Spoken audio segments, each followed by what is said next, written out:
Good morning to you. Tori here from Overlook Horizon. Welcome back for attempt number 3 at launching Starliner.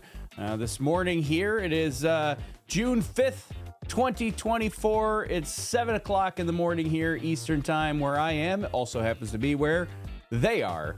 And we'll see if we can get a successful launch of Starliner today. It's looking pretty good so far. That's the good news. The bad news is it seems like something always comes up. But right now, I would say knock on wood or whatever you do for your superstitions. I don't have any wood around here to knock on, but nothing so far is tracking poorly. So things are pretty good this morning. We have a 90% chance of go for launch from the weather officer. And so right now, things are looking pretty good for a launch attempt this morning. We are still 3 hours and 45 minutes away from launch. It is a long while before we will actually find out whether this thing is going to get off the ground or not. But so far, so good, which is good news. If you recall, we've had a couple of launch attempts. So there was one back on May 6th.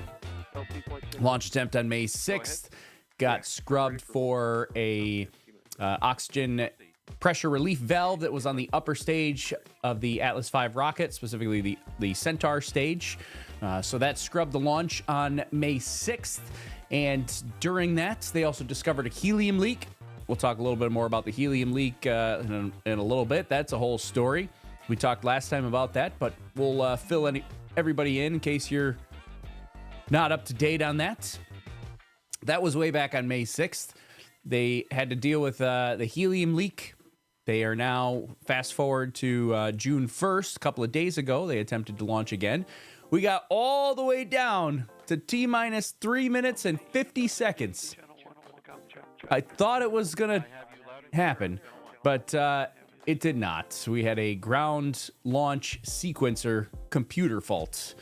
So there are 3 ground-based computers at the launch pad. All 3 of them have to be in sync. They all have to agree on what's happening.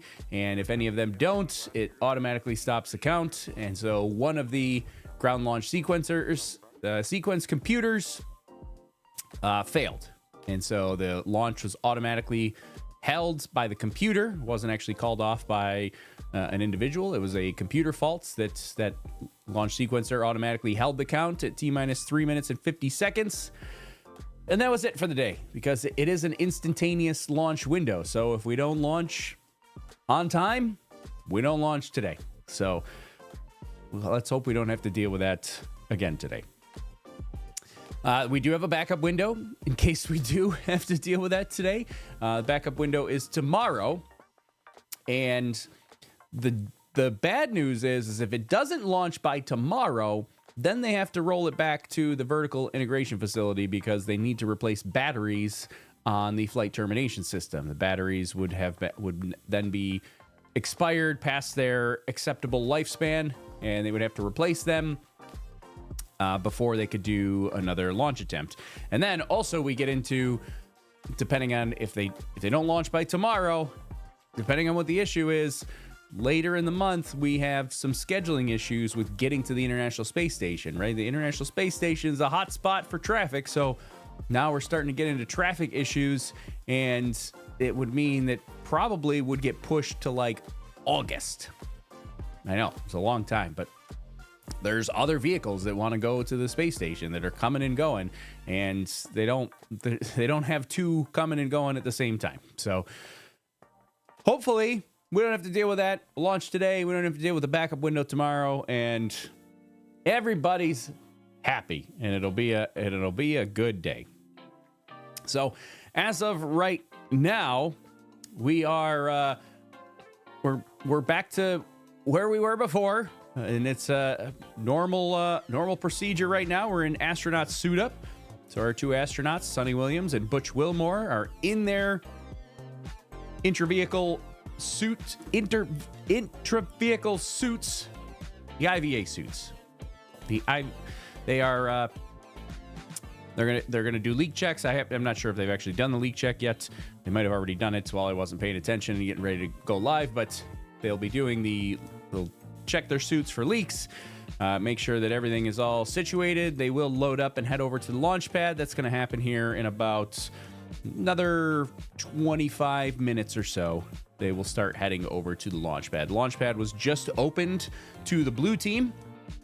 So the blue team is the people in the white room right at the end of the crew access arm that help them ingress into the vehicle and strap them in and get them all ready to go. And the blue team was just given permission to go to the launch pad, right? So if you recall, the way that Starliner prepares for launch is they load the rocket first. That all happens between T-minus 6 hours and T-minus 4 hours. They load the rocket with propellant, and that has been completed. While that's happening, no people are allowed on the launch pad, so the pad is clear. Once they get into a stable point after T-minus 4 hours, then people can go to the launch pad and start preparing. So at about 20 minutes ago, the blue team was given the green light to head to the launch pad, start preparing the white room, and prep. They open the hatch for Starliner. Actually, they haven't opened the hatch yet. They will be opening the hatch here in probably about 20 minutes or so. Right about the time that the astronauts are getting ready to leave the astronaut suit-up room here, that's when they open the hatch up for the Starliner. So they'll be opening that up soon and getting ready for the astronauts to head into the vehicle, head to the launch pad and get in. We'll give it another try here today. So let's check in with everybody. I'll grab a couple comments, right? Grab a drink of my caffeine for this morning.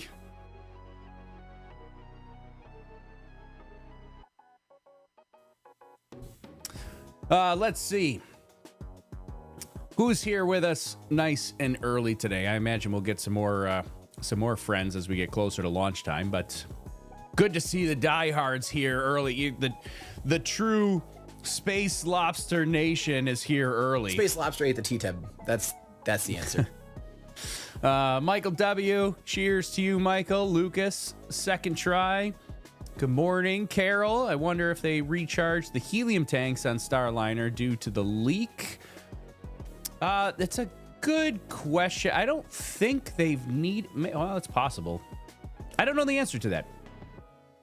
I'm thinking of what they had mentioned in the press conference, and it sounded like they were going to close the helium system to preserve everything, but I don't know if they would have had to recharge it.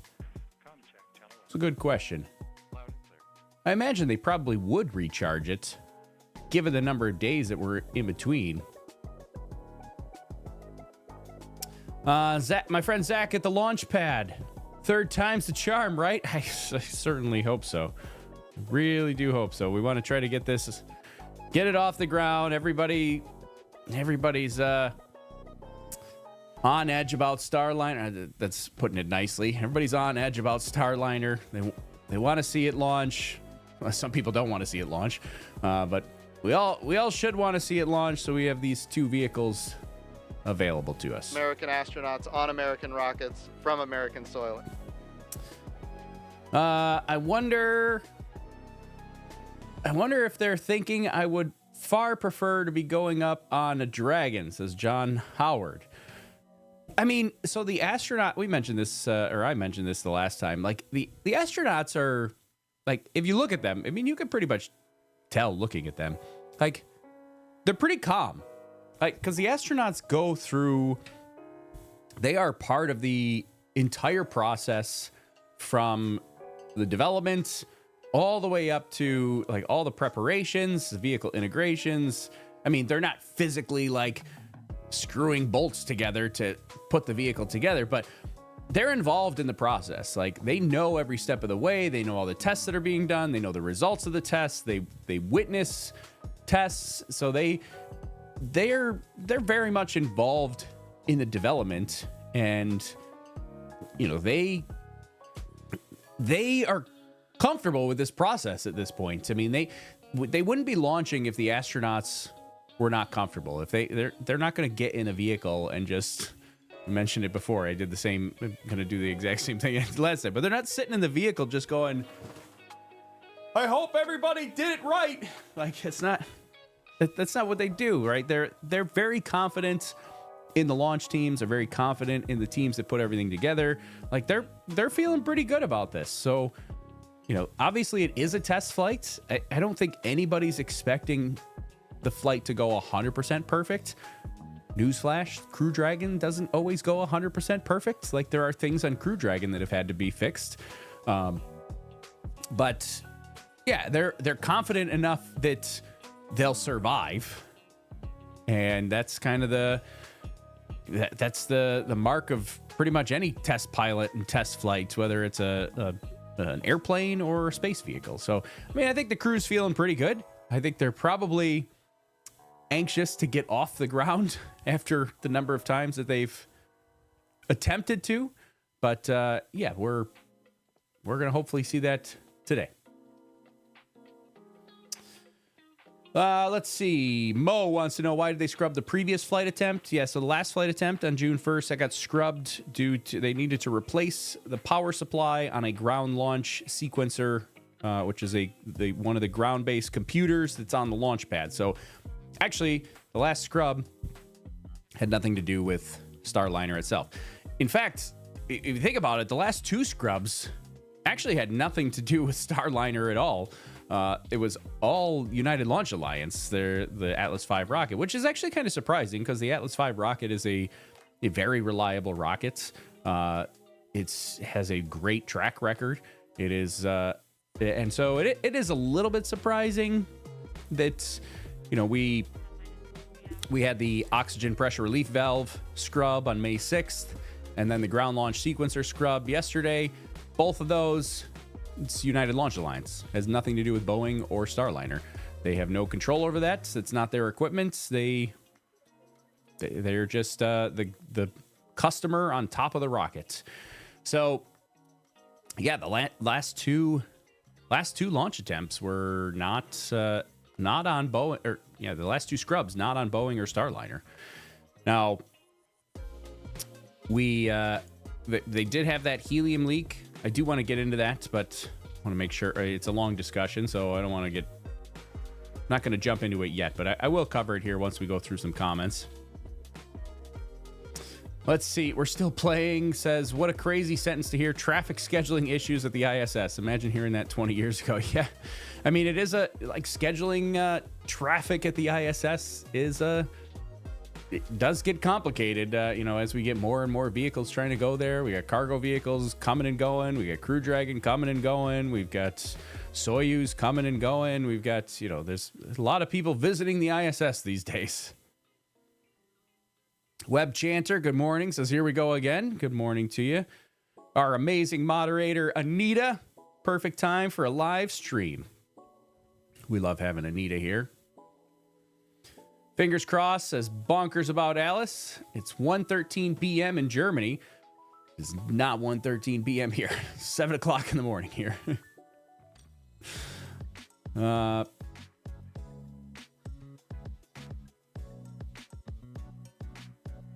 Aren't the helium tanks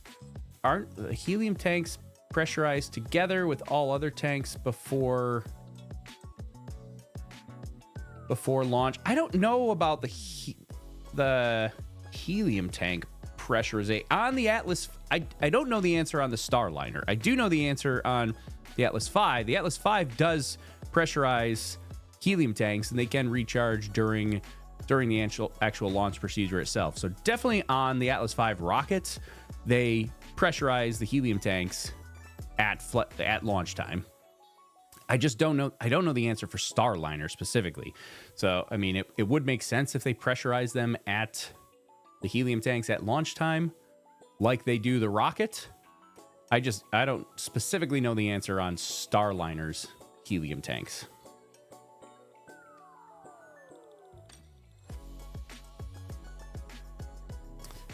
Web Chanter, they probably would feel more comfortable if they were the ones screwing in the bolts. Yeah, maybe. I'm thinking the song "I Will Survive" is not the song I would want sung today. Yeah, probably. I don't think they're playing that going out to the launch pad. It's probably not on. So typically the astronauts get to choose their own their music playlist that they play in the vehicle from the suit up building here to the launch pad. I don't think I Will Survive is one of the songs that they're going with today. I don't know. Maybe it is. Who knows? But yeah, typically they get some pump up jams going. Let's see. Red Lobster is filed for Chapter 11. Yep, we do know that Red Lobster is having some trouble. I said it last time, but yeah, I mean, I think if they would have sponsored the channel, things could have been different. I'm just saying, we could have hooked them up. There's something for every lobster fan. We could have set them up. Although somebody did mention in the last live stream that I've pretty much given them free advertising for the last 5 or 6 years, however long it's been since our incident. Space Lobster.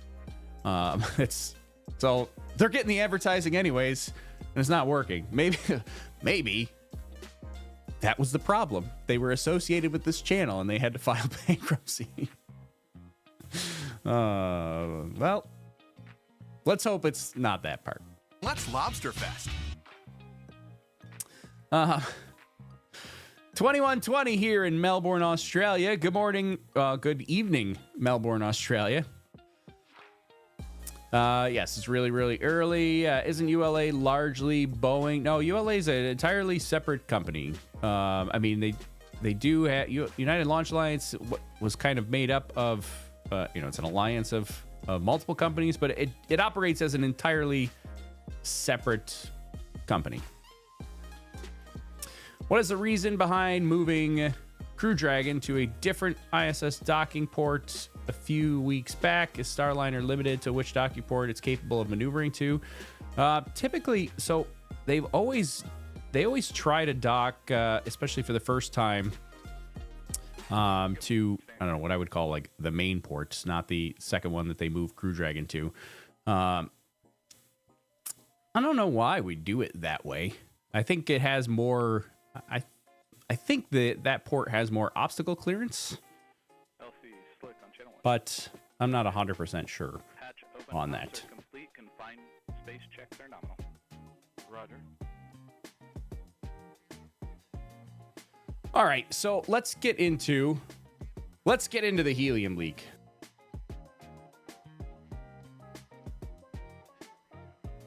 After we have our caffeine. Gotta have the caffeine. Otherwise, we're not going to make it. We are getting ready. We're getting ready for the astronauts to come out of the suit-up building. Actually, I lied. Before we get into the helium leak, one thing. So let's show. Meant to pull this up beforehand, but I'm going to pull up a map here and we'll show just where the astronauts are and what we're talking about here. Okay, let's go. All right, so while we're waiting for our astronauts to appear, so here's Cape Canaveral, Florida. Zoom way out, you can see where we are, give you some context. Here's Cape Canaveral, Florida. Scroll way in. You've got, at Cape Canaveral, we've got the Cape Canaveral, everything still says, this still says Air Force Station. It's now the Space Force Station. Cape Canaveral Space Force Station is down over here, where I'm highlighting. And then Kennedy Space Center is up further to the north. Right up here is, these are the launch pads up here. So we've got Space Force Launch Complex 41. We've got Slick 40. So today we'll be launching here from 41. Right up here, the United Launch Alliance pad. You can see the big might be able to see it. There you go. There's the ULA logo there. So there's the launch pad that they are headed to. Now, they are currently being suited up in the Neil Armstrong Operations and Checkout Building, which is right here. It's the Neil Armstrong Operations and Checkout Building. So That's where they get suited up. That's those famous doors that we see the astronauts come out of. Right there. There's the doors. So they will come out of those doors. That's the Neil Armstrong building there. So they're going to come from here. And I believe they come this direction across this bridge here. And then head up north to the launch pad. So that's the direction. Typically, the SpaceX astronauts go the other direction. They come up here, and then they go up to 39A this direction. But that's where they are currently. They're not at the launch pad right now, and that's why they got to go from that suit-up building up to the launch pad, which is up here. That's what we're currently awaiting. As we're waiting for the astronauts to come out of those doors. They typically do that, pretty much just about any minute. Usually about 3 hours and 25 minutes before launch. They come out of those doors, and that's in about 1 minute. So any moment now, we'll see the astronauts come out.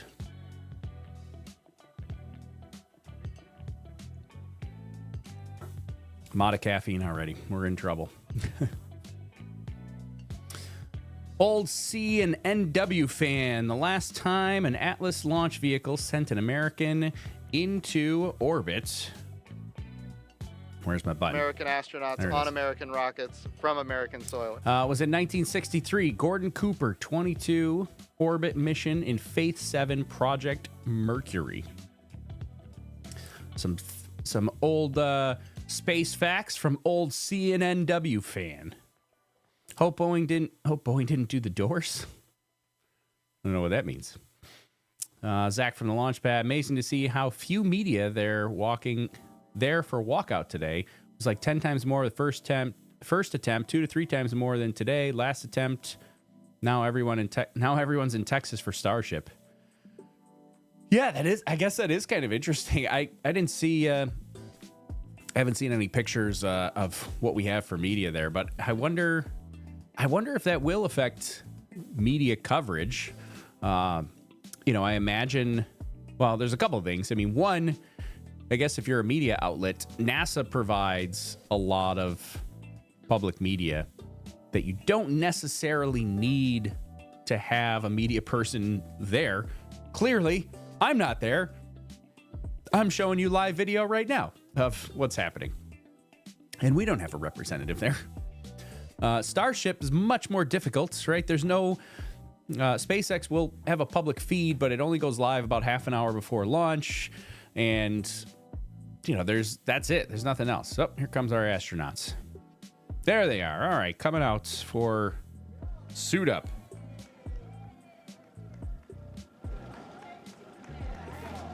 I did finally find a clean audio feed, so we don't have to have the commentators with the wind noise. Oh, he's throwing stuff. What's he throwing at us? I finally found the clean audio feed, so we can actually hear what's going on.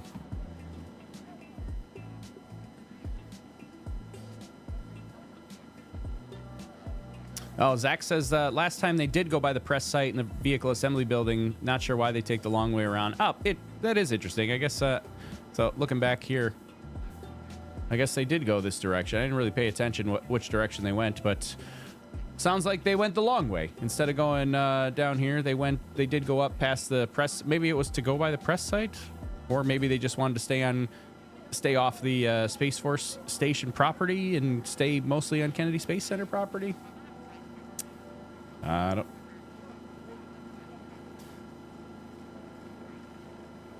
But we're out here now. This is kind of, you get a lot of family here. They get to say goodbye to the family. Press gets to take a couple of photos. Everybody gets their final up close with the astronauts before they head over to the launch pad.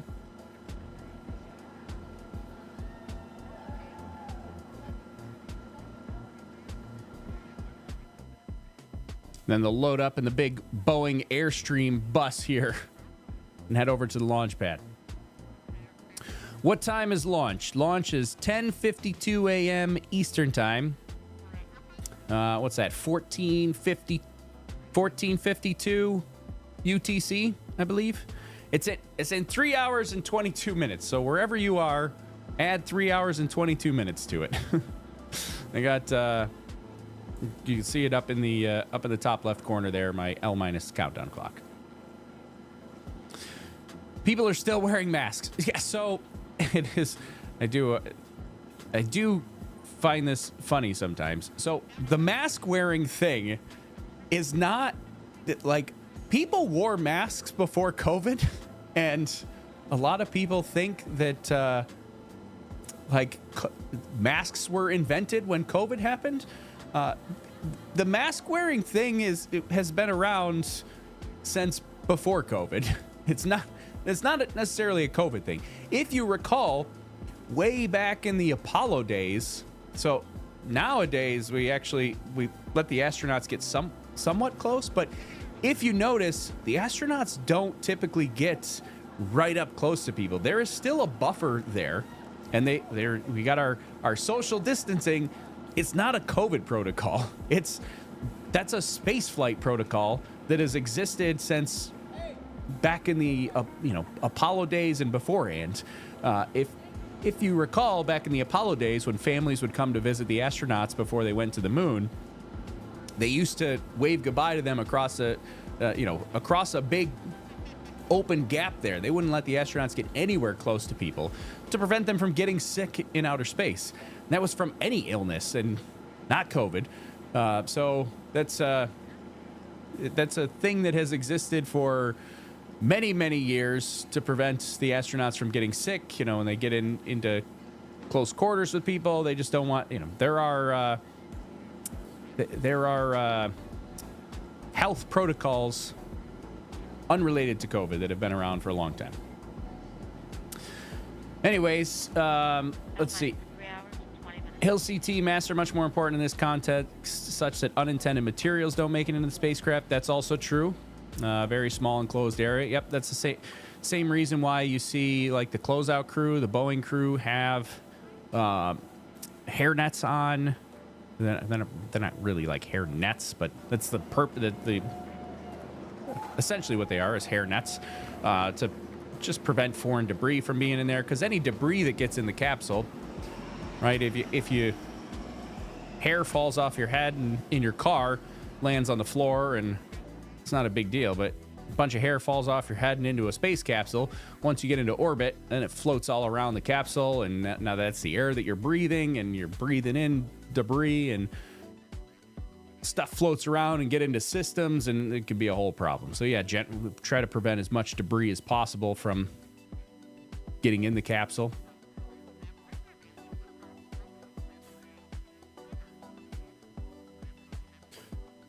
Let's see. No Teslas for you. Just get in the van, says Nathan over on our Facebook page. This is true. No Teslas. Boeing has the Starliner Airstream van here. So that's there's the crew heading out to the launch pad. So we're on schedule. Slick on channel 1. Go ahead, Slick. Crew transport convoy is en route to LC-41. Estimated arrival at the roadblock is at L-307. Roger. There we go. The crew is en route. So it takes them about 10 minutes. I mean, they don't go flying down the road. They kind of, take their time, make a nice easy ride to get there. They'll be heading to the pad. They'll probably OSM, LC. OSM. Crew transport convoy is en route to pad. Permit entry into FHA. Roger. There we go. I like this audio that I have today better. So we've got clean audio. We've got much more insight into the communication loops. So we'll hear a lot more details than we did the last time.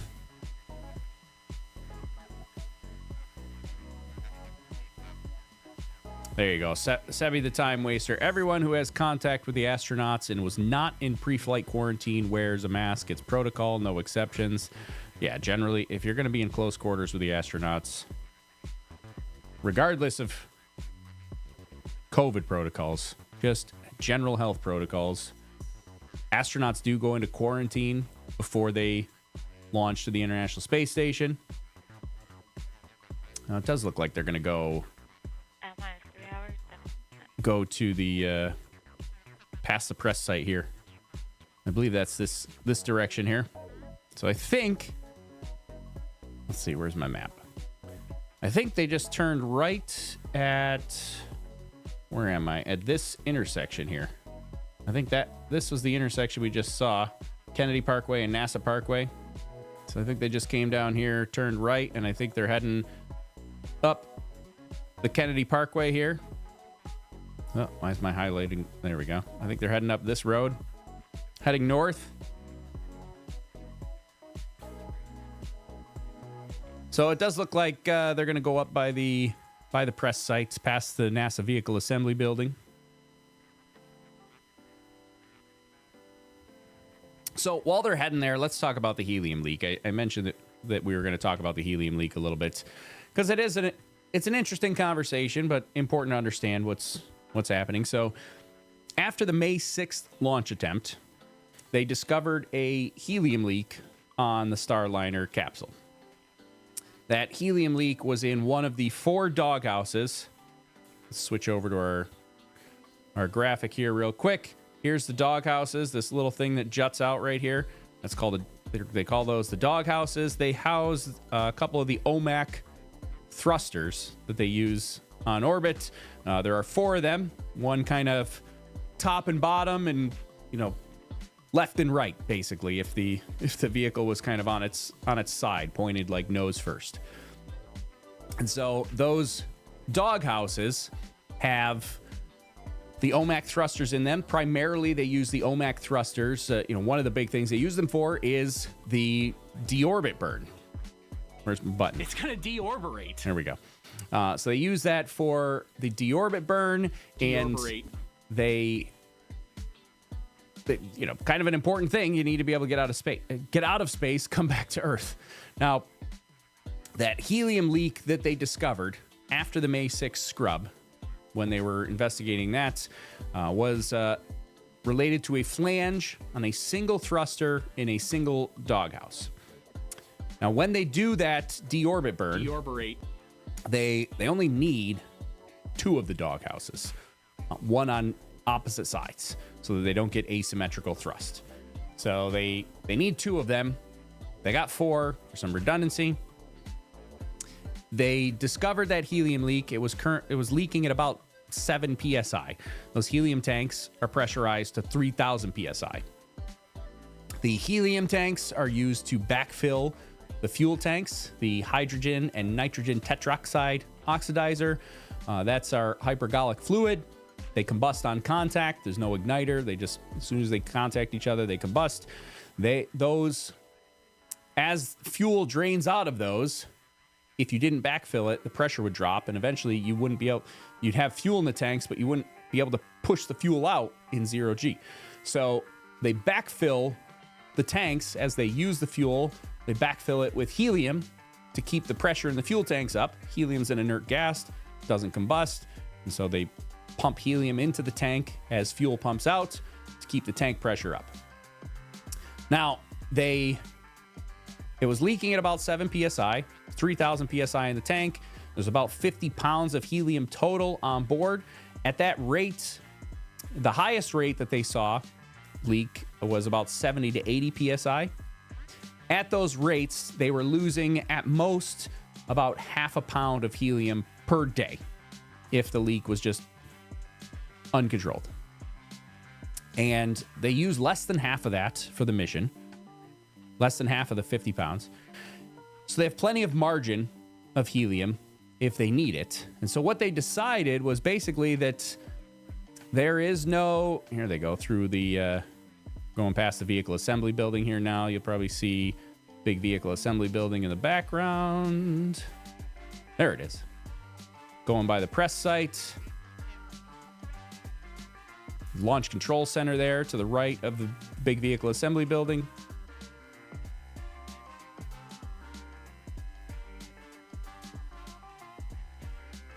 There they go. And that's generally right where that speed limit sign is. That's about as far as anybody can get to the launch, or as close as anybody can get. General press, at least. Anyways, going back to the helium leak. So they decided basically that even though they have this helium leak, they're going to launch it anyways. They're not going to fix it. They're just going to launch with it, knowing that they have a leak. And they've basically accepted that risk and said that it's not that big of a deal. They can deal with that. They can accommodate a leak that is up to 100 times worse than what they have, and they have contingency plans if it does get worse. So with that helium leak, again, it's a flange on one thruster in one doghouse. The concern is like, what happens if it gets worse? What happens if, that helium leak affects other thrusters in that doghouse pod?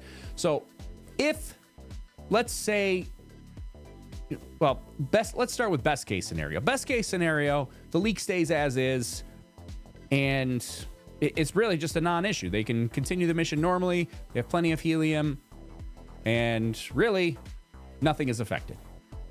The problem is, what happens if it gets worse? Okay, so if it gets worse, in theory, you could lose an entire doghouse, right? This is the leaking thrusters in here, and it's with the helium manifold gives out, and now we can no longer use that doghouse. That doghouse completely fails. We don't have this doghouse. Well, we can still deorbit. It's gonna deorbit. Using the other two adjacent doghouses. This one here and this one over here. We can still... Oh, wait. It's the wrong one. This one.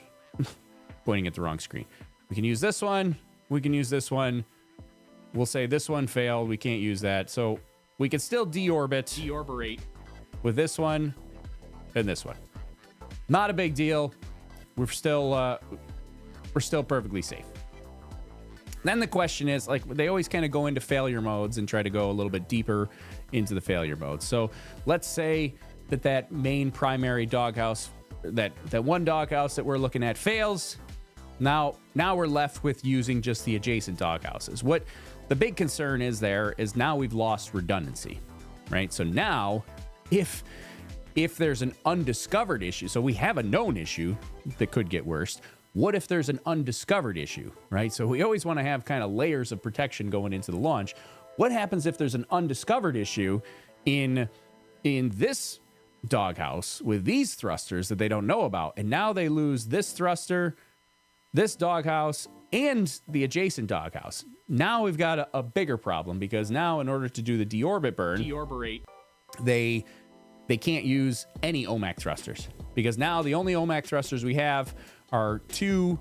We got this one and the one that would be on the opposite side, or we've got this one and one that would be on the opposite side of this one. And you can't use those because now you'd get asymmetrical thrust and the rocket would tumble. So instead, they would use some of their smaller on-orbit thrusters. They'd have to do two burns, and they could still deorbit. Deorbit. So they do have some contingency plans, kind of a couple layers of contingency plans to deal with that helium leak. And that's where they decided, you know what, the risk is pretty low. The chance that would happen is pretty minimal. And so they're going to launch and fly anyways. The astronauts did train on some of those contingency plans. And so they're going to just And LC, go for it. Slick on channel 1. Go ahead, Slick.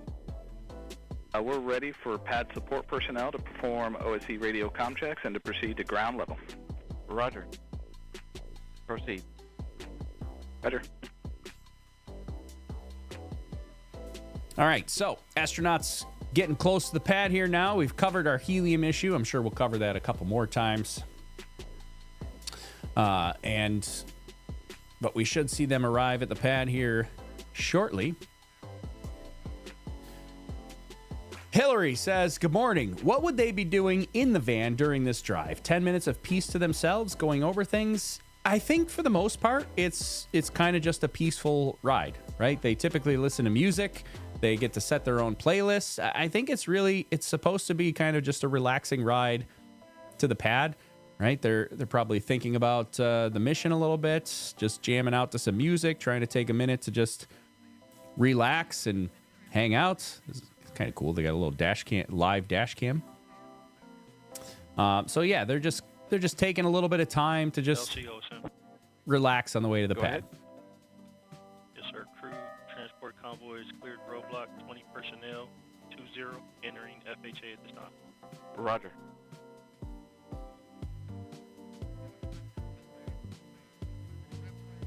All right, so we're getting closer. You can see crews clearing a bunch of roadblocks. Almost to the launch pad, not quite there yet. There you go, Carol sending over a reminder to everybody. Said if you like Tori's stream, please like and subscribe. Well, thanks, Carol. Yeah, don't forget to hit that like button. Maybe share it out with some friends here. It's still early, but the more you like and the more you comment and the more it all helps out with the YouTube magic. I know people probably get sick of that, hearing that from every single YouTuber. That's, click the like and the subscribe button and the blah, blah, blah, blah, blah, blah, blah. But it helps. That's how YouTube decides whether or not to show our video to other people. And the more people we get in here, the more cool stuff I can do. Deorberate. Not that. That's we try not to screw too many things up, but it happens. Deorberate. What is the track of the flight today? Is it the same as the attempt the other day or slightly further north or south? Good question. We'll pull up our little flight club map, but the short answer is it's the same. So they're meeting up with the International Space Station. The International Space Station is in... Go ahead. Yes, sir. I'm sure you're aware, but if not, the level 12 visual cameras are out of configuration. Repeat that, please. The level 12 visual cameras are out of configuration for proper monitoring. Level 12 visual cameras are out of configuration for propellant monitoring. So what are you looking for? So what do you... I'm curious if there was an issue with the camera control.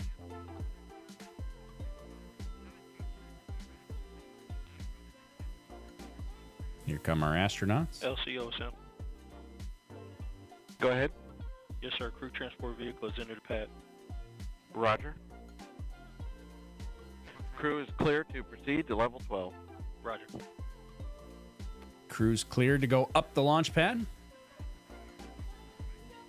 All right, they have arrived.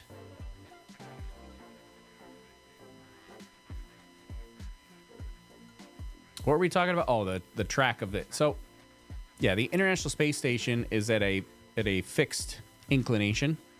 So generally, we always launch at the same inclination. It's like 51.6 degrees or something like that. And then Is that base of the cat? Roger.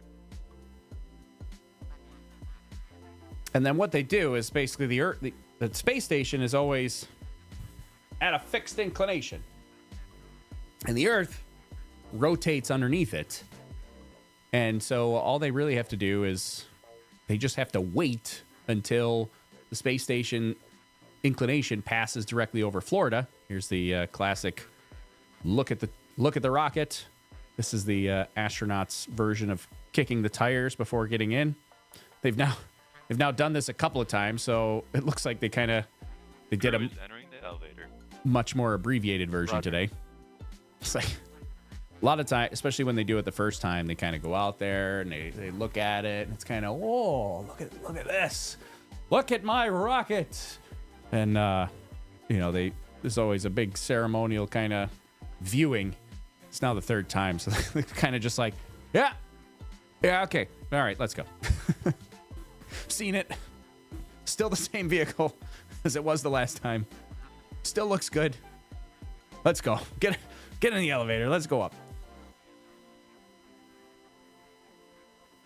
So they'll head up the elevator. They usually make a phone call to their families from the top of the elevator there. It seems like today. Arrived on level 12. There you go. They've arrived to level 12. Little salute from the crew. The blue team crew there.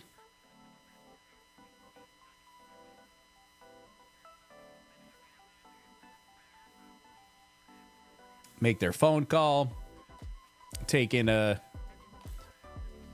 view. They also typically usually have a bathroom break here. I'm not sure. That might be a bathroom there, but yeah, usually get a bathroom break in. Sonny Williams taking in the view.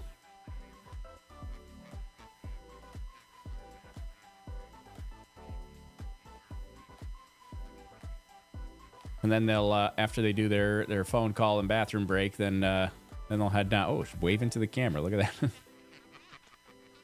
Hello. I wonder what she's waving to. I wonder if it's the helicopter. There's a helicopter flying around there.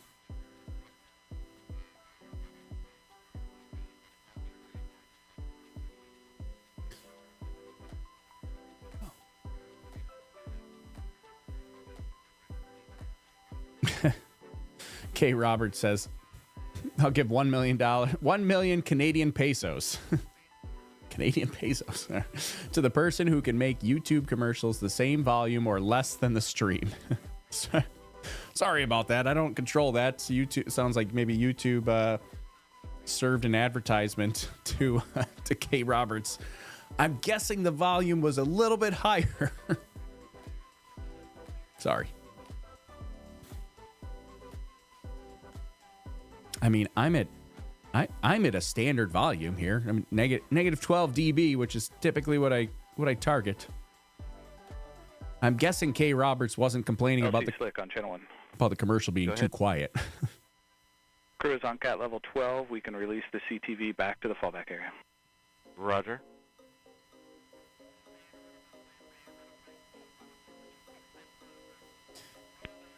-3 hours.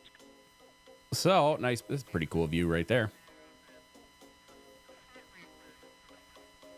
Nice view. We get a little Go team hug before they head out. They do this every time. Of course, they don't know whether today's going to be the day or not, so they always approach it like today's the day. We hope today's the day. 3 hours to launch. And OSM LT. OSM, go ahead, sir. Roger. Okay, I see the CTV backing up now.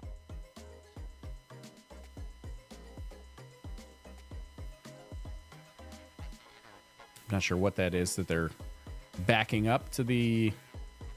What did they say? Backing up to the contingency area or something like that?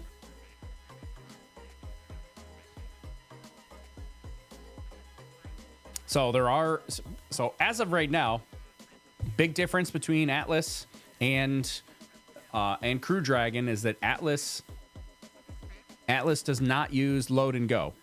They fuel the rocket completely, and then the astronauts get on. So the astronauts and the blue team crew and walking across that crew access arm, they are approaching a fully fueled rocket. It is fully fueled for flight. Go ahead. Step 170, L1 balloon cycle task is complete. Roger. Not sure what Butch is looking around at. He's looking around like he's never seen this room before. He's been here before. You've been here before, Butch. Yeah, fully fueled rocket. Unlike Crew Dragon, the astronauts approach an empty rocket. They load in, strap in, everything gets configured. They close. CTV has departed the pad. Roger. They close the hatch. They pull the crew access arm out of the way, arm the launch escape system, and then they start fueling the rocket. That's Crew Dragon. Starliner doesn't do that. They fuel the rocket first, completely full with fuel. They get it kind of to a stable scenario, and then they just slowly top it off over time. And then they bring the astronauts in, and they put them in the rocket, and take all the personnel away. OSM, OSM, go ahead, sir. Roger. Please advise the CTV they are clear to proceed to the south fallback. Roger.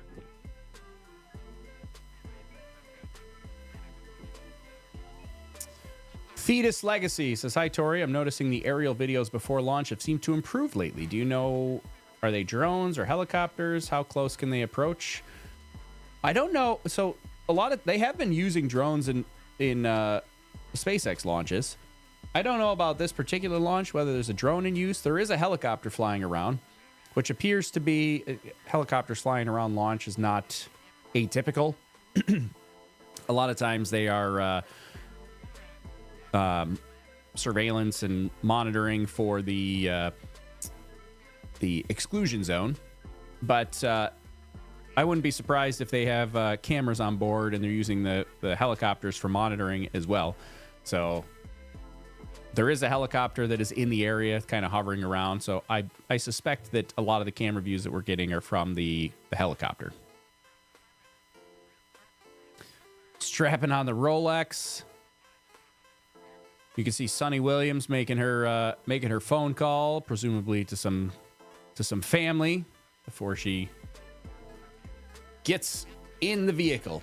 We're coming up on crew ingress here soon. We're actually a few minutes ahead of schedule, and I suspect that's two things we'll see because it's the third launch attempt. We like to joke around about it being the third launch attempt, but the nice thing about having 3 launch attempts is it's 3 practice attempts. They've done it before. They know the steps to go through. They've encountered maybe some issues here or there, or they know where to step, where not to step, what to do, blah, blah. So they've done it before. So there is probably some inherent efficiencies to speed up the process. Is kind of go through it like, yeah, I've done this before. I know I got to do this. Oh, yeah. Remember, I got to put my communication headset on. Yep, I remember I got to do this and blah.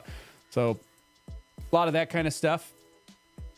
And some of it might also be because it's the third time. They don't have to do the big sentimental things like we talked about them looking at the rocket. The first time they look at the rocket, they stood out there for a while. Like, look at this. This is amazing. This is fantastic. Today they were kind of just like, yeah, all right, let's go. So we're a few minutes ahead of schedule before. You might have seen they took some of the blue team crew. They ripped off their name tag patches, the Velcro patches that were on the blue team, the closeout crew there. That's a tradition that astronauts, a lot of times they will rip the name tags from their closeout crew, the people that help them prepare for launch. They'll take their name tags, fly them in space on the vehicle, and then they give them back to the closeout crew when they come back and land. Just kind of like a, hey, thanks for getting me in the vehicle and launching me safely to space. So that is a tradition there. You can see, actually right there, you can see there's the name tags. They just took them. So sometimes they Velcro them to their consoles or. Yes, sir. Per step 160, 18 personnel have exited FHA roadblock. Roger. So now we're strapping in Butch Wilmore. I want to say Butch Cassidy. Butch Wilmore.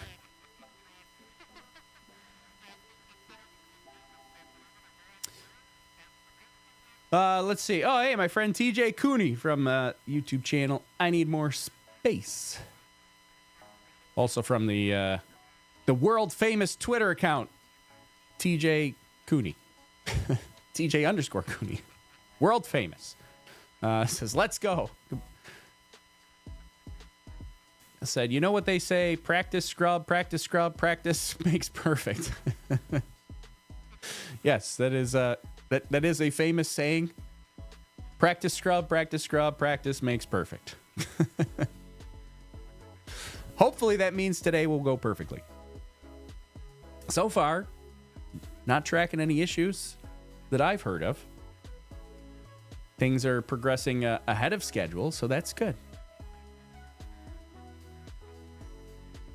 Let's get a flight on my grandson's birthday, says Gloria. He's excited, 9 years old. 9 years old today. Well, happy birthday, Gloria's grandson. Thanks for joining us this morning here. Just under 3 hours to launch now, 2:52. If you're just joining us, the crew has made it to the launch pad. They are just starting their ingress procedures to enter the vehicle. You can see first astronaut, Butch, is in the vehicle. getting strapped in by the blue team, the closeout crew here. And Sunny Williams is hanging outside in the white room, waiting for her turn to ingress into the vehicle. That'll be in just a minute. They do just one at a time just to make sure. It's a little bit, tight quarters in there. They don't want to make it too crowded. But, yeah, they're a couple minutes ahead of schedule. Not too much, but a couple minutes ahead of schedule by, according to what I have for a timeline. But, as of right now, they're like 2 or 3 minutes ahead of schedule. But that's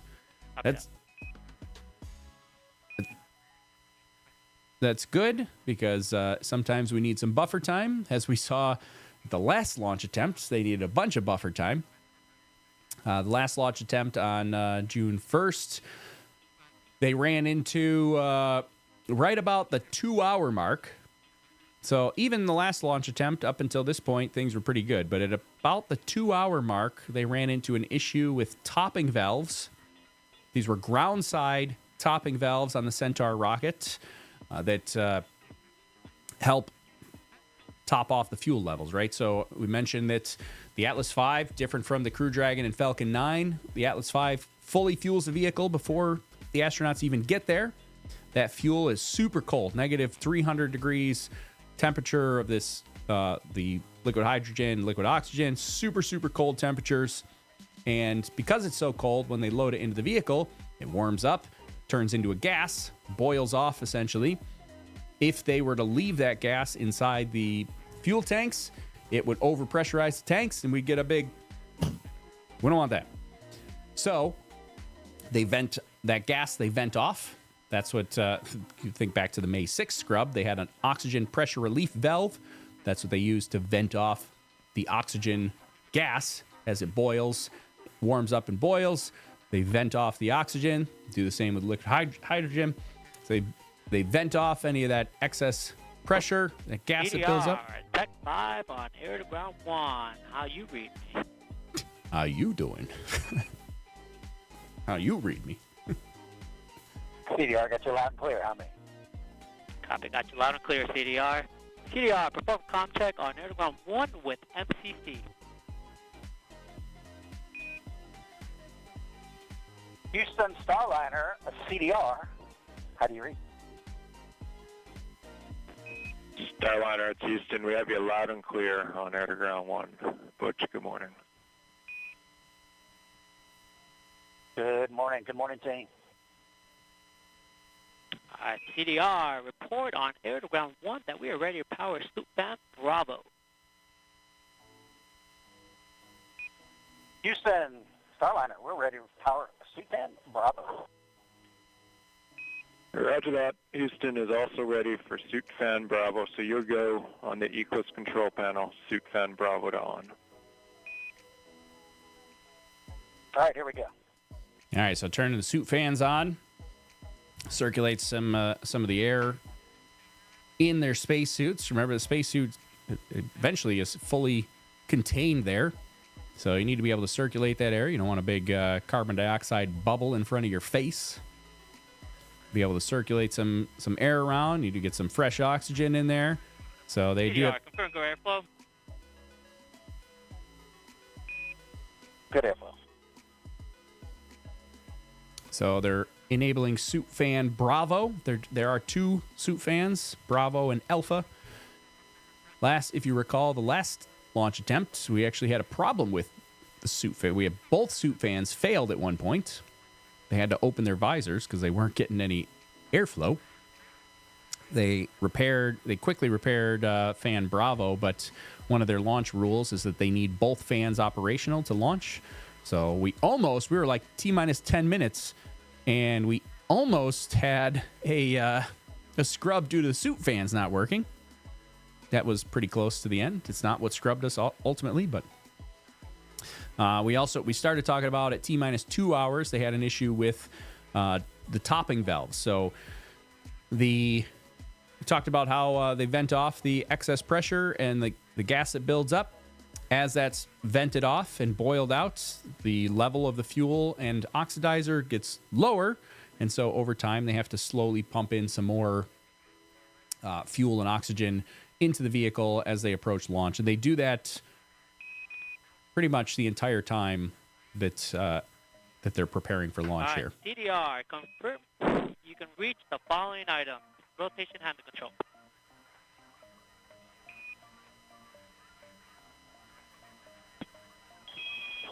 Good to go. Contingency suit.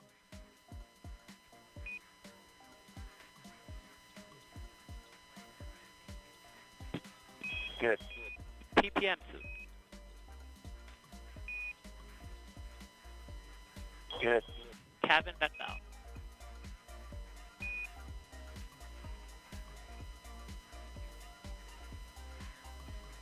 Light 1, I'll help you as needed.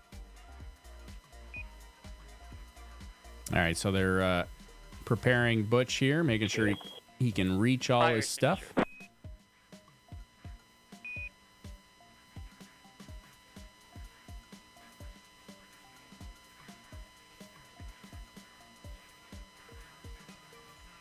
Let's see. Bert over on our Facebook page wants to know, are you covering Starship launch tomorrow? Yes, I will cover the Starship launch. There is a YouTube event on our YouTube channel for the, if you want to check that out, you can go turn notifications on and it will notify you when I go live. So tomorrow's Starship launch is, it's a 2-hour window that opens at 7 a.m. Central, 8 a.m. Eastern. So it'll go from 8 to 10 a.m. Eastern or 7 to 9 Central.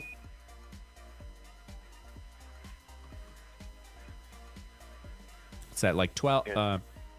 5-point harness disconnect. 1200 to 1400 UTC. That's tomorrow for Starship. Comm cable disconnect. A lot of confusion I've seen lately. A lot of people... Air umbilical disconnect.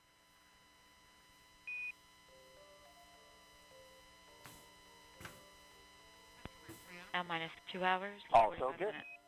Air umbilical disconnect, and now diverter valve flow to phase. I've seen a lot of people in my comments section recently confusing Starliner and Starship. Some have confused Starship for Starliner, and some confuse Starliner for Starship. I've seen it go both ways here. So just to keep everything straight, because it is a little bit confusing, this is Starliner that we're launching today. This is the Boeing crewed vehicle to send astronauts to the International Space Station. It is All right, CDR, report on air to ground 1 that we already performed suit growth leak check. About to do leak check in the suit. And Houston, Starliner, ready to perform CDR suit growth leak check. So, again, Starliner is not really a competitor to Starship. I mean, it may be eventually, but Starship is a SpaceX developmental vehicle that is launching tomorrow, hopefully, for their 4th flight test. It is a test flight. A lot of people seem to think that it has to go perfectly to be a successful test. It doesn't. This flight is also a test flight, but has to go much more perfect, a lot closer to perfect than Starship. Because this is a crewed test flight, has astronauts on board. We have to make sure the astronauts survive. The Starship tomorrow, if it explodes, that's not a big deal, depending on where, they're just trying to learn more about the vehicle tomorrow for Starship. This is Starliner. And we got a lot of yesterday when they launched Starlink. A lot of, as TJ mentioned it on Twitter, there's a everything happening this week. Starlink, Starliner, Starship. Everything. Everybody wants to name their vehicles Star something. Report on air to ground 1 that suit leak check for CDR has been completed successfully. Let's see. Hey, Marcus House is in the house. What's up, Marcus? Good to see you. Thanks for stopping by. Marcus, of course, like TJ, world famous YouTube channel of the same name, Marcus House. Puts out weekly SpaceX and space news content over on the Marcus House YouTube channel. I'm sure you all know him. He's a legend. A legend, I tell you. Go Tech 6. Thetis. To hand out switch covers. Thetis says, glad to see you could join us this morning. Launch days make the best birthdays. Oh, I think that's a comment for somebody's got their 9th birthday today. Martin, did they explain what caused the scrub on June 1st? Yes. So June 1st scrub was caused by, it was a computer's aborted launch. So it was the ground launch sequencer has 3 computers. So ground launch sequencer has 3 computers. All 3 computers have to be in sync in order for the launch to proceed. So they all kind of check themselves and make sure they're all reading the same data. That goes into the terminal count, starts at T minus 4 minutes. So at 4 minutes, kind of the computer takes over. Ground launch sequencer is running the launch at that point. Personnel are monitoring, but for the most part, a lot of the actions are being monitored by the computer, especially as you get lower in those timelines. Like the computer's going to be able to react faster than humans. So computer is checking all the systems, making sure that they're in tolerances. And when the T minus 4 minute hold came off and we started counting down from 4 minutes, about 10 seconds in, at 3 minutes and 50 seconds, the launch was aborted by the ground launch sequencer because one of those ground launch sequencer computers was not in sync and was not reading correctly and matching with the other 2 computers. Turns out that they needed to replace a power supply on the one of those ground launch sequencer computers, and that solved the issue. So really, the last 2 scrubs were caused by issues with the Atlas V rocket, not issues with Starliner, actually. So Starliner did have this, it still has this helium leak that they've talked about.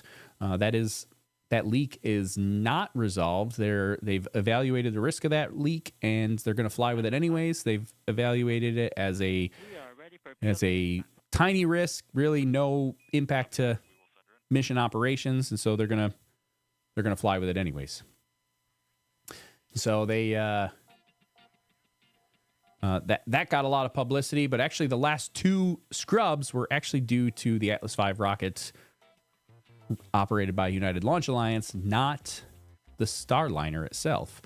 And it's a little bit surprising because the Atlas V rocket is a very reliable rocket. It's been flying for a very long time. But yeah, the May 6th scrub was a pressure relief valve on the Atlas V, specifically the Centaur upper stage. And the June 1st scrub was a ground launch sequencer computer as part of the launch pad and ground equipment, ground servicing equipment. And so they both of those 2 things were scrubbed us, and that's United Launch Alliance equipment.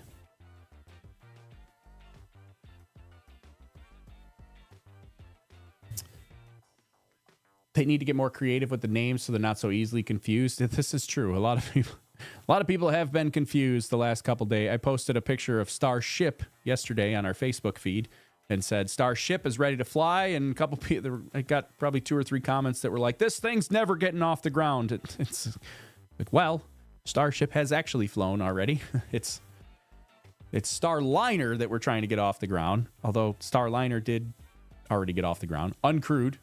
But it did have an orbital flight test and orbital flight test 2. So Starliner has also flown twice.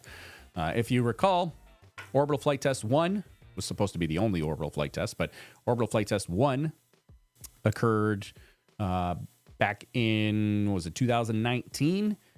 End of 2019, I think. And that launched, it was supposed to go dock with the International Space Station. However, orbital flight test 1 had a software anomaly where the launch vehicle, when the capsule, the Starliner, separated from the Atlas V launch vehicle, it did not correctly pull the launch, the clock was not in sync, did not pull the correct launch time. So what ended up happening is as Starliner separated and started operating on its own, it thought that it was in a different part of the mission than it actually was because the clock was all askew.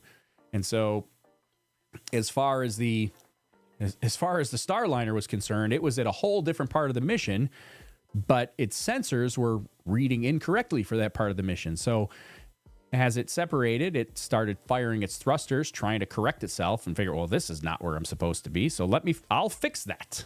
And of course, there were no crew on board, so it was doing this all autonomously. Also, in kind of a compounding issue, it also flew between TDRS satellites, communication satellites. So the ground crew didn't immediately know that this was happening. And so it started trying to make all these corrections and fire the thrusters. And then by the time it came back into communications, and then the ground crew was like, well, what's happening? Why are we firing so many thrusters? What's going on? And then they had to troubleshoot it and figure out what's happening. By the time all of that happened, it had used up too much fuel and could not make it to the International Space Station. So that was Orbital Flight Test 1. They ended up having to kind of cut the mission short, bring it back, and deorbit it. It's going to deorbit. Right? And it came back and landed successfully. It was Orbital Flight Test 1, but it did not make it to the International Space Station. So what they had to do was another orbital flight test. Unscheduled, was originally unplanned, but they did Orbital Flight Test 2. That one went much better. Software problem fixed. They were good to go. Now, fast forward to crewed flight test. Preparing for this, we've had a bunch of issues. I mean, Starliner's had a bunch of issues in its history, right? So we did have the software issues that they had to fix. They had some issues, some propulsion issues that they had to fix on Starliner. They were preparing for launch previously, like July 2023. They had issues with their parachute system that they had to resolve. It was discovered that they used flammable tape inside the vehicle, and so they had to rip all the flammable tape out and put in non-flammable tape. We don't want that. And so there was a whole bunch of delays, and now we're finally to the point where hopefully we'll see crew launch this morning, and they've resolved all those issues, and we'll be safe and good to go. So let's see. Nina says they have a leak. Yep. So I did mention it earlier. It was a while ago, so we'll recap the leak again.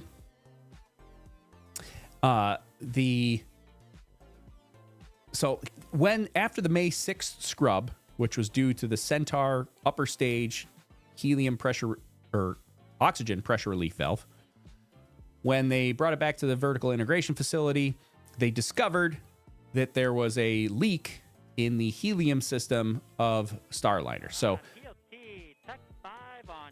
Starliner, here's our picture of Starliner, has what's called the service module has what's called a dog houses. That's these little jut out things here.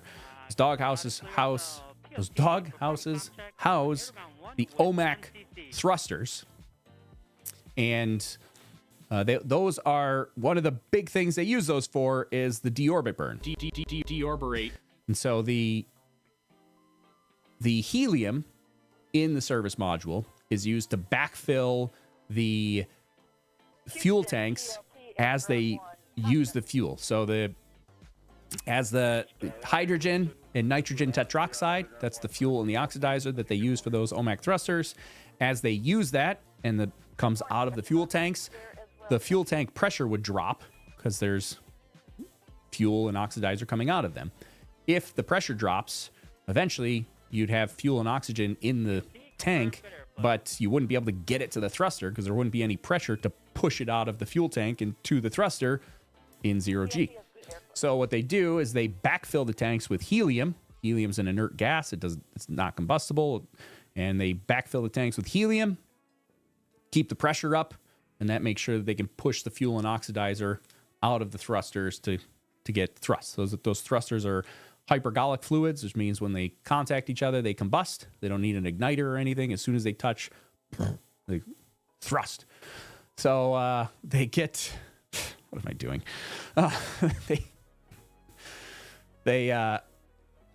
So they discovered a helium leak inside of one of these doghouses related to a single flange on a single OMAC thruster. There are 28 thrusters on board, multiple in each of these doghouses. So a single thruster in a doghouse was discovered. The flange was discovered to have a leak. That leak is on a rubber seal about the size of like a shirt button. You can't see my shirt buttons because they're black. But envision a shirt button, small leak. Helium is a teeny tiny molecule, so even a tiny imperfection in a rubber seal or connection point, those helium tanks are also pressured to 3,000 psi. So even just a tiny imperfection can cause a leak. It's a tough molecule to work with.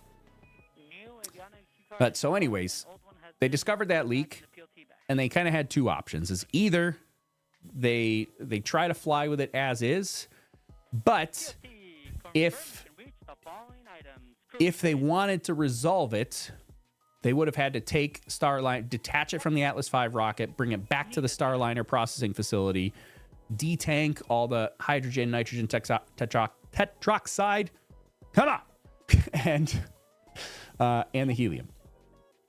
And then they could fix the rubber seal, and then they'd have to recharge all those tanks, replenish them, bring it back to the Atlas V, reattach it, do a whole bunch of integration tests again, and we would have been looking at a launch in like August. And so it would have been a very long delay to fix that helium leak. What they decided to do instead is to launch with the helium leak. So they looked at it and said, all right, what's our risk here of launching with it anyways? They have about 50 pounds of helium on board. And at the current leak rate, they're losing about half a pound per day. They use less than half of that 50 pounds for the actual mission under nominal conditions. And so losing half a pound a day is not really that big of a deal, because they're also going to shut the helium system down when they attach to the International Space Station. So really you're talking about a day or two when it's going to the space station, a day or two when it's coming back. So you're losing, 3-4 pounds of helium. You got 50. You need less than half of that. You got plenty of margin. They said that they can deal with a leak that's up to 100 times worse. Where that becomes an issue is now we're reducing layers of redundancy, and that's where the risk kind of bumps up a tiny bit, but it's still not a ton. So right now, the leak is in this doghouse. I mean, I don't know if it's this specific doghouse, but in a doghouse. And if the leak stays as is, there's no problem. They fly the mission normally. There's no issues. The question is, what happens if it gets worse? If it gets worse, like we could lose this doghouse, right? Something happens, and now the helium manifold fails on this doghouse, and we can't use any of the thrusters in here. So are we going to be able to deorbit? Deorbit. Yes, we can still deorbit. So they only need 2 doghouses to do the deorbit burn. They can use the ones on the adjacent sides here to do that. But then you're getting into this point where you might have reduced redundancy, because where they would really run into a problem is if this doghouse fails, an undiscovered issue with one of the adjacent doghouses. Now you can't use the OMAC thrusters to do the deorbit burn. It's gonna deorbit. So because you can't use 2 doghouses that are adjacent to each other that would produce asymmetrical thrust, the vehicle would tumble. We don't want that. So you need 1 doghouse on each side of the service module. Even if both of those fail, they have other thrusters that they can use to do the burn. They would just need to do 2 deorbit burns. Deorbit.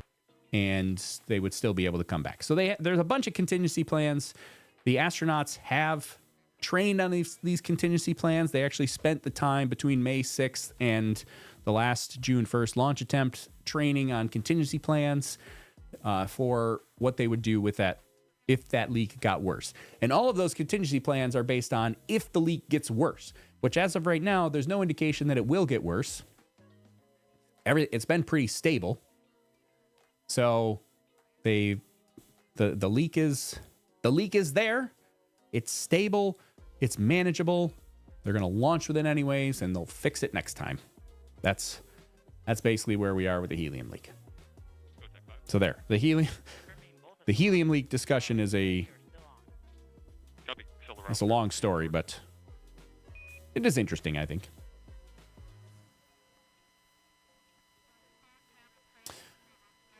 Let's see. Marcus House. Hey, thanks Overlook Horizon and everyone for the awesome welcome. This is my favorite place to be with these lengthy streaming events. Goodness me. Let's hope this beast gets off the ground today. Well, thanks for saying that. I am also hoping that this thing gets off the ground today. We were so close last time. So close.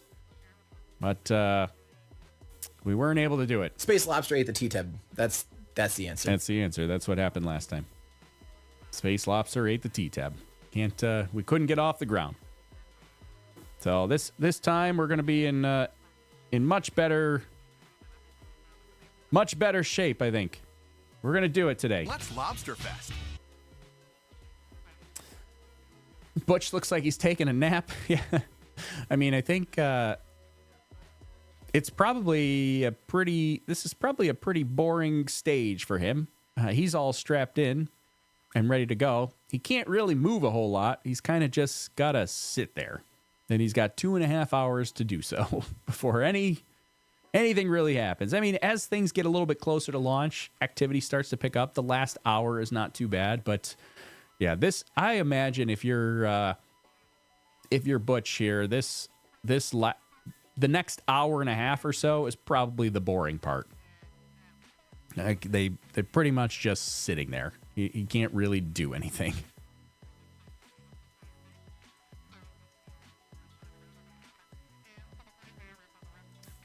Did they have leaks before at the ISS? I mean, the ISS has suffered leaks before. I'm not sure what you're referring to. I mean, the leak that we're talking about right now is in the Starliner, not in the ISS.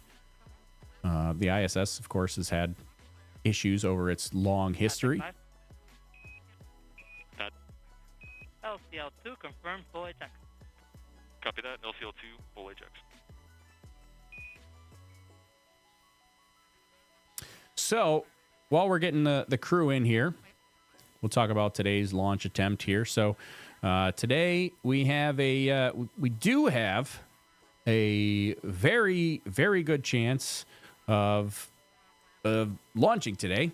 And that is because we've got a 90% chance. Whoops. We've got a, let's see. Let's do that again here. We'll go to this view. No. This one? No. This one. There we go. So we do have a 90% chance of go conditions today. ELT, we're going to show off the gravity indicator. Show off the gravity indicator.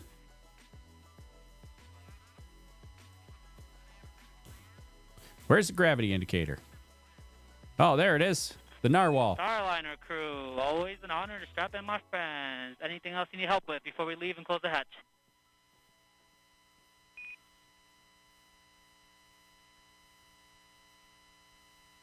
They're saying goodbye to the closeout crew here. They're going to get out of the vehicle, and they'll start doing hatch closure procedures. They do have an hour before they have to close the hatch, so still a long time. But generally, the crew, once the closeout crew is out of the vehicle, they don't usually get back in. Okay, so let's get back to our mission execution forecast. So we were talking about mission execution forecast currently at 90% go or 10% chance of violating weather constraints. Small chance of lightning today. There's tiny bit. It seems like that's pretty much a non-issue at this point. But right now we've got 10% chance of violating conditions. The primary concern was cumulus clouds. We don't launch through cumulus clouds, big, thick cumulus clouds. You launch a rocket through that, you can get what's called rocket-induced lightning, where the exhaust from the rocket creates an easy path to the ground for any electrical potential to cause lightning. We discovered that on Apollo 12, famous SCE to AUX mission. Made a video about that on our YouTube channel. But yeah, so we don't launch through big cumulus clouds so that we don't cause rocket-induced lightning. It's a very small concern. Cloud cover is expected to be scattered between 3,000 and 6,000 feet in altitude. Scattered means that, we've only got a very small portion. It's not as small. We've got few is the smallest amount of clouds. Scattered is the next one. So scattered clouds. And if you look at the sky today, it's looking pretty clear. So I don't think the cumulus cloud rule is going to be that big of an issue. Again, they don't fly up and then through the clouds horizontally. Like, they just punch through pretty quickly and then they're up over the top of the clouds. And So really, they just need a small hole. Houston, for the entire crew, comm check on air to ground 1. They just need a small hole to get up through the clouds there, and I think it'll be pretty good. CLT, loud and clear. Loud and clear also. Houston has both the Lima Charlie stand by for comm check of air to ground 2. I'll be coming to you over the T0 line. You'll hear me in reply on air to ground 2. Stand by. So winds are much calmer than they were last time, only 10 to 15 knots. It's a beautiful 82-degree day down in, it's 82 Fahrenheit. You'll have to convert that to metric for anybody else in the world that's not in the U.S. CLT, loud and clear, air to ground 2.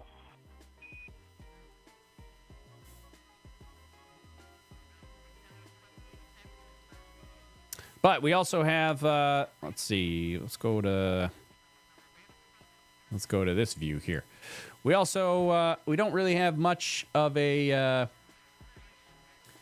threat for upper level winds here. So here's our upper level winds for down in Florida, right? Our upper level wind concern is also pretty much right over the Cape. So typically, when we're talking about upper level winds, and Starliner Houston on 1.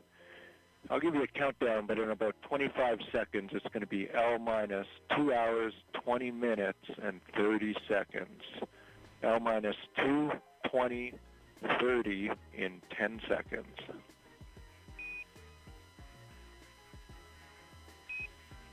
Starliner for that check. 3, 2, 1. Mark. L minus 2 hours, 20 minutes, 30 seconds. Good white span timer check. all right, Houston copies. we're getting a status update there. All right, let's go back to And Starliner crew audio system checkout now complete.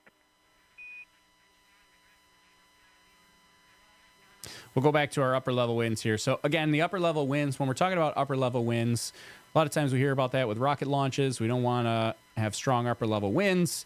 And that's really right above the launch site. We're talking about an altitude of about 30 to 40,000 feet.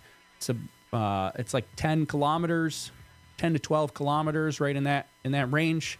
Those are the upper level winds. We punch through that pretty quickly, but that's where you can get some really strong jet stream winds. So if we back up, we zoom out a little bit, you can see where the upper level winds are pretty strong, right? Up in this region way up here, down here in the Gulf of Mexico, pretty strong.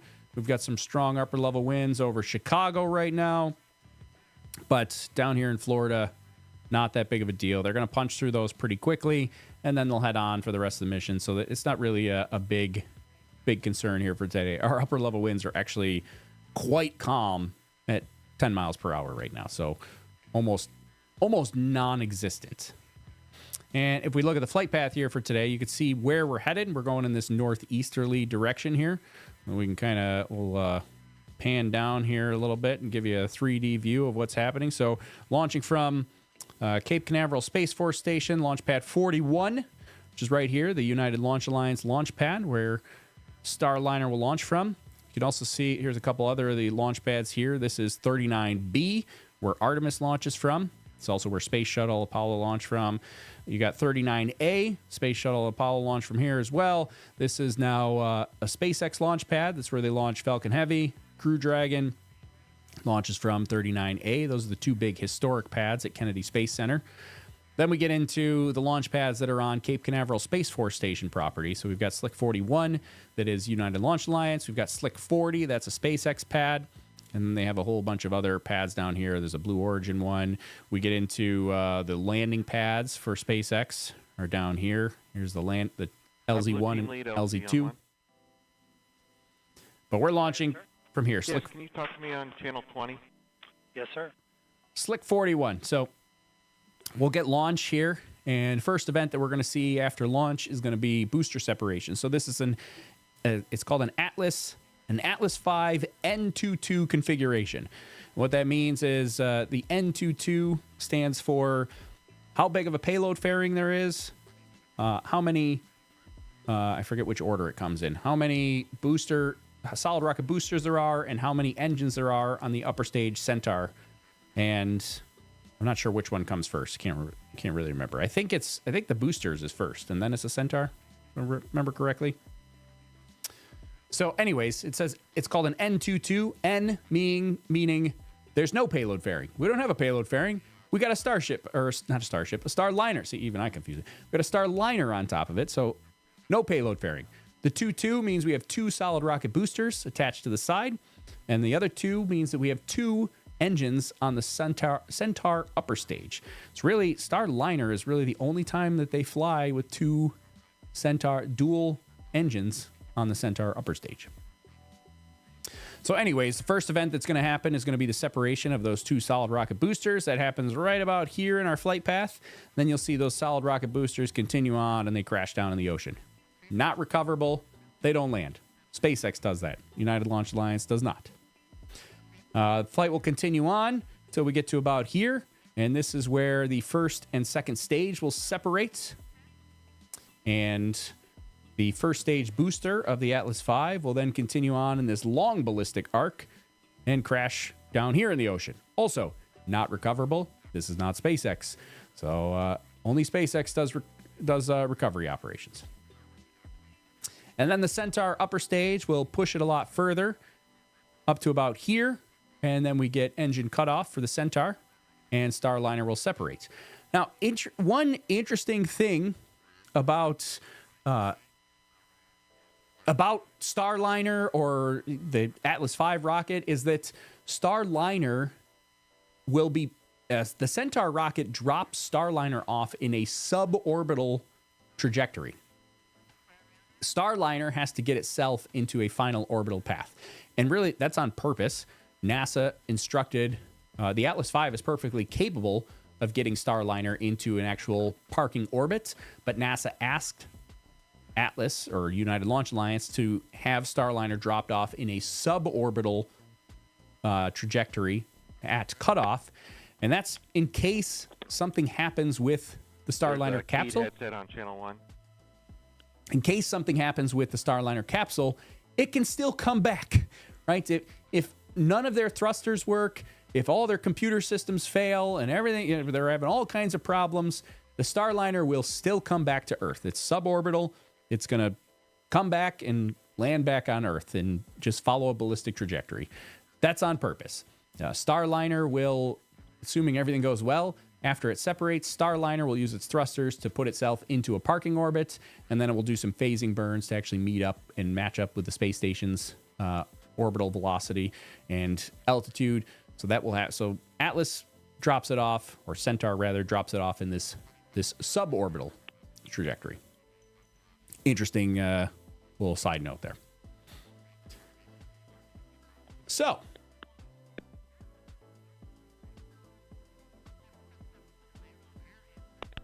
Hill CT is less concerned about the gravity indicator, much more concerned about the battery indicator. Yeah. Hopefully all goes well with that today. Speaking of boring, given that there are countless option words relating to gazillion kinds of celestial stuff. Yeah, it is interesting that everybody uses star. Martin doing a little bit of Celsius conversion for us. 82 Fahrenheit, almost 28 Celsius. Thank you for that, Martin.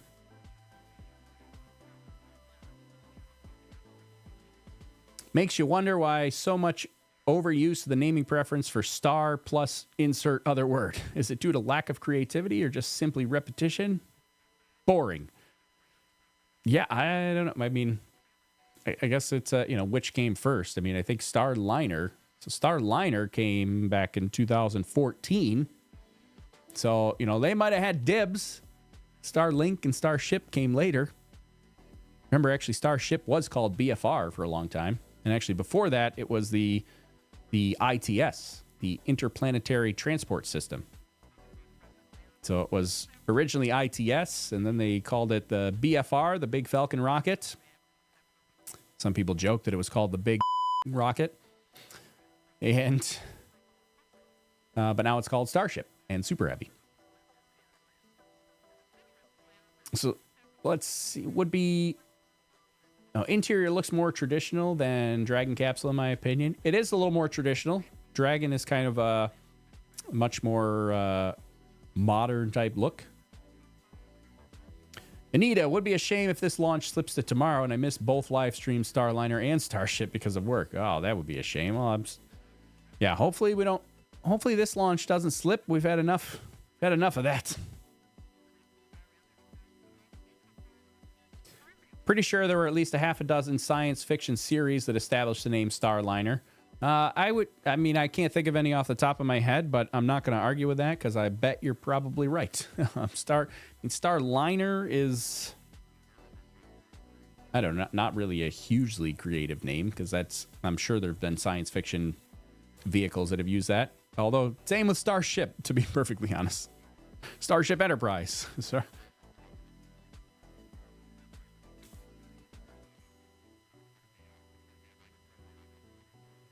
Andicon Max says, Anita, just call in sick.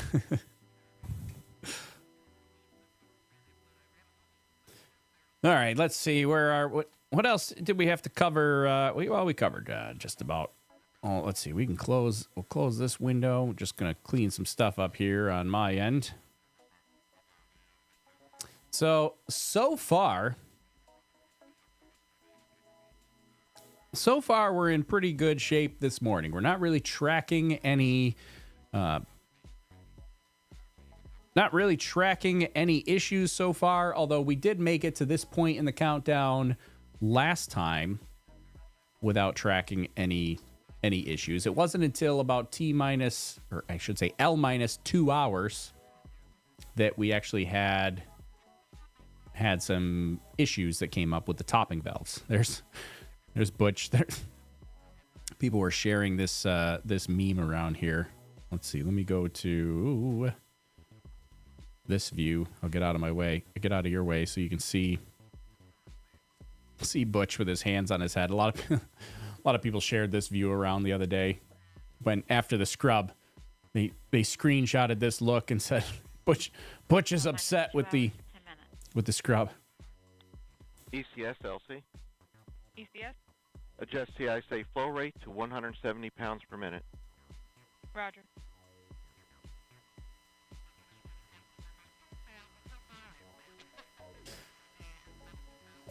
Let's see. How does the size of this rocket compare with the size of the Crew Dragon one? It looks smaller on the pad. Are you talking about the actual rocket itself, or are we talking about the capsule? Let's see. I can tell. We'll give you some actual numbers here. So the the Atlas V is 58.3 meters tall, or 191 feet. The Falcon 9 is 230. Let's see. Yeah, 230 feet tall, or 70 meters tall. So it is a little bit taller. Diameter 12. The Falcon 9 is 12 feet, or 3.7 meters in diameter. The Atlas V is about the same. It's actually a little bit thicker. It's 12.5 feet in diameter, 3.8 meters. So diameter-wise, is about the same. The Atlas V is a little bit shorter, but not too much. They're pretty similar in size. They're both designed to take payloads to low Earth orbit or a medium Earth transfer orbit, or even into a geostationary transfer orbit.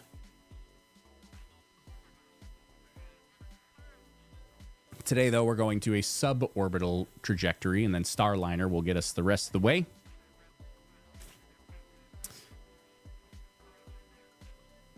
Why T versus L minus? Yeah, good question on the T minus versus L minus. So United Launch Alliance does things a little bit differently, and it's a very subtle difference. But so L minus that's the countdown. That's launch time. So it's launch time minus 2 hours and 7 minutes right now. That means we're launching in 2 hours and 7 minutes. A lot of people think of, when they say T minus, what they're actually thinking of is the L minus clock. sometimes L minus and T minus are the same thing. But really, when you're counting down to launch, if you want to know how much longer until the actual launch time, L minus is the time that we refer to for that. T minus that's more of a like scripted launch time. That's a scripted time for events that are going to happen during the launch. And so on a SpaceX launch, L minus and T minus, as we get down to the counts that anybody pays attention to, they really just run it. It's the same clock. L minus and T minus say the same thing, and they count all the way down. And they use the T minus clock to determine like when certain events happen with the launch vehicle, particularly. In the case of SpaceX, L minus and T minus are pretty much the same thing. It's really a non-issue. We don't even have to talk about it. But in the case of United Launch Alliance, when they launch their rockets, right now, if you were to look at, they're not showing it right now, but if you were to look at the two clocks side by side, L minus and T minus, they don't say the same thing. And that's because what Atlas V does, or United Launch Alliance, is they fuel the rocket and then they go into like a holding pattern. And they basically say, right now, the T minus clock says T minus 4 minutes. So we're not launching in 4 minutes. But basically, the T minus clock says 4 minutes, and that means that basically Atlas is stable right now, and nothing's going to happen until the 4 minute clock starts, and that's kind of when the ground launch sequencer takes over, is at the T minus 4 minute mark. So they fuel the vehicle, and at L minus 4 hours and 4 minutes, the T minus clock actually says 4 minutes, and that holds. They go into what they call a planned T minus 4 minute hold. And so this entire time, the T minus clock is held at 4 minutes. And what that kind of affords, I mean, it's really just an operational decision. You could do it either way. It doesn't really matter. But what that affords is, it doesn't apply to today, because today is an instantaneous launch window. So if we don't launch on time, we're not launching today. But in other launch instances, if there's a delay of any sort and they have to push later into a bigger launch window, the T minus clock can just stay right at 4 minutes, and all their activities that happen, like nothing changes with the T minus clock until they exit that T minus 4 minute hold. So a little bit confusing. Really, the T minus clock is for the launch teams, just to kind of go through their script that they're following. L minus is really what most of us care about, is when is this thing going to launch? And that's what the L minus clock is for. I hope that makes sense. I feel like I don't know if I made any sense of what I just said, but that's the difference. Let's see. Anita says, maybe I'll get lucky and we'll have bad weather tomorrow. That would work out. Nobody wants ice cream when it's cold, rainy, and windy. Well, as of right now, tomorrow would be a great day for me to stream the Starship flight. Slick on Channel 1. Go ahead. I'll let you know crew insertion is complete, and we are starting hatch closure preps and standing by for weather brief. Roger. All right. Got the 2-hour weather brief.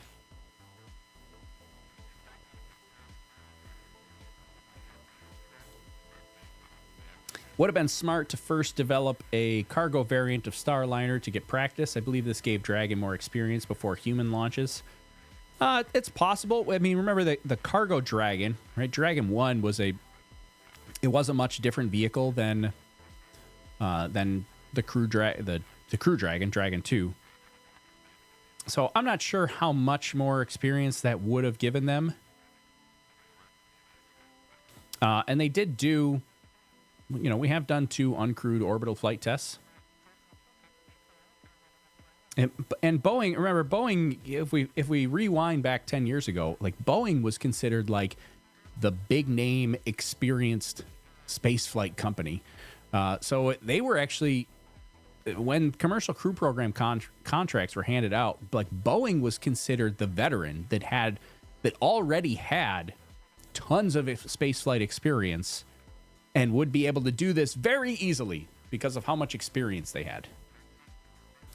Turns out, maybe that wasn't the case. But, hopefully everything goes off well today. You have a heck of a checklist when the checklist is in a binder. Yeah. Yeah, that is, you look at that binder right there. That is, there's their operational procedures. There's a lot of paper in that binder.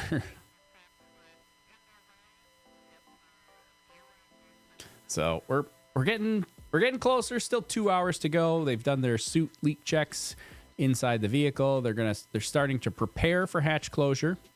We haven't actually started the hatch closure yet, but you'll see there's a little platform that they step on, that little gold platform. That'll get removed. They'll actually close the hatch. They'll do some cabin leak checks. Then they're going to prepare the white room, and they'll pull the white room away from the vehicle to kind of create some clearance there. And then the closeout team, the blue team, will leave the launch pad or leave the crew access arm, and they'll depart the launch pad. We've still got some time to go for that. The closeout crew doesn't leave until I think that white room finally gets closed out at L minus 40 minutes or so.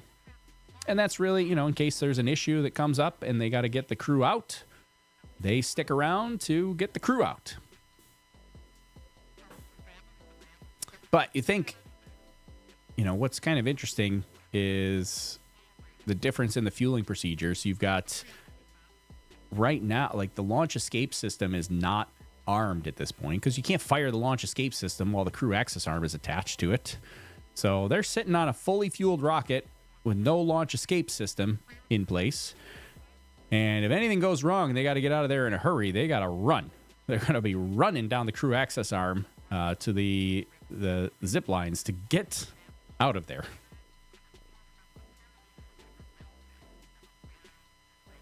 Let's hope we never have to use that.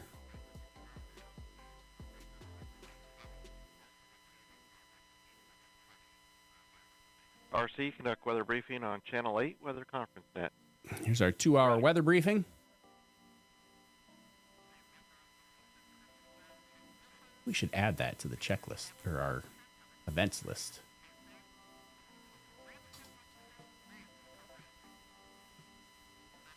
That would be good. Let's see. Where's our weather briefing? We're going to add this to our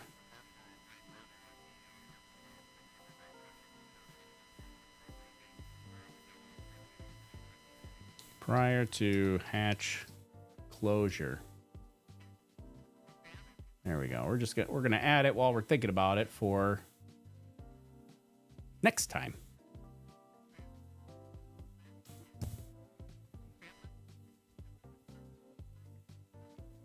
All right, so are your checklists and big binders too? You talking about for our weather balloons? No, I don't have a big. I don't have a big checklist for launching weather balloons. I do. My checklist is like, I don't know, 5 or 6 pages long. Some of it, like a lot of it, is like pre-flight stuff. Probably the first 2 pages is like my checklist, like leading up to launch day, and then make sure that I do all the things and prepare the payload before launch day, and then the last 3 pages are my launch day checklist for launching weather balloons, just so I don't forget anything. And even the eclipse flight that I did on April 8th, there was one item on the checklist that it's not that I forgot it. This is where you get into like weird nuances of engineering stuff. It doesn't really matter because it's a silly balloon launch on April 8th. But my checklist item for one thing that we kind of screwed up on the eclipse launch, the item just wasn't written clearly enough for me to trigger what I needed to do. And so I read it and I was like, it was a system that I have to, that I turn on before, like 2 hours before the launch to make sure things are working. But like 10 minutes before the launch, I'm supposed to restart it to make sure we have a clean slate for launch. And I didn't do that because the checklist item was written poorly. And so the way it was written, it was like, ensure that the tracking system is turned on. And I was like, oh, well, I already turned it on 2 hours ago. We're good to go. Next. And really, I forgot that I need to like restart. And in the fury of activity that leads up to my launches, like your brain kind of stops working because there's just so many things happening. Which is why checklists are really good. Have you changed gas for balloons, or are you still using helium? The last launch that we did will be the last one with helium. So our next balloon flights will be with hydrogen. And that's really because the cost of helium is now absurd. So to give you an idea, talked about a little bit about this on our Discord. So we've always used helium. I get those big 300 cubic foot tanks of helium, and those tanks typically cost me, I don't know, when I first started doing balloon launches, they were like $110 for that big tank. Then the last time I bought them, they were like $180. And then I think it might have bumped up to close to $200 for that big tank of helium. And then it had been so long since we've done a balloon launch. It had been like 4 years since the last balloon launch. But I still had these tanks. I mean, I still had full tanks. I typically keep 3 full tanks on hand at all times. And so I still had helium tanks. But after the last launch, well, I usually keep 2 full ones and 1 partial one. That whatever was left over from the last launch. And the after the last launch, I called our gas provider. Was like, hey, just need to get 2 more helium tanks. The price went from about $180 for that tank to it is now about $1,200 for one of those tanks. It is absurd. It went up like $1,000 since the last time I got it. It is crazy now. So we will no longer be using helium. Honestly, I kind of joked around. I joked after our last balloon launch on the Eclipse. I said, the dumbest thing I did was use the helium for the balloon launch. I should have sold it. Adjust the ISA temperature to 145 degrees Fahrenheit. Roger. Could have made a huge profit if I would have sold the helium tank.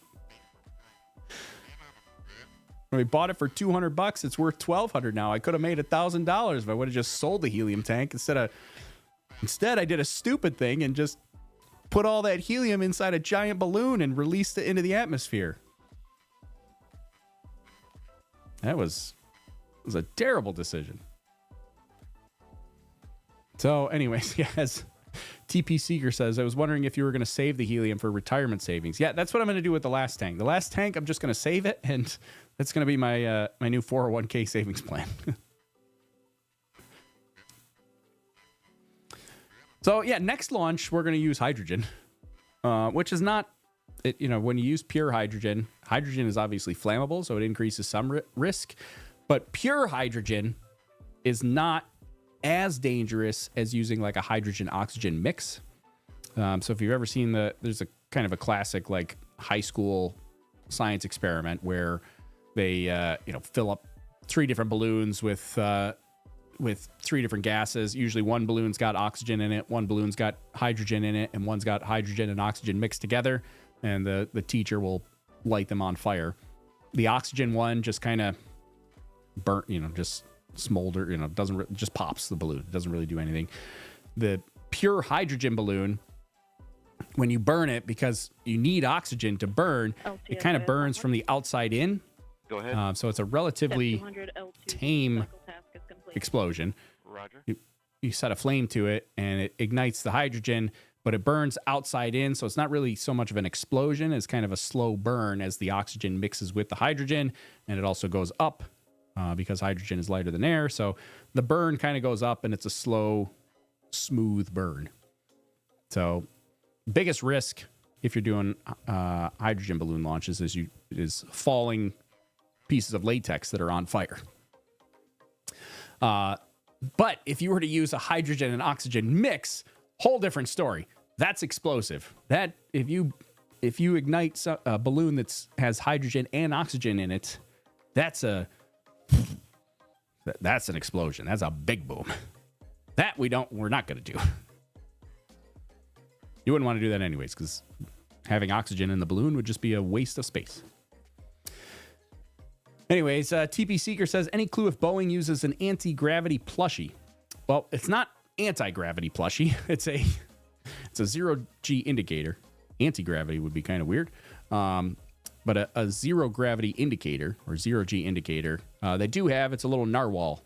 Little bedazzled narwhal that is strapped in next to Sonny Williams, the PLT, or the pilot for the flight. So, yes, they do have one on board. Okay, here's what I'm going to do. We've been going now for 2 hours. We've still got about 2 hours to go, or an hour and 50 minutes, 51 minutes until launch. I'm going to take a quick break, kind of stand up and move around for a minute. This is kind of a slow point in the launch preparations. They're cleaning all the seals for the capsule, getting ready to close the hatch. So I'm going to take a quick break, and I'll be back here in about 5 or 10 minutes, and we'll continue on with the launch, and hopefully things go well, and we will be on our way to a successful launch attempt today. So stay tuned. 5 or 10 minute break. Everybody go get your refreshments, and we'll be back in about 10 minutes or so, and we'll continue on towards launch. All right, we'll see you on the other side of this break.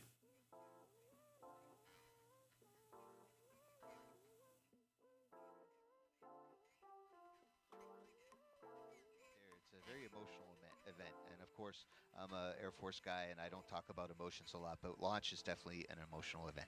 Yeah, that's a great distinction, because you're right. I think when people think feel, or ask about feel, it's answering physically how you feel, but really emotionally is quite overwhelming as well, or can be. Emmett Reese on X asks, what will the crew be doing during their stay on the ISS?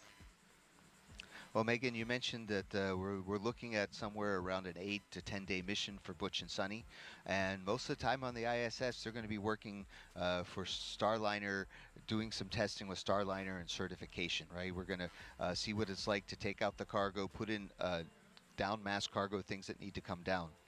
We're looking at seeing how to set up the inside of Starliner for in case there's emergency aboard the International Space Station. Now, for Butch and Sonny's mission, chances are really small, but for a long duration mission, we do have to set up things like an ammonia sensing kit and a few other things that are standard for all the other spacecraft that visit the space station, and we just want to see how it works with Starliner.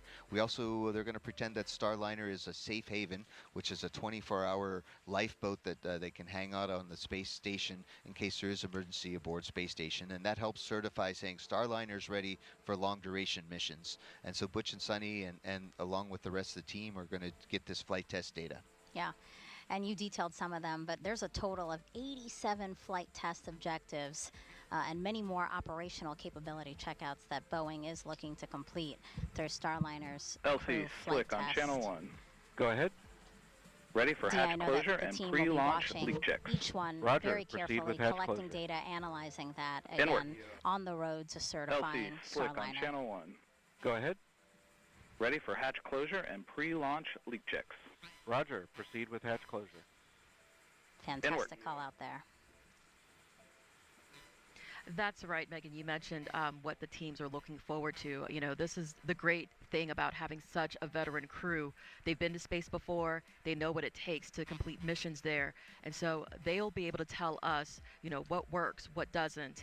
If there's anything we can improve, you know, how can we make the capsule or systems more efficient so that, you know, as we continue on to Starliner 1 with Mike or, you know, future missions, that, you know, we have the most efficient system that'll work for, you know, everything we're trying to accomplish on the International Space Station.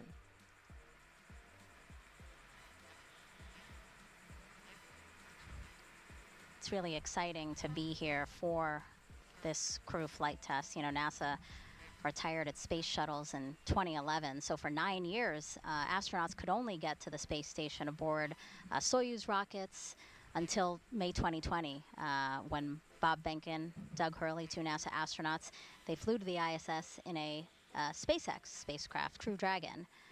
And right now that capsule is the one that we see ferrying astronauts to and from the U.S. to the International Space Station. So this second dissimilar system, Starliner, it's really important, right, Mike, that we get this online and in use and part of the commercial crew program. Absolutely. We made the decision as NASA to have 2 commercial crew providers when we let the contract in 2014, and since then the commercial crew program has been working really hard to give those capabilities to the country. I talked with Doug Hurley just the other day, right after our launch broadcast on Saturday, and he wishes everybody the best, all the best for this launch, and he can definitely associate with what Butch and Sonny were feeling and how they were getting ready. And I worked very closely with Doug and Bob for their mission, and now with Butch and Sonny for this mission. And it's really neat to be able to put together new spacecraft, and we're getting better at it, and we're going to need all that experience and test mentality and building fast, like we've learned from SpaceX company, to be able to go to the moon in the time frames that we want. So this is all great experience for us, and we couldn't do it without without Boeing, for example, for today. Go to proceed with final hatch closure. We are ready. Starliner, be advised. See We've y'all been smiling given faces go in to several proceed weeks. with final hatch closure. Copy that. We're smiling out here too. See you in a couple weeks. We are ready. Oh, they are ready for sure. They are ready, I know. We're ready too. Several weeks. Copy that. We're smiling out here too. See you in a couple weeks. That's great. See you in a couple of weeks. Which will be then when we open that hatch again. And so now for the latest out of that last weather briefing we heard about and NASA's oversight of launch operations, let's bring back NASA's Daryl Nail here at Kennedy. Daryl. Yeah, you heard about the weather brief. You're talking about it. The weather brief was a great one, just reiterating that we are in a great position. Outdoors, temperatures are nice, around the 80s. We have some light winds, about 10 knots flowing in. We do have some coastal showers, but they're pretty far offshore. We have a satellite, we have radar rather, that can show us that, and you can see there on the right-hand side, you see those showers kind of popping up and growing just south of the Space Coast. But Launch Weather Officer Melody Lovin just reported to the launch team that she is forecasting that they will all stay far away offshore. In addition, there's some cumulus clouds that are popping up and around, but she says those should be a factor as well. They are going to keep an eye on them. So we are still, according to our weather officer, 90% go for liftoff at T0 at 10:52 and 15 seconds a.m. Eastern Time. There you see the light winds and the expected temperature, and that only concern the cumulus cloud rule, because you can't fly a rocket through a cumulus cloud. Otherwise, it could potentially create its own lightning strike. So that's why they have that rule in place. There's a beautiful shot right there. You can see some of the puffy clouds in this shot, but you know, that looks a little more compressed because that's a distant view, which makes those clouds look like they're more clustered. This is kind of gives you a better shot here. Looks like we're launching into a clear blue sky, and we sure hope that that holds for the rest of the way, and certainly the forecast indicates as such. Want to take a moment now to bring in and introduce one of the members of NASA's Commercial Crew Program who is working the launch today. We're joined by Brittany White, who is with CCP. She is a launch site integrator, and you sit right over there. Yes, right I do. back there. Been doing your job. I've been watching you as you've been listening to some of the milestones even pass by here, and you're giving big thumbs up. So I know your team has been working really hard over these past few months, especially during the launch attempts. Your insight is into the ground side. Correct. Ground side was an issue, of course, during the second launch attempt. Yes. But equipment was replaced. Dylan Rice, our ULA commentator, talked about that. How are we doing right now? Beautifully. We are looking great for an attempt today, and a hopefully successful attempt at that one. It is a beautiful day out there, and the teams are working some minor issues, which are normal that we see, but nothing standing in our way right now. So many systems, so many things going on with a rocket that there's little things that always pop up that the team has to work. But as you mentioned, nothing big. This is the third launch attempt, and so I'm wondering, as somebody who's working this with each and every attempt and the long hours that are involved, how do you stay hungry? How do you stay after it with each successive attempt? Well, the mission is an incredible one. I mean, this alone, working with crew in general, being able to be even a small part of the team that brings crew to the ISS, that is amazing. And this mission in itself is incredible. The very first crewed flight of Boeing Starliner, the first crewed flight of ULA's Atlas V, and the first crewed flight from Cape Canaveral Space Force Station in about 60 years? 61 years. So, I mean, just so many firsts, so many incredible moments, incredible milestones, and the team looks out for each other, and we're reminded of how important this mission is every day. Great words there, and certainly we're glad that the team is looking after each other, because you guys have put in some really long days and long hours throughout this entire campaign. You've been in your current position for 7 months, so you're pretty new to the job. What's been one of the neatest things that you've experienced since coming on CCP? Well, so one of the pinch me moments, I'll say, was in February of this year. I was able to be on the tower that we're seeing here live today. Up on the top of the tower. Up on the top of the tower, and I was able to witness ULA testing that crew arm and white room that we're seeing right here, swinging. They perform functional tests, functional swings, to make sure that on launch day everything is going to go according to plan, and work out any kinks that they might see. So I was fortunate enough to be standing, almost as close as we are right now to when they were swinging that arm, and not only seeing a piece of hardware that size swinging so seamlessly, that in itself was amazing, of course, but also realizing that, hey, we're swinging this arm to make sure that it is going to operate properly today for Butch and Sunny to walk down the platform to go into the white room into Ingress Starliner. So that was very much a hatch closure complete. And there's a look at that crew access arm, which will be stowed at L-11 minutes. We'll be doing that same movement. LC slick on channel 1. Go ahead. Hatch closure complete. PNE2, LC. Roger. There's some great milestones you can see there, the hatch being closed, but that crew access arm, you spoke like a true engineer, right? You see something like that. Power on, crew access arm, hydraulic heater as required. Go ahead. Roger. Start center engine chill down. Roger. Arm control, LC. Arm control. Power on, crew access arm, hydraulic heater as required. Roger. All right, Centaur engine chill, so another great step towards launch. Real quickly, you mentioned some advice that you'd like to give little girls or young women who are pursuing this career in engineering. It's a tough field, no question about it. But you had some advice that you want to give folks. I was given advice from a very young age: never say no to an opportunity. And sometimes you're presented with an opportunity that, at first glance it might not seem like it's going to be a lot, but in the long run it really does make a difference, and you might be surprised. So my advice that I always give when I'm doing outreach or anything like that, when I'm just talking to somebody, is never say no when an opportunity is presented to you. You got an opportunity in college to put together a project that ended up going out to Houston and was tested in the neutral buoyancy lab, where they do practice for the EVAs and spacewalks. That's pretty cool. Houston, I was asked We're to, ready hey, for help pre-launch write this cabin proposal, leak test. and you can prepare for cabin pressurization per your checklist and configure the HIU valve sensitivity knob to maximum.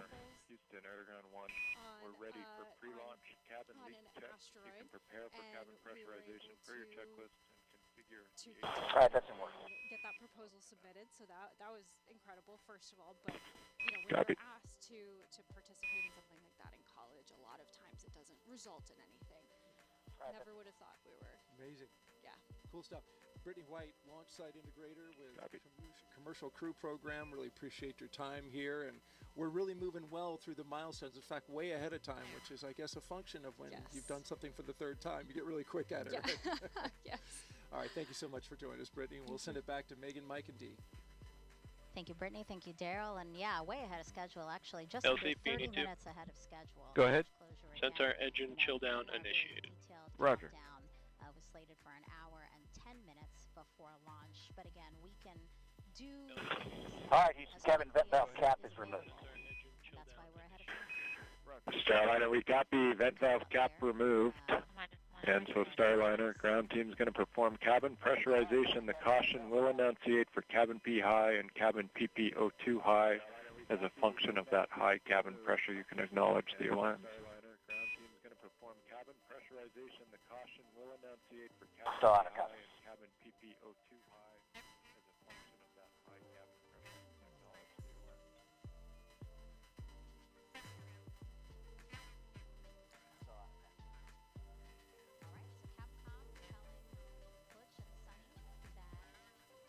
All right, welcome back, or maybe you were here. Welcome back to me. If you're just joining us, or if you need a recap, we are at hatch closure. The hatch is closed. They closed it while we were on intermission there. The astronauts are strapped in the vehicle. They have completed crew insertion. Hatch is closed. They're going to do some cabin pressurization checks here now. And we're actually probably about 20 minutes ahead of schedule right now, which is good. We'll kind of just hang out and see what happens. If you recall June 1st, at this point, they were dealing with topping valves not operating correctly or not communicating properly, to be more accurate, and we don't have any issues that we're tracking right now, so things are pretty good. So minus 1 hour 35 minutes. We're at an hour and 35 minutes to go. They're going to verify there's no leaks, and if everything's good to go, they'll start closing out the white room. Typically, the white room closeout is about T-minus 40 minutes, so still about an hour, a little less than an hour until they close out the white room and depart the pad.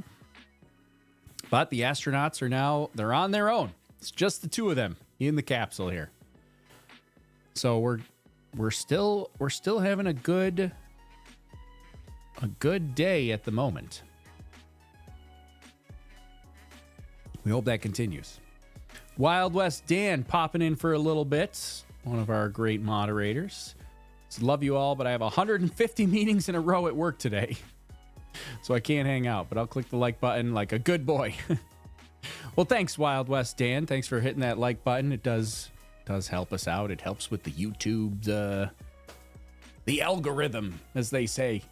So yeah, don't forget to hit that thing. We can do more cool stuff, like the cool new studio we got here. New studio. Gotta figure out, sometimes these neon lights get a little too bright. I think hold on.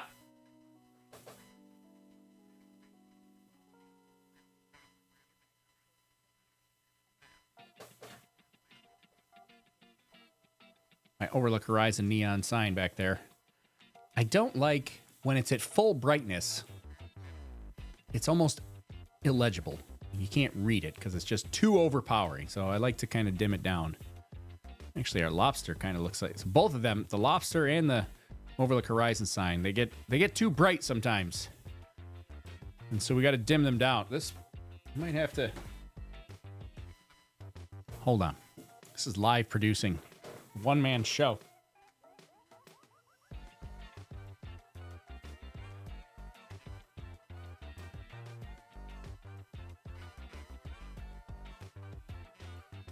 Okay. I feel better now. I swear I'm a professional. I know what I'm doing. Sometimes. Okay, so where are we? Where did we leave off? Here's our beautiful, beautiful Atlas V rocket on the pad here. Let's see. I'll give you this view here. There's the beautiful rocket on the pad waiting for launch. You can see a lot of venting happening there. That is completely normal. That is expected. It's actually what we want to have happen is that venting. So that's a lot of the liquid oxygen that we're seeing vented off. It is the liquid oxygen super cold when it gets pumped into those fuel tanks. So as it warms up, turns into a gas, kind of boils off. That gas would overpressurize the tanks. We don't want that. So instead of overpressurizing the tanks, they vent it off. And when they vent it off, it turns into this cloud like this. And so we see this gas venting off the vehicle all throughout the launch preparations. This is completely normal. This is what we want to see. If it wasn't venting, that would be a problem. That's no good. We don't want that. we want to see the venting. Anyways, hey, Tracy joined as a channel member to the ground control crew. Thanks, Tracy. Thanks for joining as a channel member. We appreciate you. Welcome to Space Lobster Nation. There's something for every lobster fan. Something for every lobster fan here. This is TP Seeker says, Theta says, the studio is cool. Red is the best color.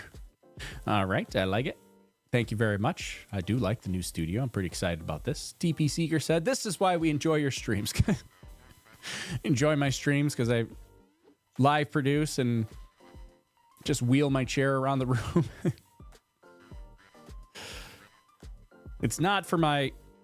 You're saying it's not for my amazing commentary that you subscribe to see all the problems that I have? Deorberate. That's what you're subscribe and follow the channel for, is for the comedy of errors? That's okay. That is improper staging. I'll allow it. I'll allow it this time. It's actually my favorite part, to be honest. It's usually, typically, I try not to screw things up, but when we do, sometimes it's fun. -1 hour, 30 minutes. All right, so let's see. I'll get you back to this view. We can see our capsule is all closed up there. They're doing some pressure checks and getting the capsule ready to close out here and get rid of remove that crew access arm. Crew access arm, they actually don't pull away until about T-10 minutes, or L-10 minutes. So we got a long way before they pull the crew access arm away. But the closeout crew there, the blue team, they will depart the pad at about L-40 minutes. Tracy says, we've missed this. I'm so excited to have 2 launch days in a row. Yeah, that'll be kind of exciting, actually. Launch today, hopefully, for Starliner. Not to be confused with tomorrow's launch of Starship. SpaceX's Starship doing their integrated flight test in number 4 tomorrow. So hopefully that goes well. They're going to be attempting a landing successful re-entry and a soft landing of the Starship. They've got the landing burn and the flip maneuver and everything else, and they're going to try to soft land the booster. Tomorrow should be. this is exciting. It's exciting to see astronauts, but tomorrow's going to be crazy. The pad is proceeding with cabin pressurization now. Copy.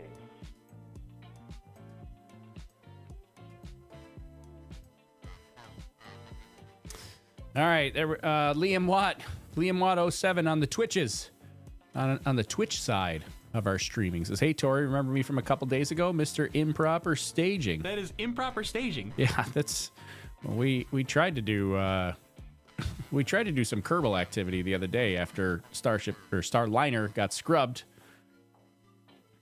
It wasn't that successful. That is improper staging. TP Seeker. Even miss weather balloon recovery missions.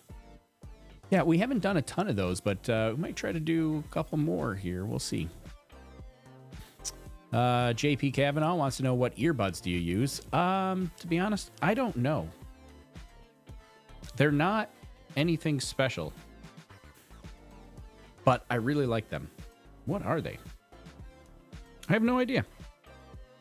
They are no name generic. Hold on. Is it on the cord? Maybe on the plug? Nope, I have no idea. They are a no-name earbud. They're nothing special. They're not any like super expensive in-ear monitors or anything, but that's essentially what I use them for, is in-ear monitors. But I actually really like these earbuds. They were not that expensive, and they have really good audio quality. So I wish I knew what they were. But you can ask me again in our Discord after the stream, and maybe I'll look them up. But they're not that expensive, and they're really small, so I kind of like them because in this view, people don't really see them. They can't really tell that I'm wearing earbuds, which I like. I don't like I prefer not to go with like the big podcast look with the big over-the-ear headphones. I don't want that. What happened to 2 Minute Tuesday? 2 Minute Tuesday took a lot more than 2 minutes to do every week, and things just got busy. I'd like to do more, but now we're doing a podcast. I got a new podcast episode coming out here in a couple days. We're doing the Jet Streams and Rocket Dreams podcast. We're going to try to keep up with that. That's a little easier for me to produce, and we're working on that. So consider following the Jet Streams and Rocket Dreams podcast on Spotify or Apple Music or Amazon or wherever you consume podcasts. That's where we're going to cover deep dive into a little more, some other topics. And who knows, maybe someday I'll surprise you with a 2 Minute Tuesday. I'm not saying it's out of the question. I'm just saying we'll see. Life always gets in the way of fun. Yes, this is true. This is true. I mean, I wish I could do this as my full-time job, but I don't. So, there.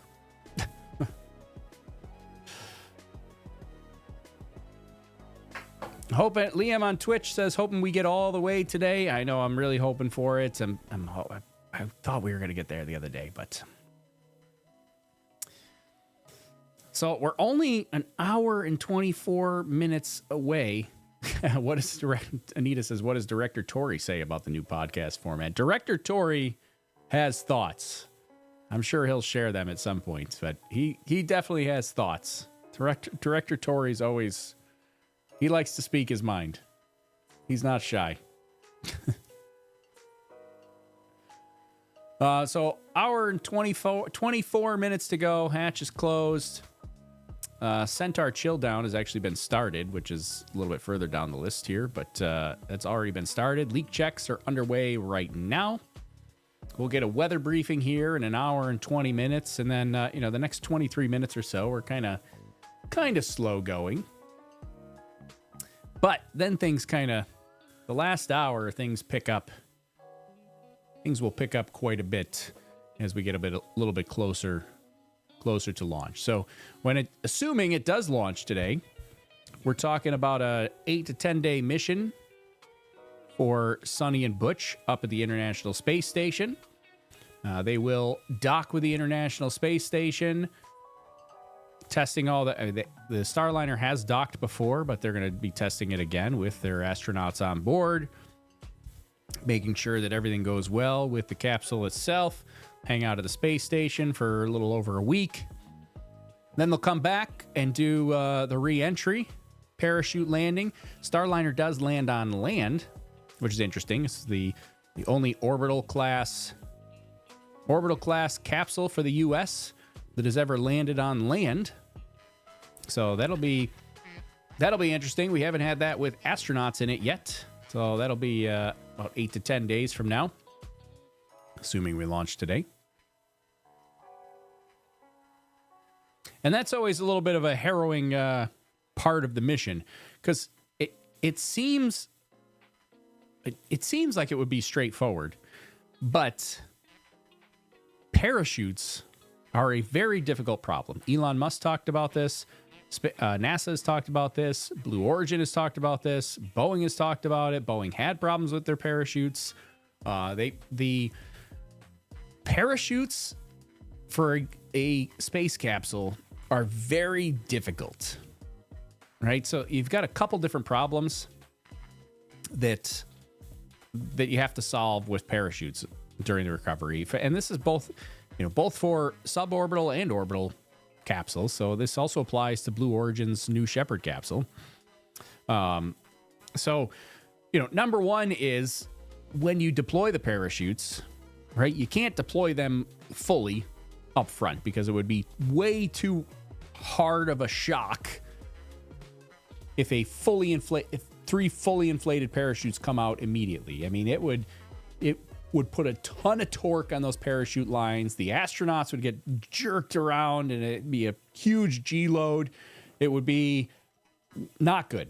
So when the main parachutes come out, they come out in a reefed position, which is a closed position. And then they gradually open and inflate to kind of gradually get to that full deceleration. So you got a couple problems. Is one, you got to pack your parachute. So just like a skydiver, right? You got to pack your parachute, and it's got to be packed correctly so that, it's in a small, tight, confined space. And we got to make sure that when it gets deployed, it gets pulled out and none of the lines get tangled or twisted or anything like that. That's problem number one. Then it's got to be deployed in this reefed position. And so you got to make sure that the reefing mechanism that constricts the parachute does its job and stays in place. But then, as we saw in the Blue Origin flight a week or two ago, the parachutes have to disreef or fully inflate. And that means there's either a ring that slides down or that cuts away. And Starliner Houston, the side hatch is being configured. Audible noise may be heard. And that disreefing is when we had an issue on Blue Origin's New Shepard capsule. One of the parachutes did not disreef correctly, and so it landed with two fully inflated parachutes and one partially inflated parachute. Still safe for the New Shepard capsule. The New Shepard capsule can actually, astronauts or passengers, I'm not sure if we're calling them astronauts because they're suborbital, but passengers on the New Shepard capsule can survive with just one fully inflated parachute on New Shepard. So there's some redundancy involved in that. But that redundancy also means that you have to make sure that your parachutes perform as they're expected to. One of the issues that Boeing had with Starliner and their parachutes that delayed some of the flights is that they discovered that the material that they were using was not actually meeting the specifications of the material. So they were using a particular material that, in theory and in their calculations, that with one parachute, it could safely land at, whatever the landing speed was. But then they discovered in application that the material was not performing as the specifications said it would perform. So the parachutes, they had to adjust the parachutes because they discovered that under one parachute or under two parachutes, they couldn't land at a safe speed. And so that's kind of important. You do have to plan for, space flight, and the risk in space flight is all built upon layers and layers of safety, right? So we've got redundancies, tons of redundancies in all of our systems, including the parachute systems, right? We know that really, ideally, we want 3 good parachutes, but really, we can land with 1 good parachute. And so we need to make sure that's actually the case, that that we don't have to rely on 3 good parachutes because things happen, anomalies happen, something gets, there's human factors in how things are packed and how things are put together and built and configured. There's unknown, there may be unknown aerodynamic forces that that come into play, or certain weather factors that affect things, or the humidity is too high, or the wind was too strong, or Go ahead. Yes, sir. Could I talk to you briefly on channel 20? Roger. so it's there's a lot of, as TP Seeker says, testing. Oh, by the way, more testing. Yeah, lots and lots of testing. And, sometimes those tests get delayed because, SpaceX has done it. Boeing has done it. Like, you have something you've modeled in your computer simulations, and you think you have all the parameters, and you think it's going to go a certain way. Sometimes your tests are affected by your personal biases, or you've got kind of confirmation bias in there, or expectation bias where you're expecting a certain result and maybe you overlook something. And so sometimes those tests reveal deficiencies that you weren't expecting, right? We had with those parachutes for Boeing and the Starliner, they were expecting the parachutes to perform under certain specifications, and they just weren't. So Jamie over on Facebook says, I would think extremely high winds in the upper atmosphere could be a real challenge. Yeah, definitely. High upper level winds are a challenge. Keep in mind, though, so when we talk about upper level winds, we're not really talking about the upper atmosphere. So the upper atmosphere, which is, I would consider that, like we're getting into like above the, into the stratosphere, above the tropopause, above the troposphere. That's, the winds actually get pretty calm. That's it, like, right, the barrier, the tropopause is right around 30,000, 40,000 feet, 10 to 12 kilometers usually. It varies. It's not always at the exact same spot. But that's where we see our highest upper level winds typically, is right at that 30,000, 40,000 foot altitude, 10 to 12 kilometers. So those are usually, when we talk about upper level winds, that's the upper level that we're talking about. It's actually not the upper atmosphere technically. It's actually pretty close to the ground, to be honest. We call them upper level winds really in relation to rocket launch and landing operations, and they're upper level as it relates to ground level, right? Because we get concerned about ground level winds, right? Our winds at liftoff, our winds at the surface when we land, but then we get concerned with those upper level winds, which are 10 to 12 kilometers, 30 to 40,000 feet in altitude. Those are kind of the higher winds that we typically see. Today, upper level winds not a concern. They're actually almost calm. They're 10 mile an hour upper level winds, so not a factor for today. Could be a factor at landing. We don't know. We can't really predict. Predictions for that far out right now are not accurate. So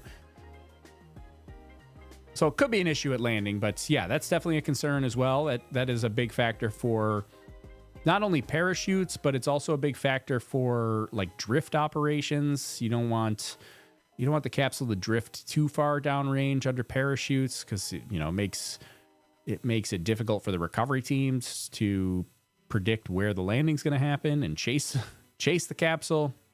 You also don't want strong ground level winds, because that can introduce a horizontal component when you're landing, and it you kind of want the capsule to just kind of set down pretty much straight down as much as you can.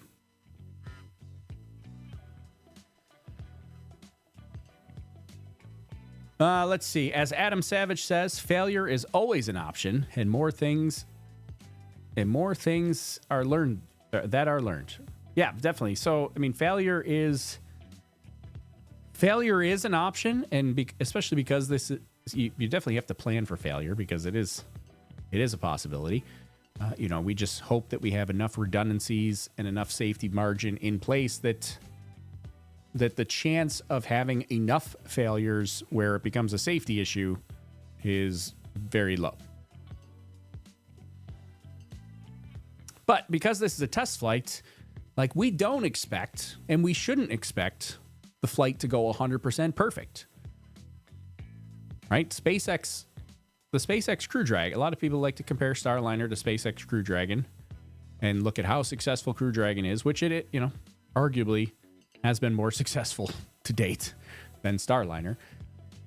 But if we think back and look at the history and look at, the SpaceX Crew Dragon Demo 2 mission wasn't perfect. There were things discovered on Demo 2 that had to be addressed.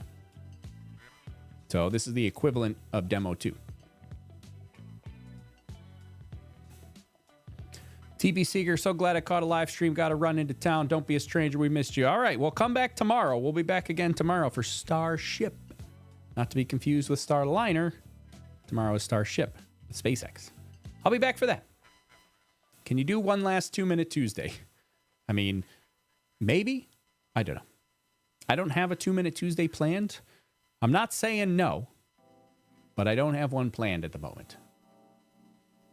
So we may do it. We may do another 2-minute Tuesday at some point. I'll just surprise you with a random 2-minute Tuesday one of these days. If I have a topic to cover a 2-minute Tuesday on.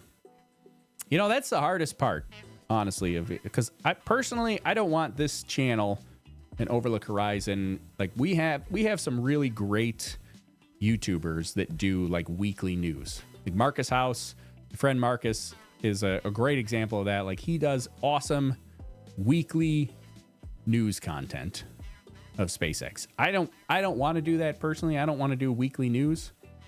I would rather just kind of do sporadic, deeper dive topics. And so then the hard part is coming up with the topic that I want to cover. Not only coming up with the topic, I've got lots of topics. It's getting it from an idea to a fully formed video. That can be a challenge sometimes.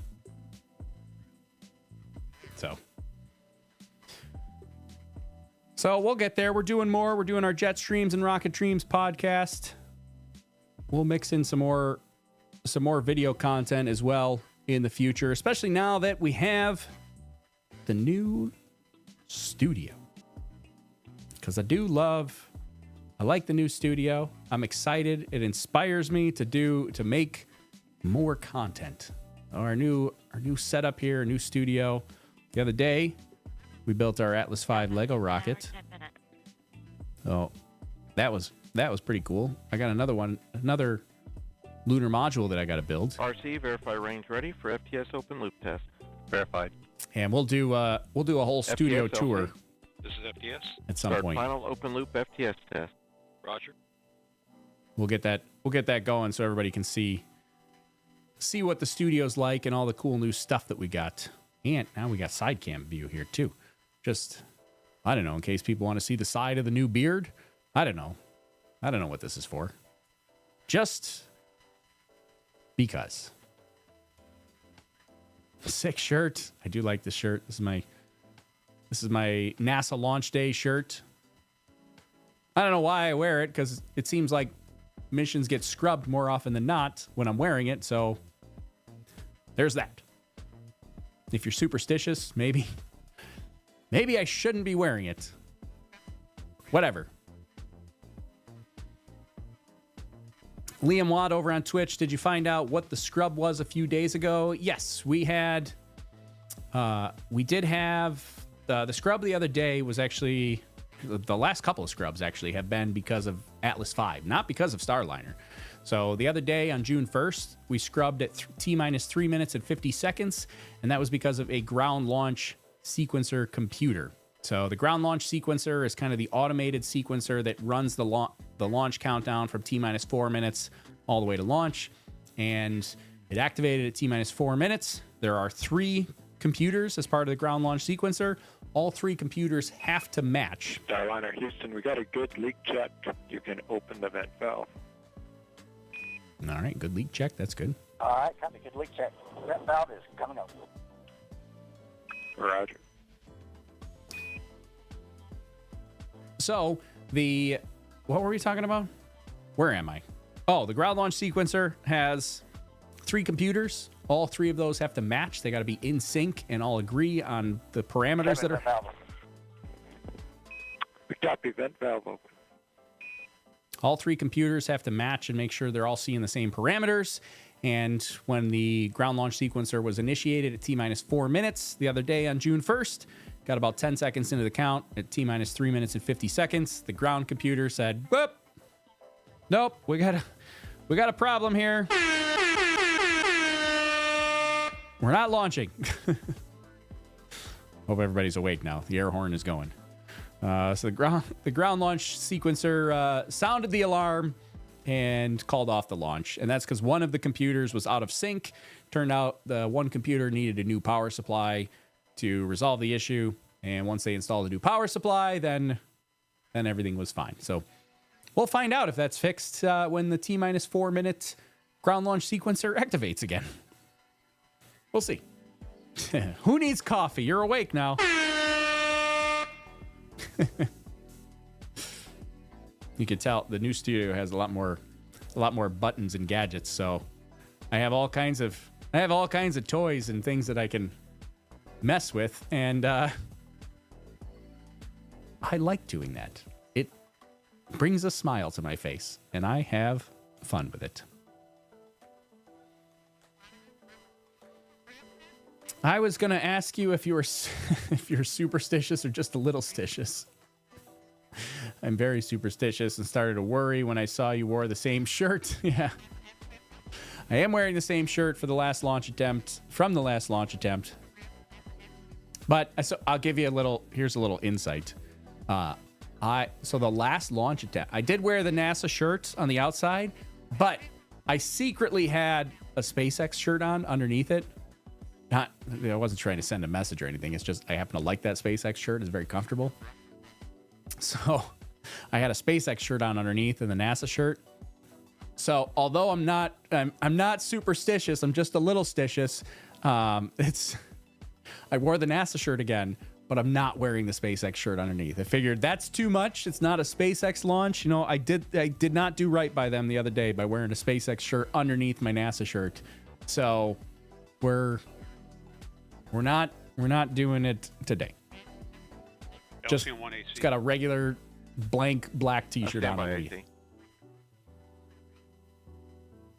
Gary Beatty, new studio setup is great looking. Well, thank you very much.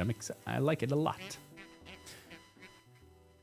Nathaniel, given the thruster position on Starliner versus Dragon, do you think they could use a Starliner to boost Hubble?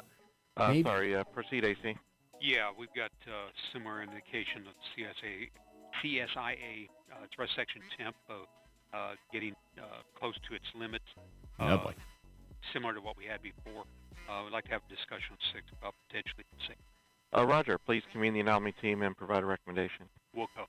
No, you never like to hear that. LC Lockstep. Go ahead. Requested permission to perform Centaur LO2 transfer line reach up. Roger, proceed. Blue team lead, LC on 1. Go ahead, sir. Roger, Centaur LO2 is performing our reach hill operation. Roger, I'll alert the team.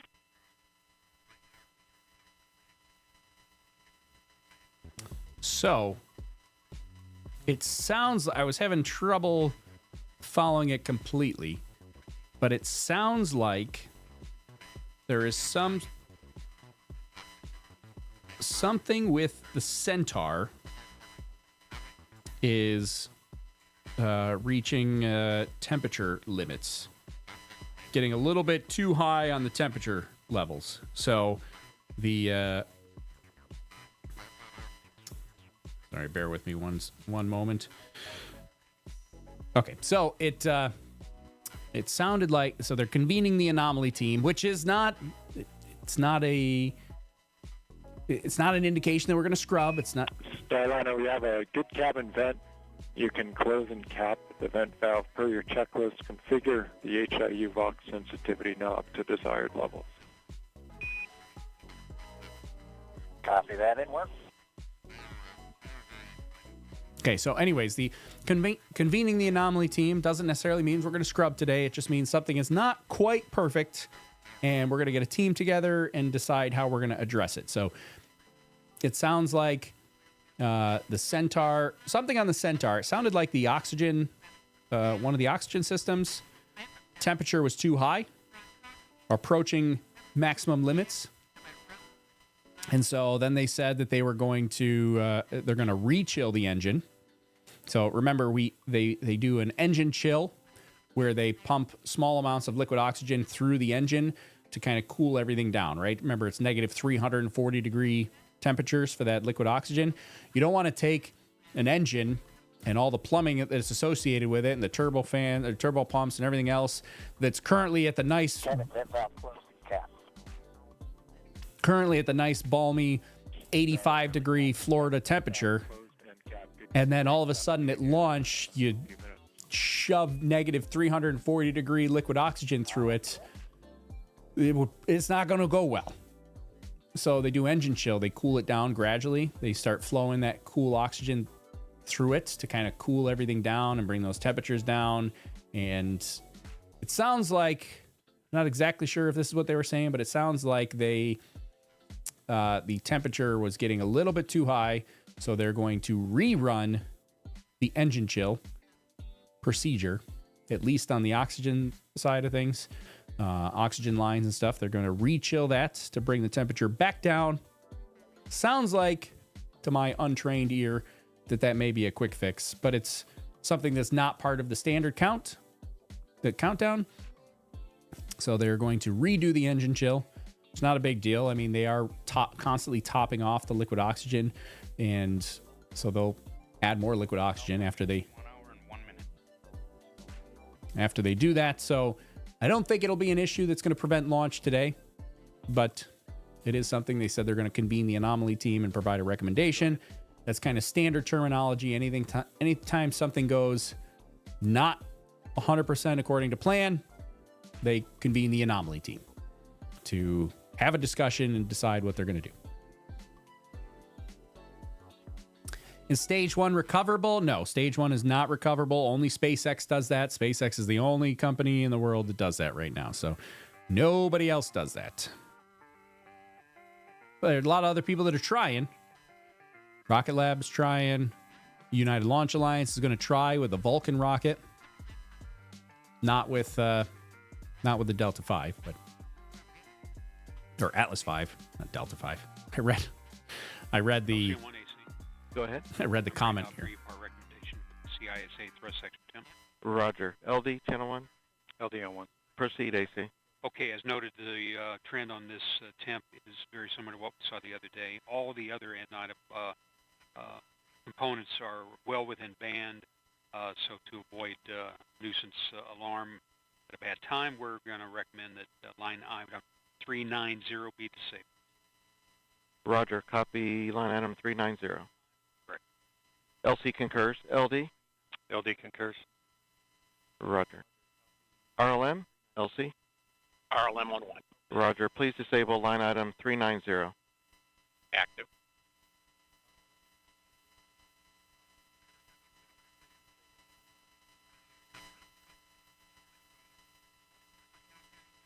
Okay, so what it sounds like they're doing, so they have a thrust section temperature that is slightly higher. And it sounds like they saw this the other day. I don't call them talking about it, but it was trending towards the higher direction, but not. LC on 1, this is RLM. Go ahead. Line item 390 has been disabled. Roger. So it was trending towards the warmer side, but not actually violating the high temperatures. It was just the trend was heading that way, and they were getting warning alarms to let them know that it was trending that way, but it was still within temperatures. That's what it sounds like to me, so I'm interpreting. And because This is FTS. Go ahead. Yes, Operation 55, Step 270, FTS open loop test is complete. Roger. Okay, so that's the flight termination system that they're testing there. But anyways, going back to that high temperature, sounds like they saw this the other day.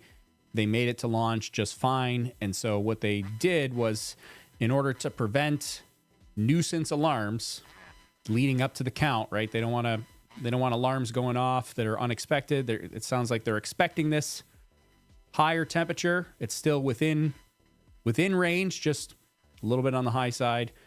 They were disabling what they call line item 390. I suspect that's just their speak for disabling that warning alarm. So they're disabling the warning alarm so they don't get nuisance alarms as we approach launch time. But sounds like this is not going to be that big of a deal. Yes.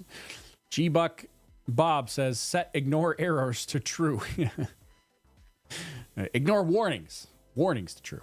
Not technically an error yet. It's just a warning. Skeeter Man says they need a bigger anomaly team.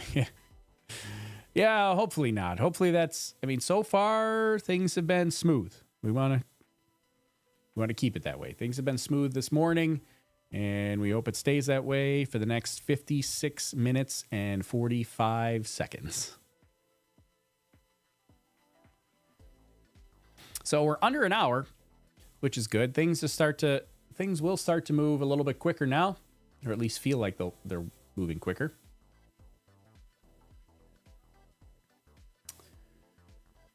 Let's see if I have any updates from our media friends.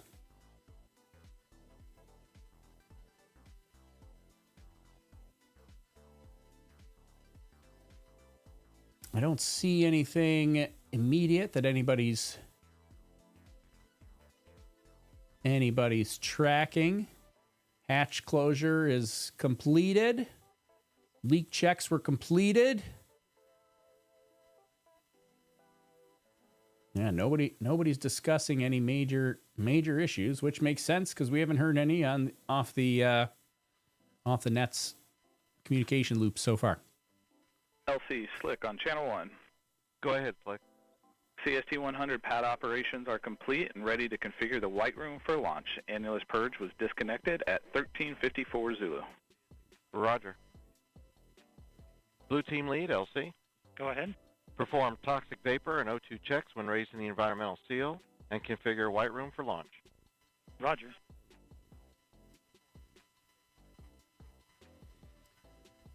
All right, so we're still pushing forward. We are getting ready to close out the white room here, which is now we're back to kind of on schedule. We'll give you an idea. Let me pull up a couple of resources here, and I'm going to put them on the screen for you in just a second here. Okay, so real quick, just to give you an idea of what our spacecraft is here today. Hopefully people are familiar with what we're launching, but this is the Atlas V N22 configuration. All right, so the N22 means that we have no payload fairing. We have a Starliner on it. That's why there's no payload fairing. And the 22 means we got two solid rocket boosters strapped to the side here. Those will jettison first after launch, and they're expended. Then we continue on with our first stage booster. We got RD-180 engine at the bottom, Russian-made engine. We've got our interstage adapter, half stub adapter, and then we get the Centaur upper stage. And the second two in the N22 configuration, or it might even be the first two. I can't remember which one comes first. But the other two in the N22 configuration is that we have dual or two RL-10A engines on the Centaur rocket. So we'll only really see that on Starliner. Typically, Atlas V, when it launches satellites, only has one engine on the Centaur upper stage. So then we've got the aero skirt and the Starliner with the ESA service module attached to it all the way at the top. So that is our expanded view of Starliner. We don't say exploded view because we don't want rockets to... This is the expanded view of the Atlas V rocket. Giving you an idea of all the parts that we have. The Centaur has... Apparently, this Centaur has given us some issues this time. We had the faulty oxygen pressure relief valve back on May 6th. We had some bad topping valves, although technically they weren't on the Centaur. They were on the ground side for ground servicing equipment for the Centaur. And then we also had the ground launch sequencer that was also... it also went bad. So that's our report on the actual rocket that we're launching. And if you happen to be... Whoops. Let's see, I want this one. zoom in on this one. If you happen to be in the area, this is our launch corridor here, and this is about when you would see it. So if you're in ring 1 here, you're going to see, you'll see the launch about 30 seconds after launch time. If you're in ring 2, you're going to see the launch. I guess this is ring 1 way down here. This is ring 2 here. You'll see the launch about 90 seconds after liftoff. Here's ring 3. If you're inside of ring 3, you'll see it 150 seconds after launch. Ring 4, you have the potential to see it 210 seconds after launch. Then we go up to ring 5, 270 seconds. Ring 6 is 330 seconds. Ring 7, 390 seconds. Ring 8, 450 seconds. Ring 9, 510 seconds. And ring 10, 570 seconds after launch. So all up the East Coast. If you're anywhere along the East Coast, you see these rings here. You have the potential to see this launch today. So it is possible to see it. So if you've got a clear view of the eastern sky, you might be able to see the launch if you're within these rings. I'm not. I'm over here. So I'm outside of the rings. I can't see it. But I'll give you a little idea of what to expect here for today.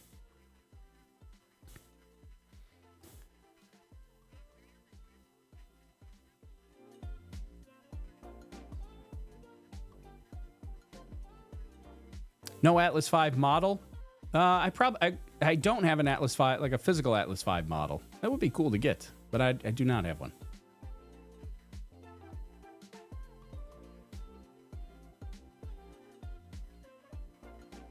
Not many of them in mission control by the look of it compared to the days of Apollo. Yeah, it's a little bit different now, and that's just because like we're kind of like these teams are all dispersed, right? So we have launch control, which is at Cape Canaveral. We have United Launch Alliance, the launch control. That's for the actual rockets. Starliner will communicate with their Boeing mission control. And they're also going to be communicating with NASA's mission control, which is really kind of doing the International Space Station operations. But remember, this is a lot different than NASA launches, because in the past, like NASA was responsible for 50 minutes.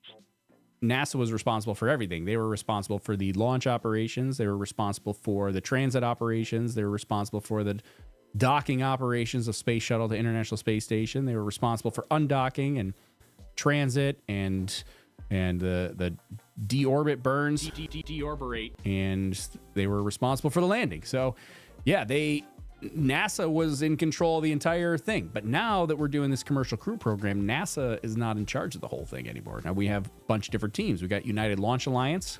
That's a separate company with their own teams that's managing the rocket. You've got Boeing managing the Starliner, entirely separate team. You've got NASA managing the International Space Station, another entirely separate team. So, Greg Meister says, at the risk of sounding uneducated, is there a difference between T- and L- on the countdown clock? There is. That's a great question. We touched on this a little bit earlier, but we should touch on that again. There is a difference between T- and L-. So it is a great question, Greg. A lot of people are not aware of this. So typically, a lot of people say T-, but what they really mean is L-. So the L- clock is the actual time between now and the intended launch time.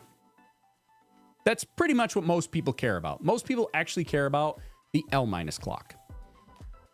In the case of United Launch Alliance, the way they run their countdowns, L- and T- do not read the same times. I'll explain T- in a second, but SpaceX uses their T- and L- clocks are the same, so doesn't really matter. They just count down the same all the way down to launch. United Launch Alliance does it a little bit differently.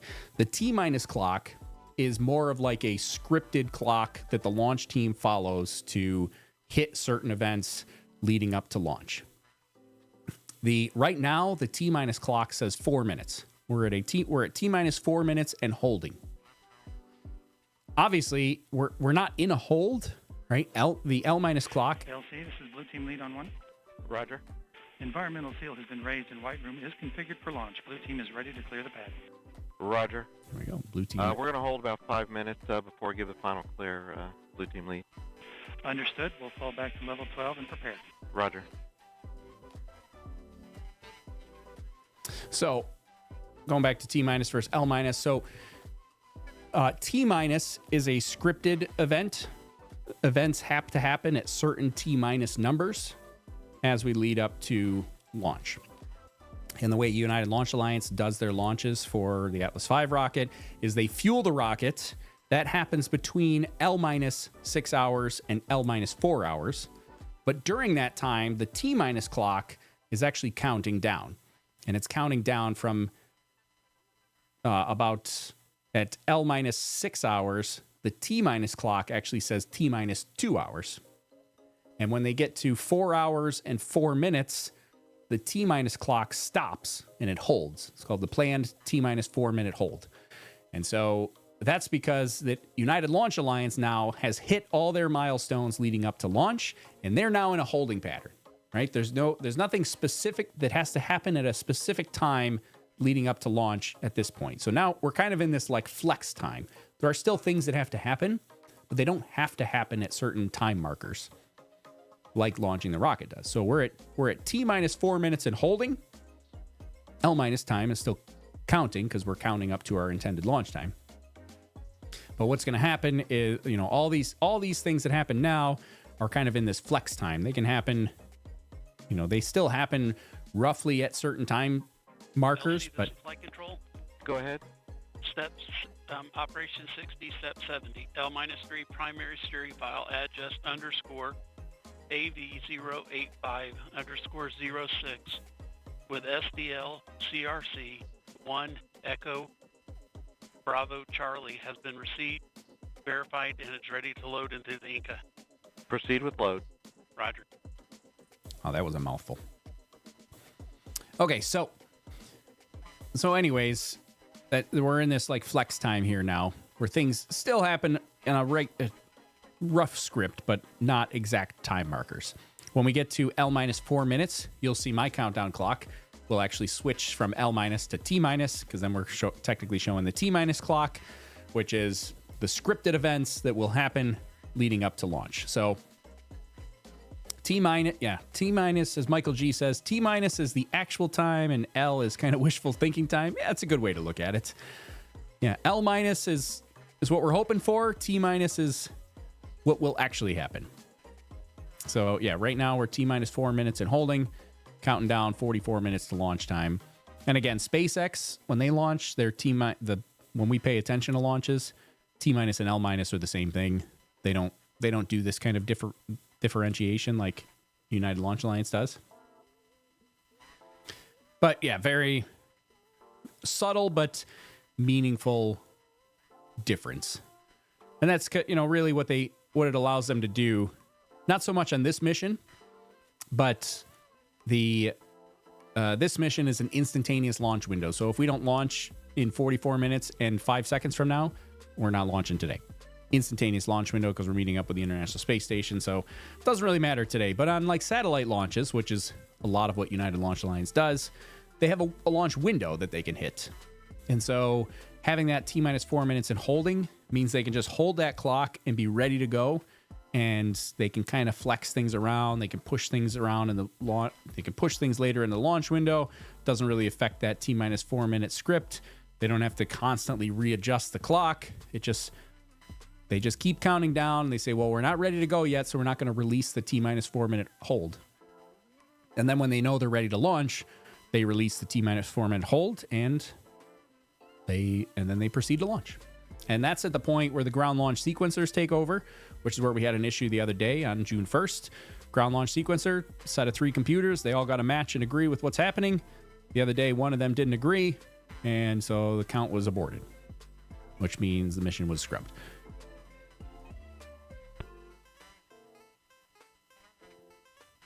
Yeah. We Be Good says, oh, great. Boeing put a computer in charge of the aborts of Starliner. Nothing could go wrong there.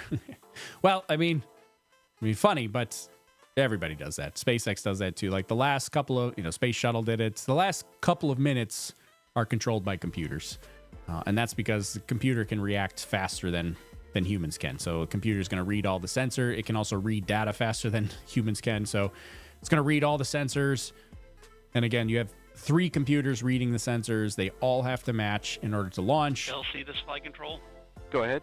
Yeah, Operation 60, Step 110, L-3, primary steering file adjust _ AV085 _ 06 with SDL CRC 1 Echo Bravo Charlie has been verified and loaded into the Inca. Roger.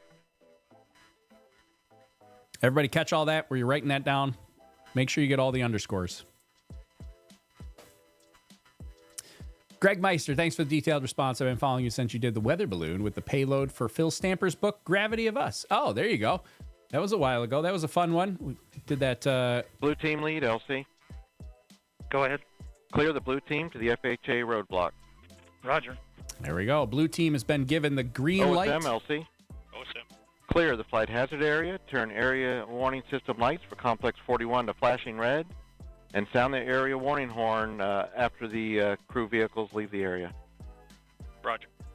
Oh, there we go. A little bit of insight that we didn't really hear the other day, but they're going to be turning the Slick 41 launch pad lights, the warning lights in the area, to flashing red. Let them know a warning, a launch is imminent. Go ahead. Disable CAT TVM system monitoring. Roger. And they will also be sounding the area warning horn. Just in case there's somebody in the area that doesn't know there's a rocket launch today. LCFE. Go Effie. CAT TVM system disabled. Roger.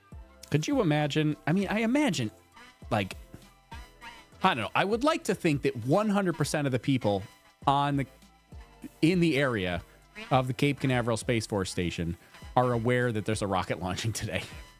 Like, it has to be 100%, right? Like, not 99. It has to be 100.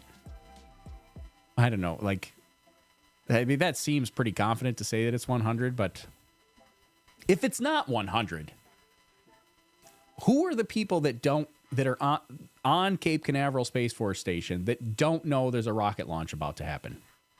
I don't know. To me, maybe I'm just got blinders on, but that seems shocking to me. But could you imagine if they didn't sound that warning horn and there's somebody there that doesn't know that the launch is happening, and all of a sudden it's, rockets going. You're like, oh, what's that?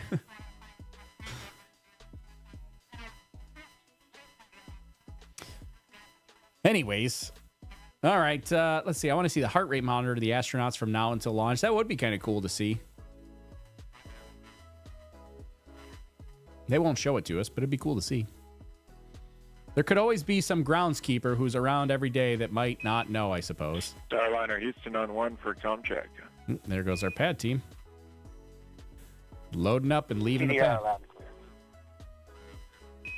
Starliner Houston, we have you loud and clear on 1 as well. We'll call out our L-35 comm checks. Moving on, for your awareness, boot team has departed the pad.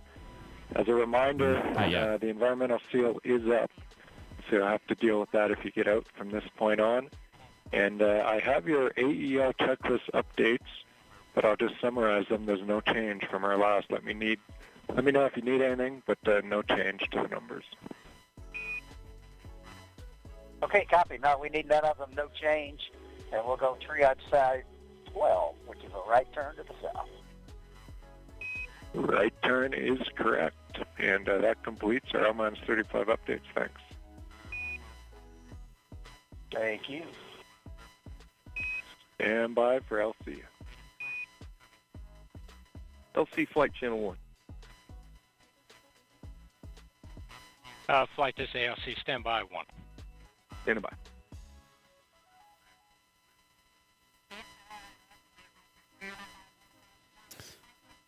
All right. So we're... Go ahead, flight. This is LC on 1. Yeah, ready for comm check on CST Underground 2? Roger. Here we go.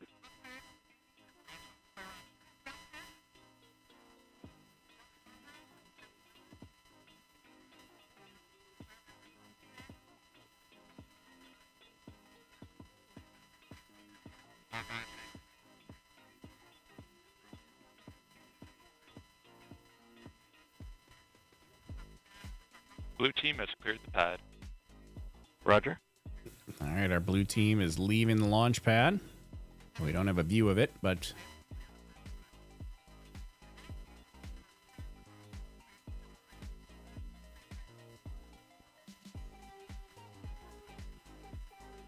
astronauts' voices sound normal despite helium leakage. Yeah.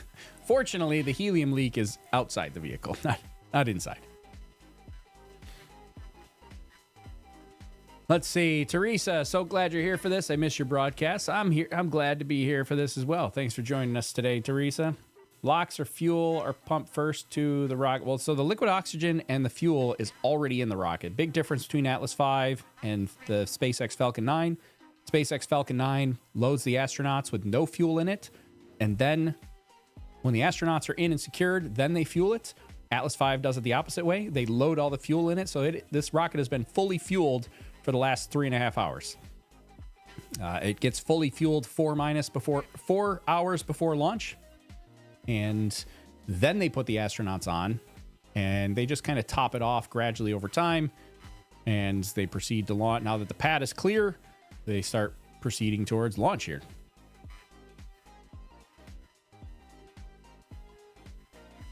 Yeah, some guy running a string trimmer or chainsaw with hearing protection who was oblivious to goings on, and then all of a sudden, rocket launch. Yeah, that'd be quite the surprise.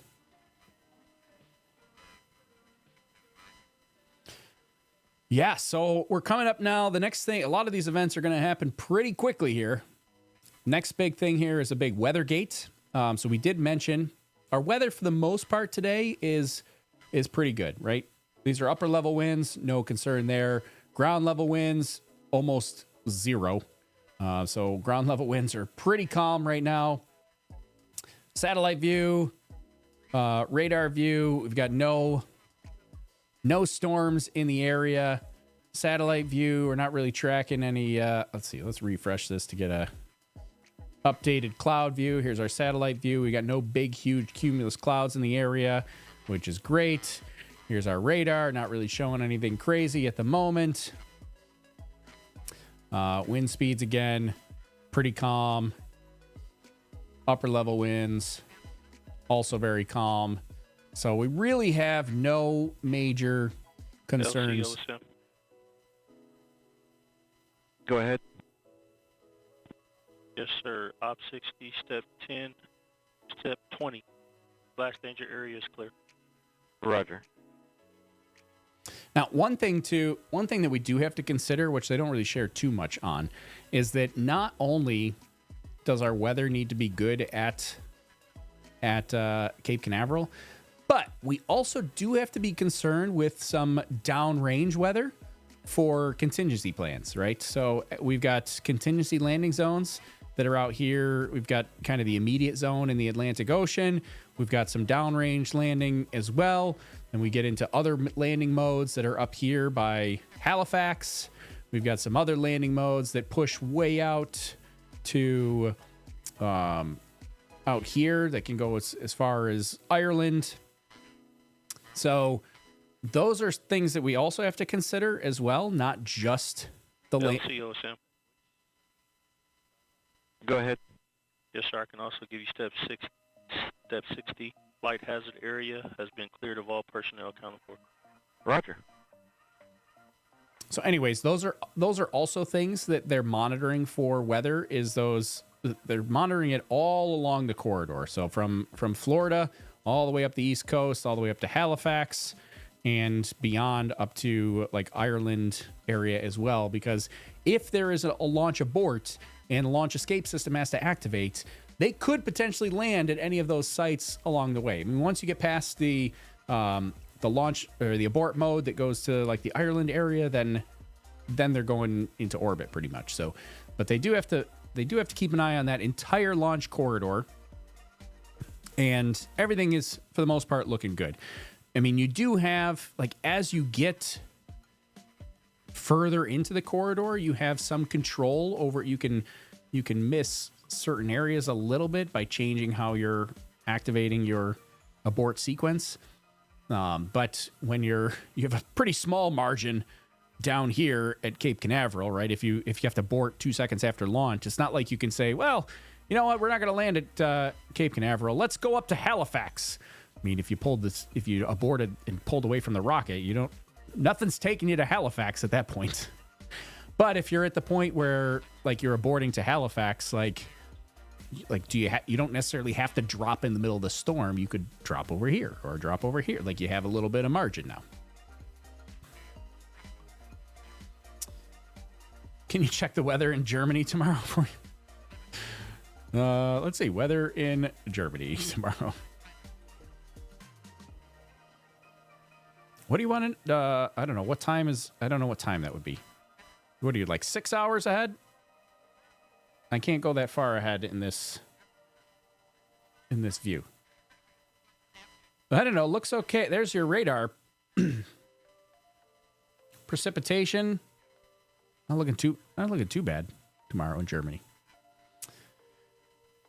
Anyways, all right, let's go back to now my weather view is all askew.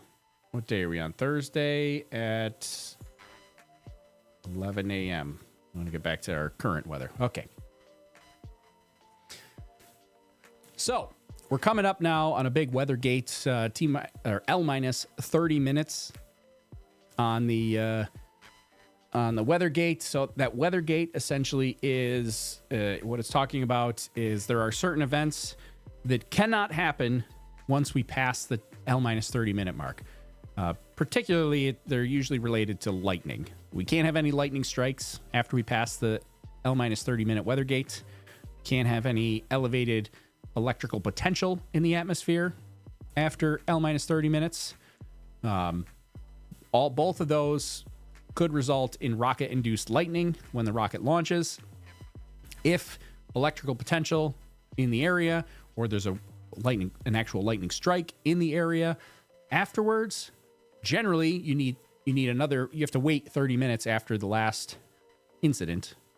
And since we were passing 30 minutes to launch, we don't have 30 minutes to wait. It's an instantaneous launch window. So if we have a lightning strike anytime after this point, launch is going to get scrubbed. I don't see that being an issue. It doesn't look like there's any potential for lightning at the moment. But remember, it doesn't have to be an actual lightning strike. It could just be elevated minus 30 minutes. Electrical potential. RC, conduct weather briefing on Channel 8 Weather Conference Net. Roger. Arm control, start arm hydraulic final preps. Roger. LOX 1, perform pogo suppressor charge. Roger. Prop 1, perform RD180 transducer converter calibration. Roger. PNE 2, perform Centaur LH2 SVV cycle test. Roger.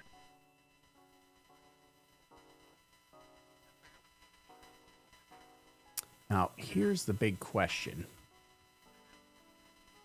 Don't know.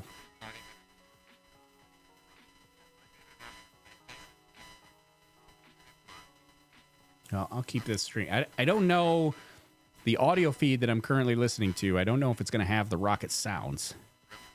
So I have another alternate feed that I can turn it up if we're not getting any rocket sounds. L minus 29 minutes. Hopefully that's a problem that we'll have to pay attention to. Okay. The ISS is coming up on Central America, headed for Florida. Yep, we're getting pretty close to launch. Prop 1 LC. Prop 1 go. Are we complete? Yes, RD180 transducer converter calibration is complete and the engine FIV is open. Roger. Flight control, start flight control final prep. Roger. LC, PNE 2. Go ahead. Centaur LH2 SVV cycle tests are complete. Roger.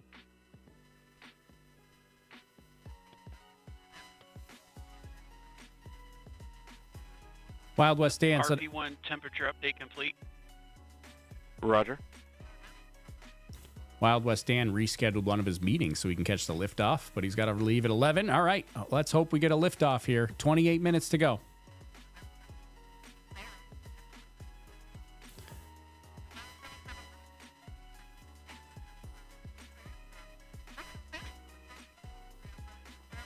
Are you covering Starship tomorrow? Yes, I am going to cover Starship tomorrow. I do have a YouTube event link up and ready.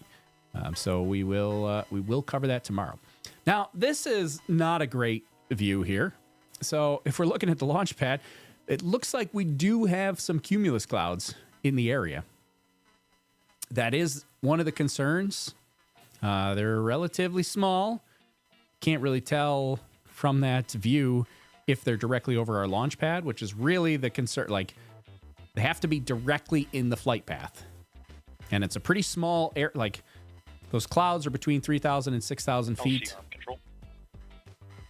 Go ahead. Arm hydraulic final preps are complete. Roger. L minus 27 minutes. So we want to keep an eye out on those cumulus clouds. We don't want to scrub for weather. After all this, we don't want to scrub for weather.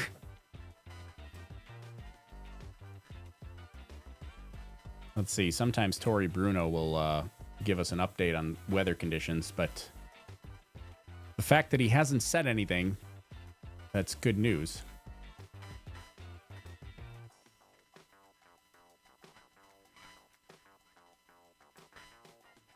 Our astronauts are fully strapped in.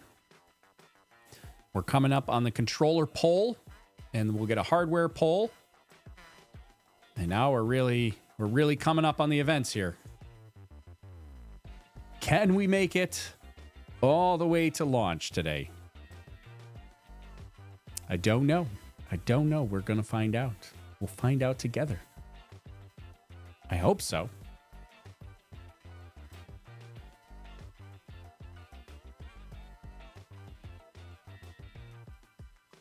We should have our controller pole here any minute. Maybe, possibly. Usually it's supposed to be at the 27-minute mark. I didn't hear a controller pole yet.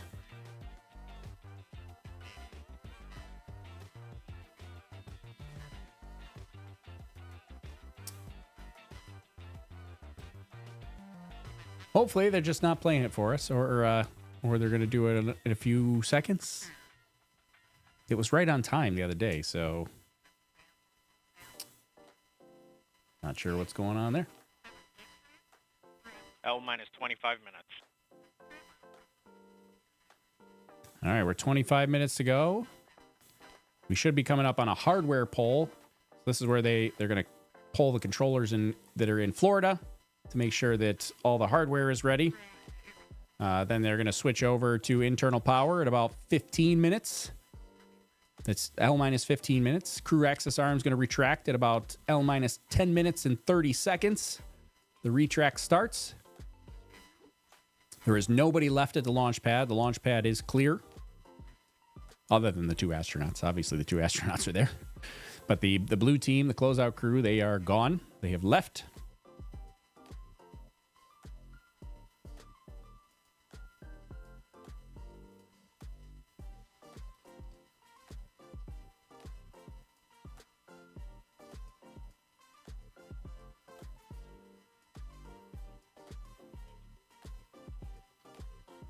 Still no controller poll that I've heard yet. Maybe it'll come up in about 20 minutes. Because that's when the hardware poll is also supposed to happen. And then they do the big final. LC, this flight control. Go ahead. Step 90, flight control final preps complete, and Atlas hydraulics at standby pressure. Roger. The big final poll is the terminal poll. That's the one where we hear them poll everybody. And they'll do that at about L minus 7 minutes. And then at 4 minutes, we'll switch from L minus to T minus. And the T minus clock hold will be released. And we will be pushing forward to launch under computer control. Why do I get more nervous every time they call LD? I know, every time they call the launch. Minus 23 minutes. Every time they call the launch director, I do get nervous. SYS, switch all secondary decoms to RF link and verify lock. Roger. Initiate orbital parameter calculations on primary CCLS. Roger.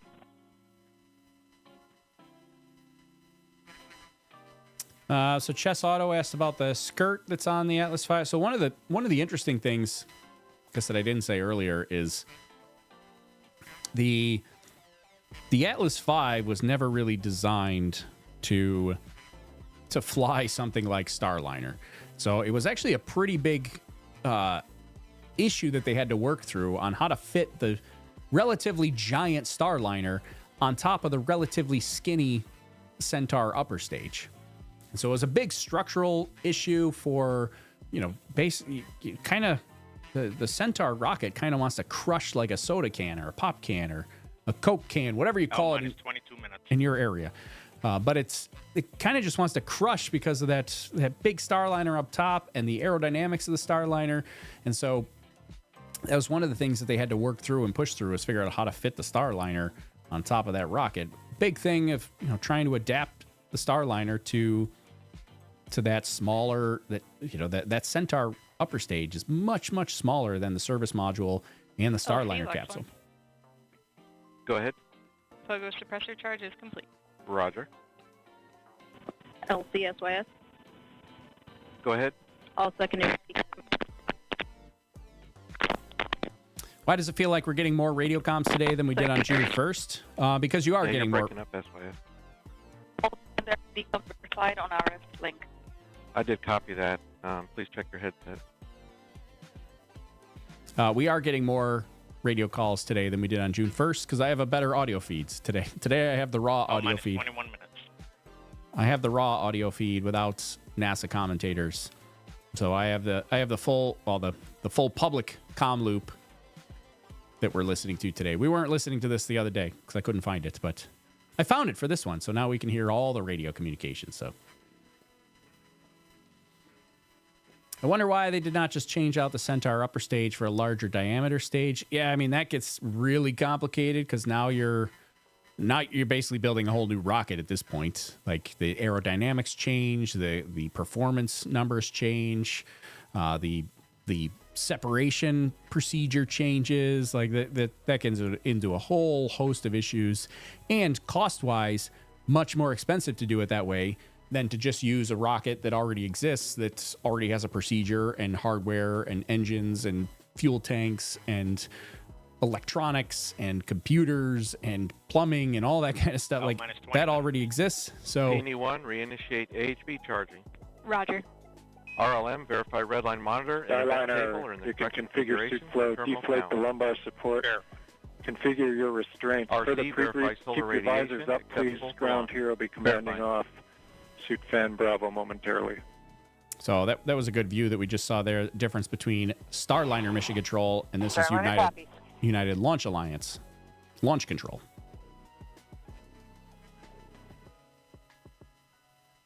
So we saw Starliner control, United Launch Alliance control.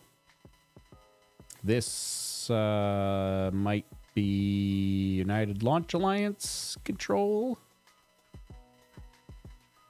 Or is this NASA? There's United Launch Alliance.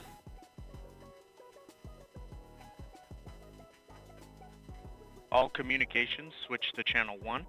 All personnel and visitors remain in present position until launch. Maintain operational silence in the LCC.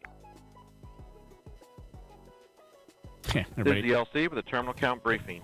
If a condition exceeds a launch constraint anytime after the terminal count status check, the observer shall announce hold on channel 1, identify their station, and briefly state the reason for the hold.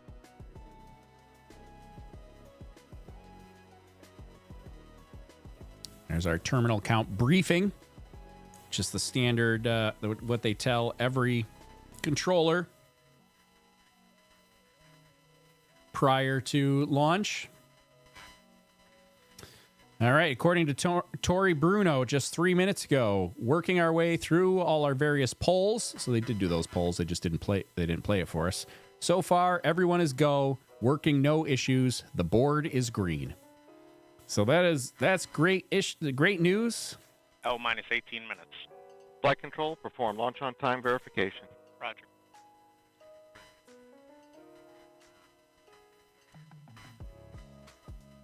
That's great news. They're currently working no issues.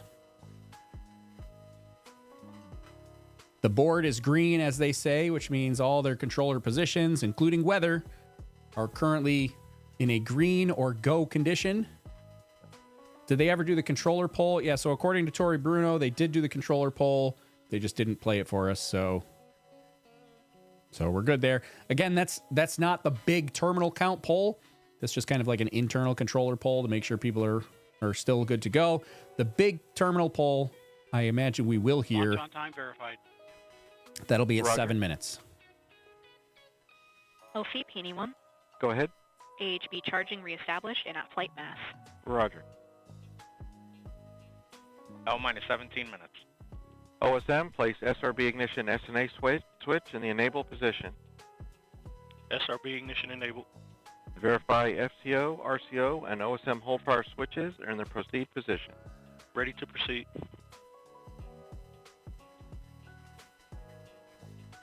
Martin says you have a spelling mistake on power for the L minus 15 minute.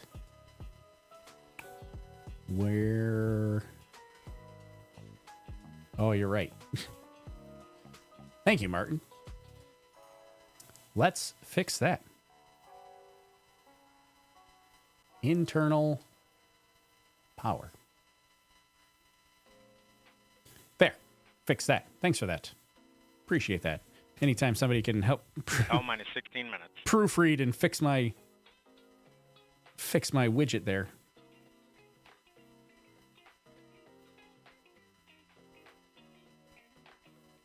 All right, so now we're coming up on the L minus 15 minute mark. Starliner will go on internal power. So far at this point, it has been powered by ground power, but it will switch over to internal power here in just a few seconds.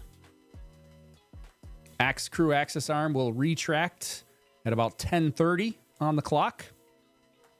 And that's just to make sure that they have access to the access arm in case they got to get out of there in a hurry.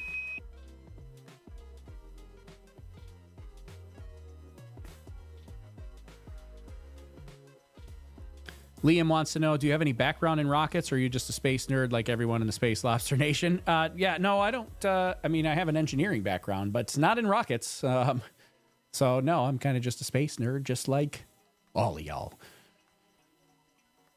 L minus 15 minutes. Why are we getting... LC flight. Channel 1 and air ground 1 are now merged going to air ground 1. Roger. They merged. LC flight, air ground 1, ready for contact with Starliner on channel 1. Roger. Starliner, LC, com check on channel 1. So they merged two channels together, but we're hearing both of them. LC, Starliner, loud and clear. There we go. Okay. So I have you loud and clear also. they got rid of... Starliner, Houston, com check, air ground 1. Houston, Starliner, loud and clear. Houston has you loud and clear on air ground 1.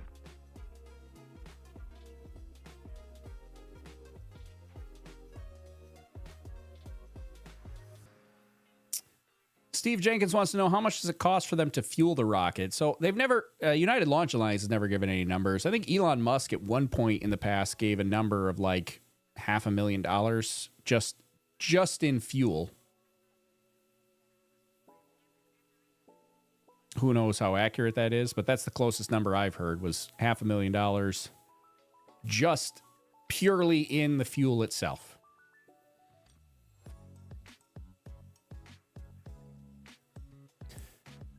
Wonder if they'll have issues with the suit fans this time when they switch to internal power. Hopefully not. They should be on internal power here now. Last time we did hear about suit fan issues at about the 10-minute mark, because I remember thinking we're getting kind of close. We don't have much buffer time left, so. Well, so here's the thing. We're at about 13 minutes prior to launch. We're getting pretty darn close. Things are green. Things are good. I think we got a real chance here today. So now, I guess I'll take a brief moment while everybody's here hanging out. We're 13 minutes prior to launch. So we got 3 minutes until things start to really get active. If you can do me a favor, I know the YouTubers say this all the time, and it's probably annoying. But do me a favor, if you're watching on YouTube, hit the like button. Help me out. Let's help share this out. Let's get some more people into the Space Lobster Nation. Lobster Fest is on. We're ready to go. We want to get more people into Space Lobster Nation. Get them to join us. Share this out. Hit the like button. Starliner Houston, your suit fan Bravo is repowered. It looks good. Please close your visors. Call them closed. Oh, there we go. Suit fans look good. So yeah, help me out. Let's get people in here. Share it out. And we got about 470 people watching right now, but we don't no pressure. I am pressuring you. I only got 200 likes on this video. 470 of you only got 200 likes. Houston, Starliner. Come on, help me out here. Houston copies, visors closed. All right, visors are closed. We're almost ready to see this thing launch here. We're already, there you go. Tracy says already done it. Tracy's liked the video. I should let you know. I'll give you the rest of my sales pitch for the last minute here before I stop doing it. But consider joining our Discord. We got a bunch of space nerds in the Discord. And if you want to you can also become a channel member, maybe Patreon member if that's your thing. We got all those things available. We're going to be putting out more content here now that we've got the new studio built. Brand new studio. I'll give you a studio tour. I'll be making a video with a studio tour. But there you go. There's my sales pitch. I'm done. I promise. No more sales pitch while we lead up to launch. As long as you like the video, because we're still only up to 273, 470 people watching, only 273 likes. I'm just saying. All right, I'm done. Oh, minus 11 minutes. We'll go back to arm control, so the crew access arm for launch. We'll go back to launch. Roger.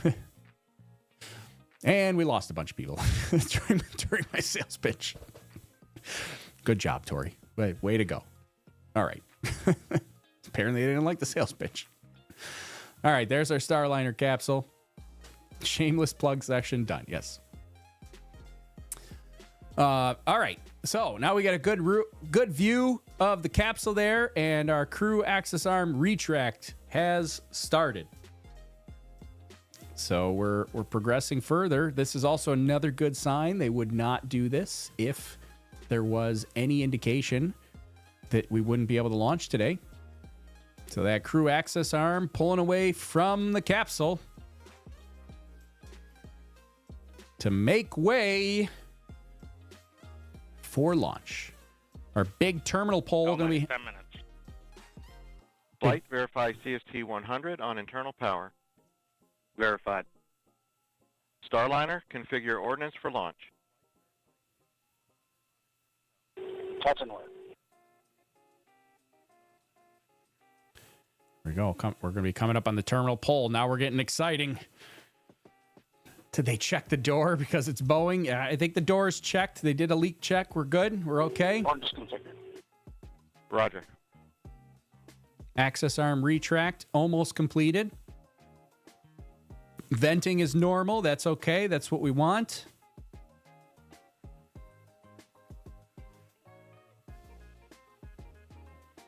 Now we're getting excited here. Now we're getting pretty close. Only 9 minutes to go. 9 minutes. We're coming up on the big terminal pole. I'm almost certain that we'll play the terminal pole here. So we should hear that.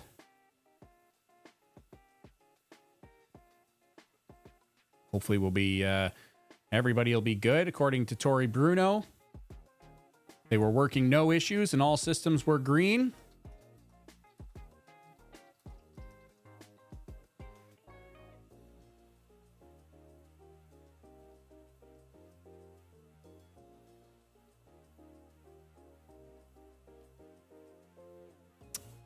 Now we're a minute and a half away from the terminal pole. Hey, Wes Quist. Thanks for the super chat, Wes. Wes says, go, go. Go, go. Thanks, Wes. Appreciate it. Yeah, that's exactly what we're hoping for. We want to see a good terminal count. Oh, minus 8 minutes. Poll. We should probably poll the Space Lobster Nation beforehand. Space Lobster Nation, this is Space Lobster Control. Give me a go, no go in chat for launch. I have all kinds of tools and toys.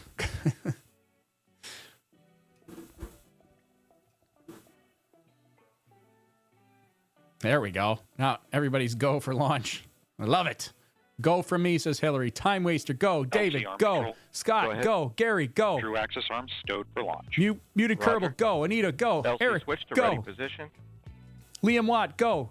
Carrie All Fields, steps are go. complete prior to status check. Andy Schuster, go. Carol's, go. Brian's, go. James, go. Wow, it's coming too fast. I can't read it. Melinda, go. Jeremy, Boomers, go for launch. Admiral Bob, go. Anacon Max, go. Carl's, go. Oven Projects, go. Martin's, go. Tracy's, go. AJ's, go.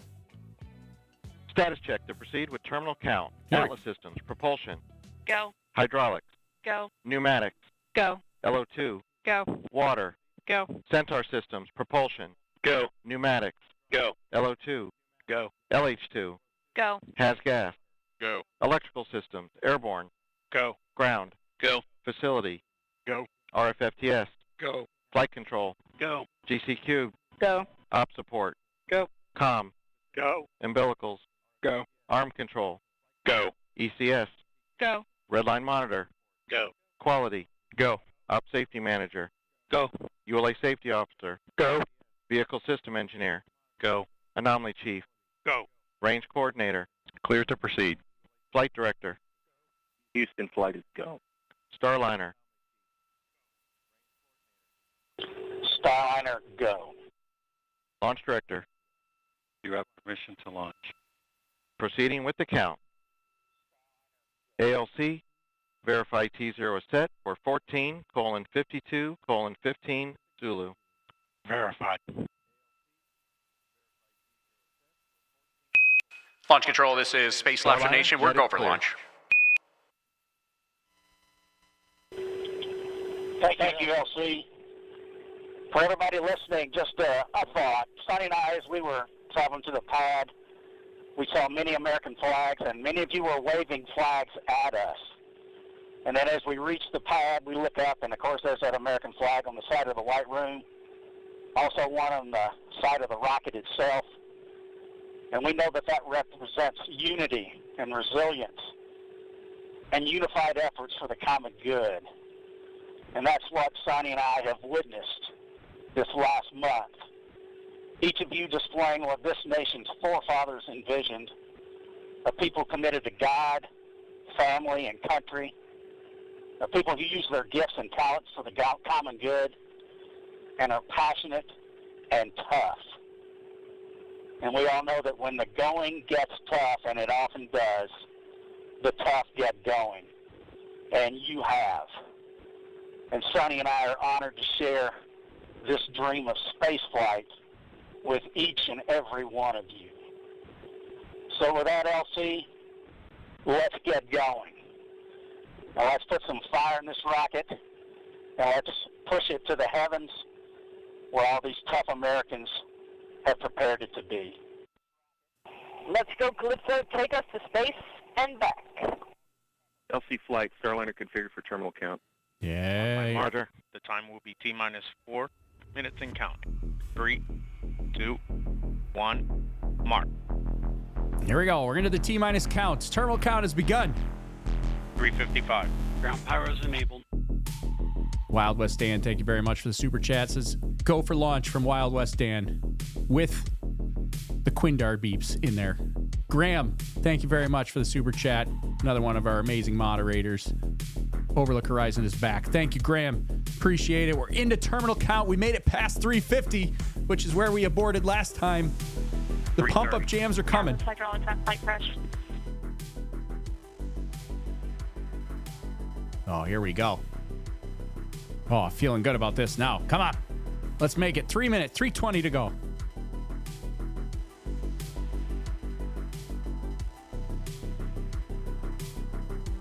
Come on, let's make it 3 minutes.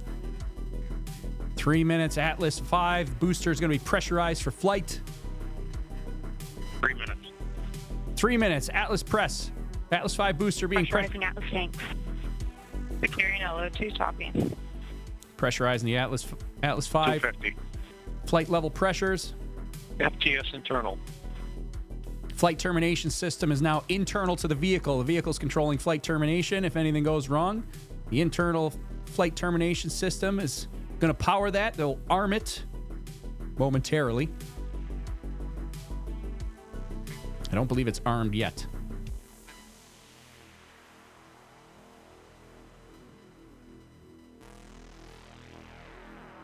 $2:20 to go.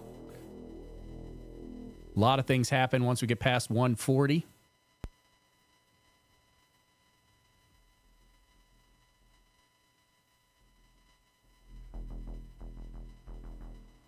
Hearing nothing on the nets, which is good. They're staying quiet. Ground launch sequencer computer is running our launch operations. Vehicle internal. 155. Launch sequencer start. Launch sequencer is running. 150. Securing Centaur LH2.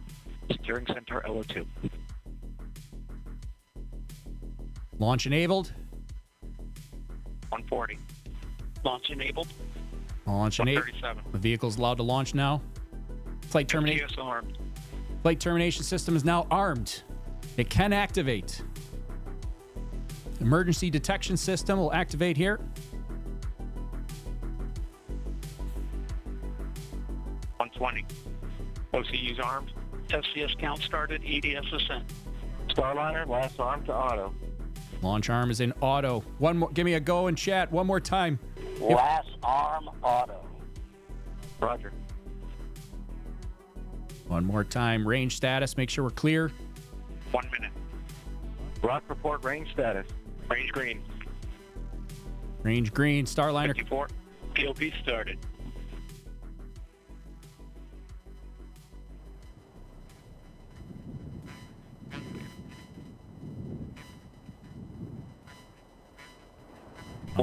I'm getting out of the way. Oops.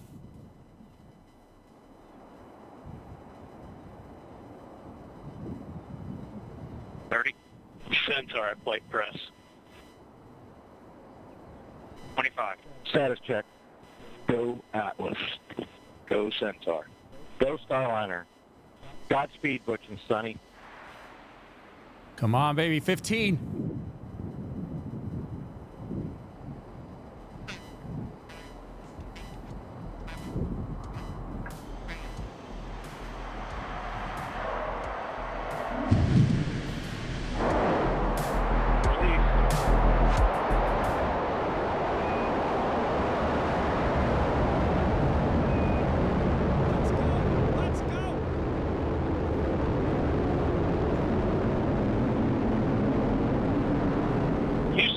Starliner roll.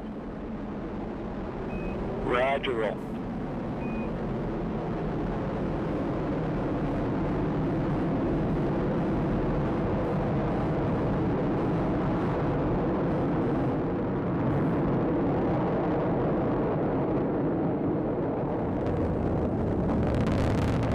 Oh, look at her go. Look at her go. Go, baby, go. Yes. Oh, she is moving.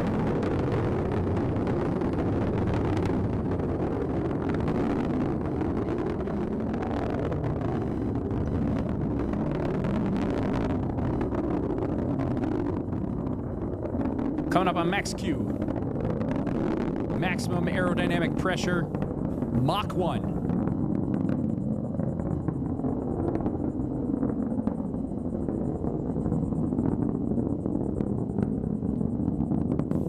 Pieces of ice breaking off the vehicle. That's okay. Ice forms on the outside of the skin. You got a good throttle up. Go with throttle up. Good throttle.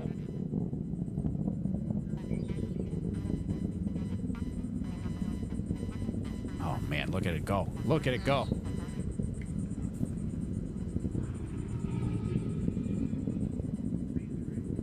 Good SRB burnout. Good SRB. Okay, SRBs are burning out. We'll get SRB Jettison here. 25 seconds.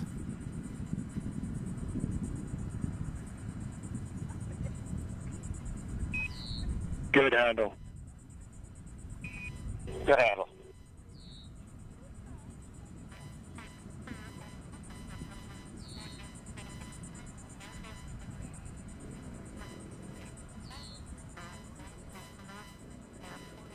There we go, SRB Jettison. Here goes our solid rocket boosters.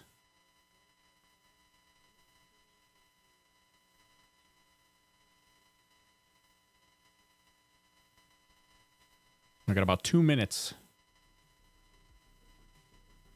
till we get to booster engine cutoff, or MECO. CLT and net, good trajectory. CLG.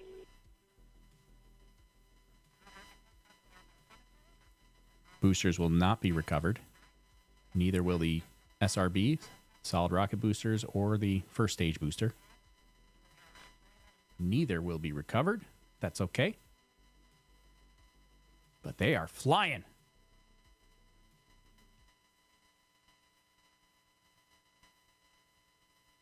$3:15.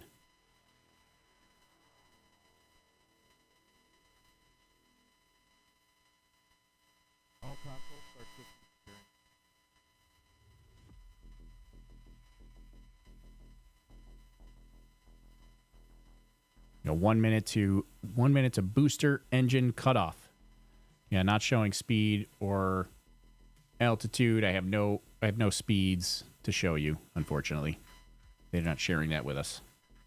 I have nothing that I can share with you.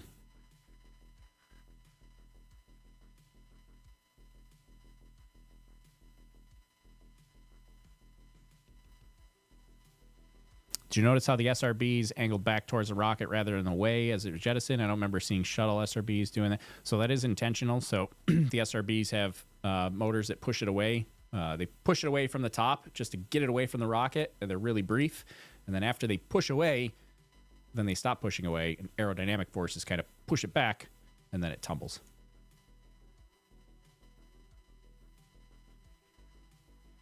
Lack of telemetry. Yes, we do have lack of telemetry. Should be coming up on MECO. Oh, what?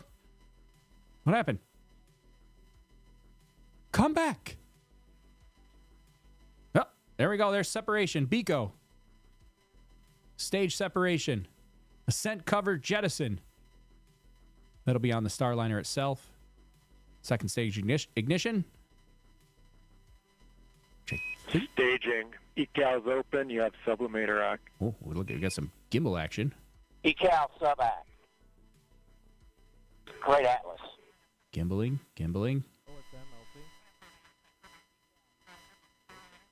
Oh, there goes. Goes the aerodynamic skirt. Staging was good. You have good control. Good control. Well, we got a bit of a roll going here. Look at that. This is kind of cool. We can see the gimbaling going on.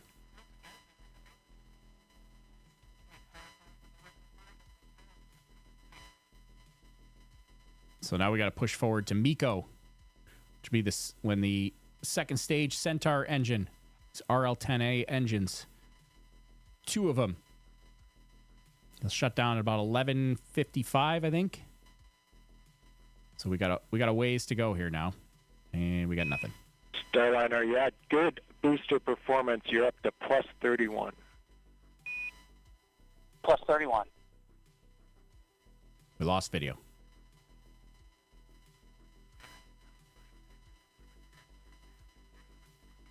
We have no onboard video here. So I do have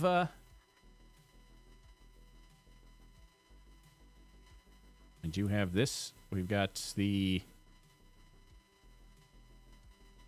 animation that we can display. And this does have altitude and some, it's obscured by the NASA logo, but we do have some telemetry data on this one. Still no live video.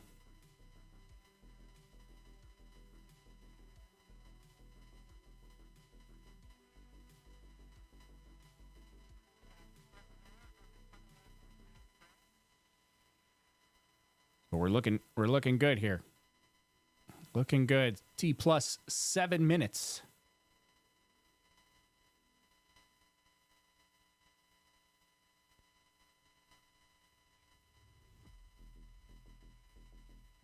Simulated telemetry or actual? This should be actual telemetry, so this is coming directly from United Launch Alliance. So this should be actual telemetry.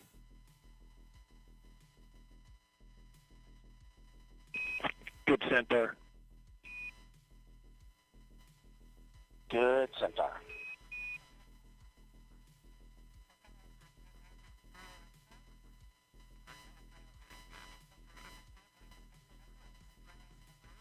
Looking good. Still no live view. Live view is still off.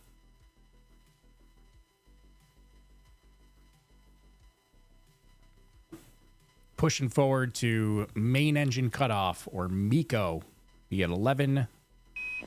St. John's open. St. John's. We're flying, but we're not out of the woods yet.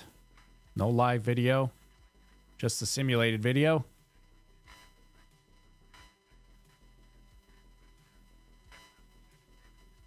No space mice with the Centaur. So Skyfire 85 yet. No space mice. That's only on the Falcon.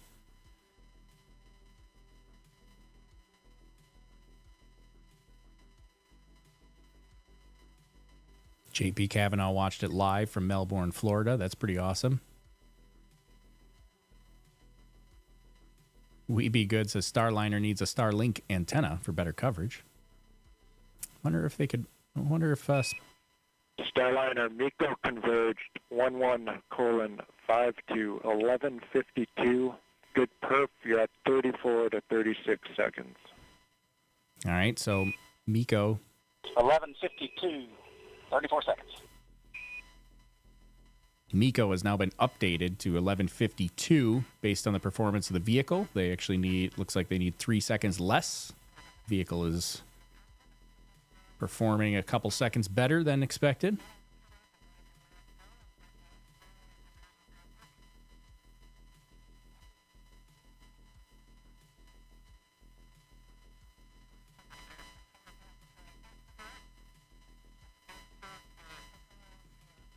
We won't really be out of the woods.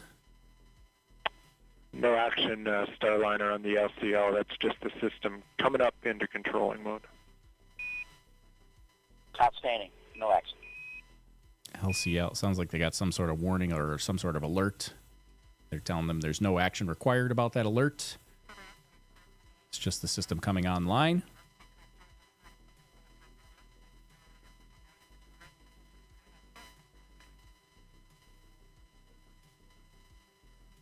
So we got about another minute and a half to go. A little more than a minute and a half until we get Starliner. Now remember, Centaur is going to drop Starliner off into a suborbital trajectory.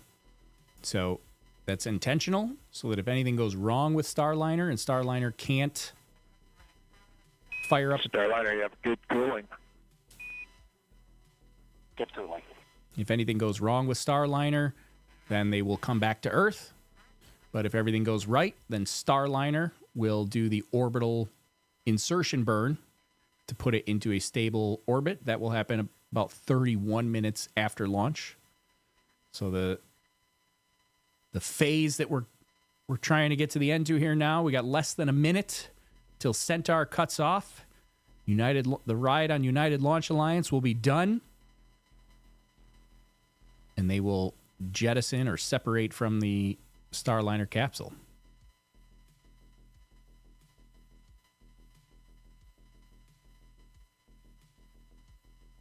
Why are the thrusters firing? So thruster firings would be normal. They're just fine-tuning, just little tweaks, making sure that everything is where 30 seconds to MECO. Everything is where it's supposed to be. 30 seconds. 11:52, 22 seconds to MECO now. 11:52 is what we're looking for.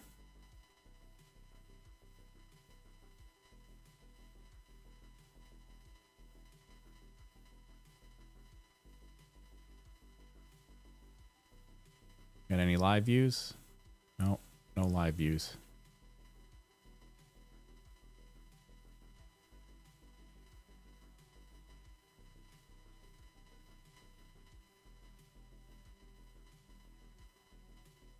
Now you should be at MECO. Nominal MECO Starliner. Nominal MECO. Now we need Now, we'll have Starliner separation. It's not immediate. It's about 1450, 1455, somewhere in there is when Starliner will separate. So they're going to reorient the rocket there, make sure we get a safe separation.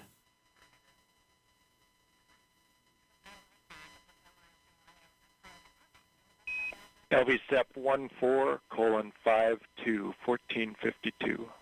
1452 will be our separation. 1452.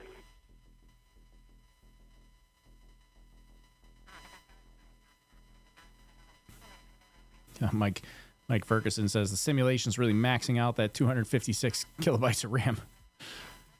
I don't know exactly how this simulation is, but I'm pretty sure the simulation is based on actual telemetry.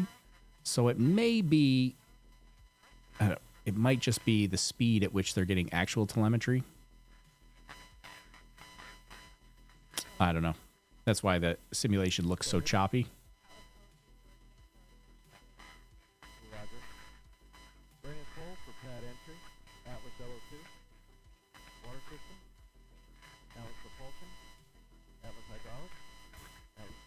Hearing a little bit of a pull in the background.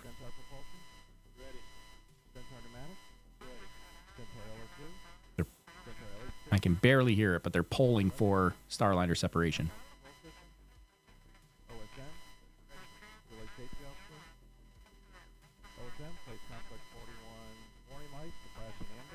I don't know if you can hear that.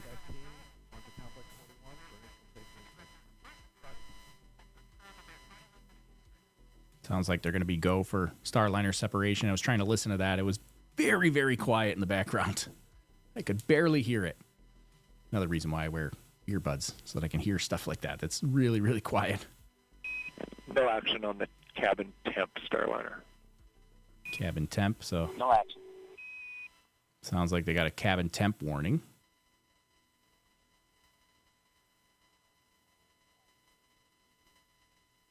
Starliner separation here in about 12 seconds.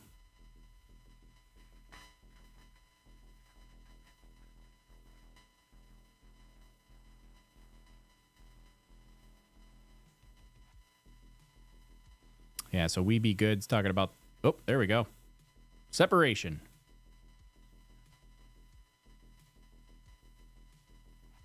And Starliner's gone.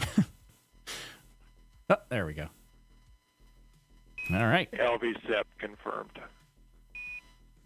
Good LVSEP. There we go. Look at all this telemetry we're getting now.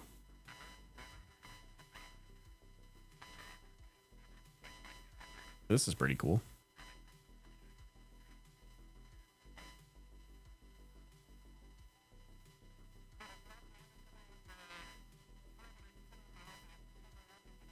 All right. Well, whew, at this point now,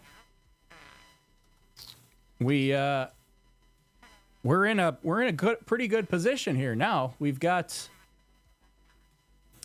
I'm gonna switch our. Hold on a moment.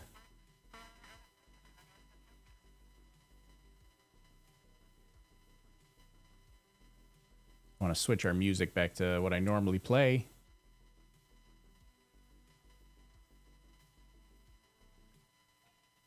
All right. Back to our, we got rid of the pump up jams. Back to regular music. We're in good shape here now. Look at this. Starliner is, well, right now it's suborbital. I was going to say it's in orbit. Right now, Starliner is suborbital, which is intentional. So far, so good. We've got a suborbital Starliner. Centaur drops it off suborbital.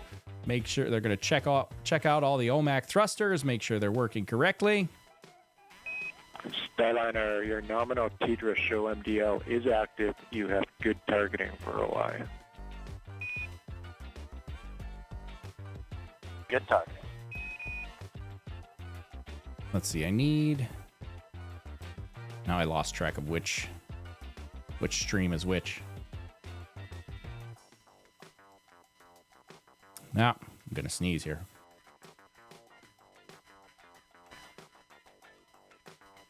Okay, I'm back. So, we're in good shape. Next thing that's going to be coming up is going to be orbital insertion. That will happen with the... Houston Starliner. Go ahead.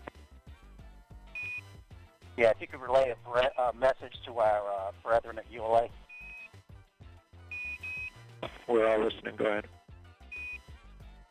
Yeah, they've been a member of the family for a long time, but now it's official, and we want to welcome them to human spaceflight. We all copy all and really appreciate the words. There we go. Starliner welcoming the United Launch Alliance And team. Houston Starliner, we are on the tablets and in insertion monitor. Copy tablets. We're with you, insertion monitor.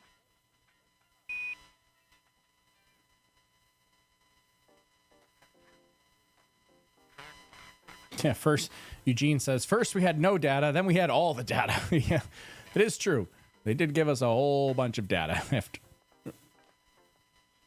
So, yeah, we have no live video of the capsule. We'll see the capsule during docking, but no live video of capsule right now. Perhaps they give us a live view of Butch and Sonny inside the capsule. I don't know. I'm not sure what their plan is. Here's our, this is all the data. Lots of numbers. To be perfectly honest, I don't probably know what half of these numbers mean, but we've got XYZ acceleration values. We've got translation rates for X, Y, and Z axes. I don't know what half of this other stuff is, though.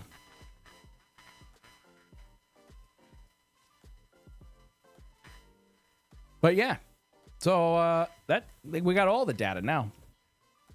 The next big thing is going to be that orbital insertion burn, and that's what is going to put Starliner in orbit so that they are ready to go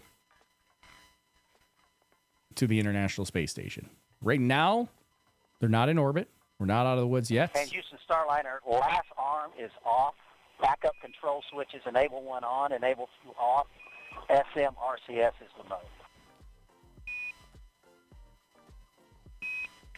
We copy off. Enable 1 is on. Enable 2 is off. SMRCS, you're in a good config. Good config. So looks like my clock is just slightly ahead of theirs by about 2 to 3 seconds. EXDV targets are on board and good. Good EXDV. We're waiting for orbital insertion is the next big event. That's in about 11 minutes. Does anyone know how fast this thing is going? Well, presumably at some point, it's going to be going about 17,500 miles an hour. We don't know if that's the current speed. It is suborbital. But any of these numbers a speed? Not that I see.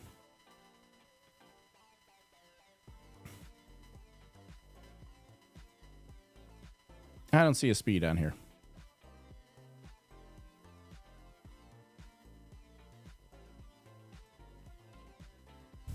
When will they be at the ISS? So docking will be tomorrow, I believe.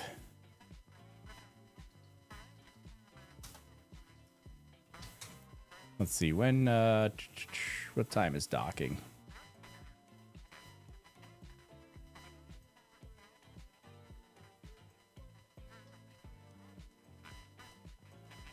It's going to be a 25-hour rendezvous to the station, so docking should be tomorrow, somewhere around like noon tomorrow.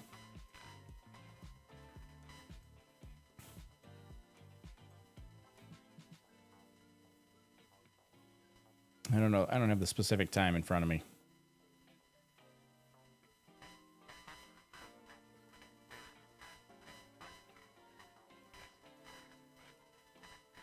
$12:15 Eastern Time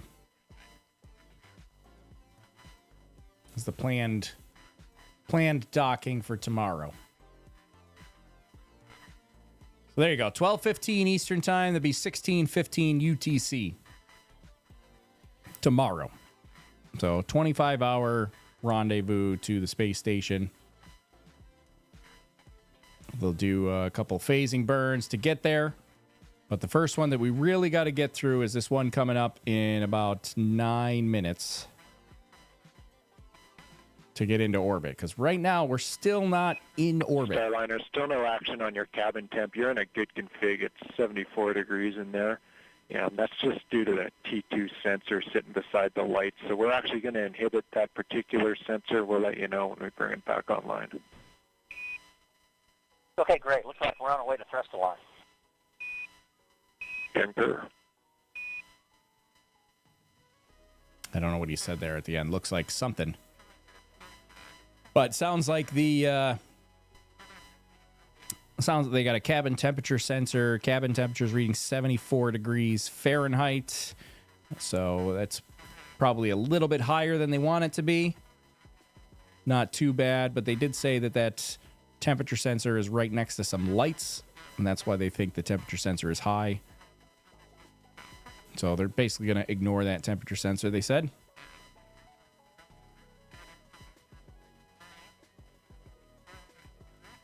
What's with Boeing's aversion to units behind their numbers?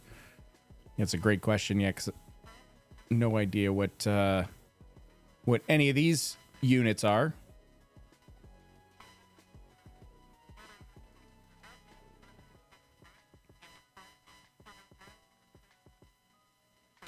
Ironic. The only thing out of all this mess of data that I could possibly understand is speed and altitude, neither of which are depicted. Yeah, that is true. We don't have a speed or an altitude on here. Probably the only two things that the general public actually knows how to decipher. Starliner, we did not see the hand controller deflection. Just wanted to know if you did that yet. No, we'll get it now. All good.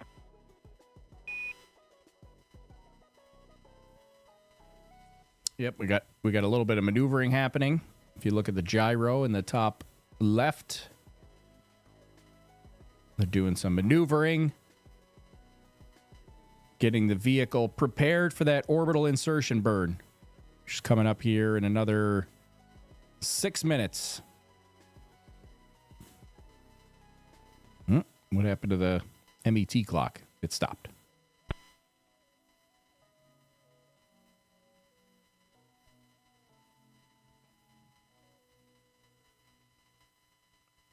Nope, there it goes. Came back. That gets you a little nervous when the data stops flowing. Don't like to see that. Data's back. We're fine. Everything's fine. Never like to see data stop flowing unless there's a known communication gap. There's Satyam. Satyam Jha said, I'm reminding you that you promised to search Bigelow Skinwalker for paranormal research. Well, thank you, Satyam, for the super chat. And as promised, I did look into this, actually. And so I do know what you're talking about now. So if for anybody that was out of the loop, Satyam sent over a bunch of super chats in our last stream talking about Bigelow Aerospace and the owner of Bigelow. What's his first name? David Bigelow? No, that doesn't sound right. What's Bigelow, the owner of that first name? Starliner, good config for the OI burn. Good config. All right, so we're getting ready. Good config for OI. So here's my take on the Bigelow Skinwalker Ranch and paranormal research. So Bigelow, whatever his first name is, funded a whole bunch of research into paranormal activity at Skinwalker Ranch, where they claim that there is a lot of that they've been able to prove that paranormal activity is real. However, this is where we have issues. Or I say we, where the general community has issues agreeing with his claim, is to date, there have been no, at least not that I could find, there have been no peer-reviewed studies are out there, which is an important aspect of the scientific method. Like peer review is an important aspect, right? If you're going to conduct a scientific study, you have to let your peers review it. That's the whole premise of the scientific method is you study it. The other thing that has not been present with the Skinwalker Ranch paranormal research has been reproducibility. They're not letting any independent people come in to reproduce these experiments, which is another big aspect of the scientific method, right? You have to, right? Part of science and the scientific method is not just conducting an experiment and drawing conclusions. That's an aspect, but part of the bigger overall aspect is conduct an experiment, perform the, reach conclusions, publish them for peer review, and make sure that they're reproducible. So scientific method is all about controlling variables so that you can reproduce the same experiment. And if you can reproduce that experiment, controlling the variables, and still come to the same conclusion, that's how, as a scientific community, we draw a conclusion. We say, yes, we agree with your experiments and the conclusion. We can't find any flaws with it. I'm not able to really dispute your claim. That's the whole premise behind scientific method is you're trying to find problems, right? It's the elimination of all other explanations and the elimination of all other possibilities by reproducing the experiment and having your peers review it. And if everybody reproduces it and nobody can find problems and nobody can find alternate explanations, that's when we as a scientific community say, yep, you know what? Your conclusions are probably right. And so from what I read on the Skinwalker Ranch is that they did perform some experiments. They drew the conclusion that paranormal activity was real. However, the experiments can't be reproduced because they can't control they're not able to reproduce them under controlled environments. And they've not published anything for peer review, and they're not letting anybody else try to reproduce the experiment. So those are my issues with Bigelow and the Skinwalker Ranch. So as promised, you did tell me that you wanted me to look it up. I promised you that I would research it. I did research it, and I read a bunch about it. And yep, so as Satya, thank you again for the super chat, said Bigelow team reported that they got hints that extra dimensional beings are real and they're interacting with humans in Skinwalker Ranch. Right. And I did read that was their conclusion. However, again, they won't let anybody in to try to reproduce it. They're not publishing any of these for peer review. And the conclusions that they previously came to, they alone can't reproduce them under the same conditions because they can't limit, because some of these paranormal activities, they can't control all the variables. They also can't reproduce the experiments. So there. I promised you I would look into it. I did look into it, and that's my take on it. So there we go. Anyways, all right. Let's go back to Starliner. We were waiting on, there's our little deflection while we were waiting on Starliner's orbital insertion burn. Once we go through the orbital insertion burn, which should be right about now. Oh, there we go. Thrusters on.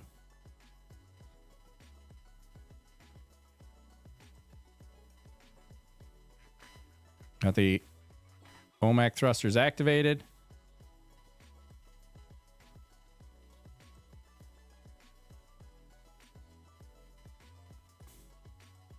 Here we go. So you know what? I should have looked up. I don't know the answer to this. I don't know how long this burn lasts.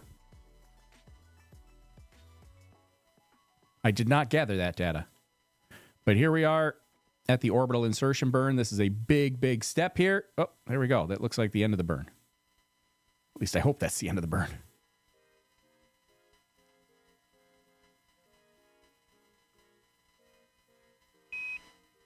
We take a look. That was a good OI burn. Yeah. You're maneuvering to NavCal 1.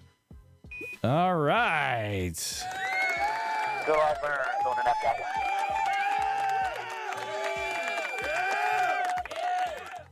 1. All right. We are in orbit. Starliner finally in orbit with astronauts. Golf clap time. Everybody's clapping. Everybody's celebrating. It is now in a stable orbit. Paul Sidhu says 324 by 187 is our orbit. Not sure where you got that from, but I'll trust you. Sounds reasonable. I don't have specific orbital specs, but that does sound reasonable. So there we go. Now it's time to celebrate.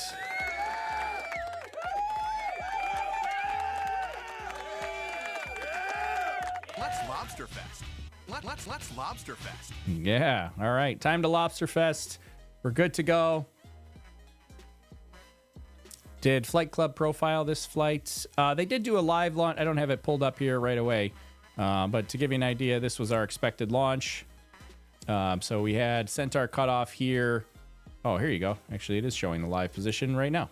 So here's our live position right now of Star. Well, this isn't from live telemetry. This is from flightclub.io. This is their simulated estimation of the current position. Starliner Houston.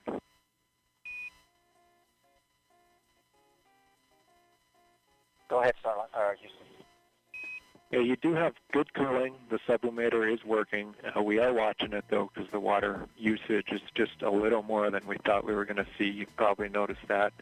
It's a reason for the advisory there.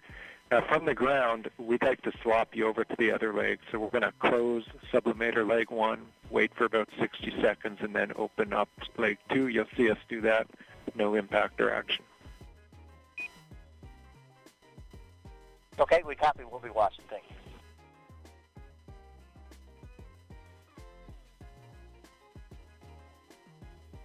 you. All right, so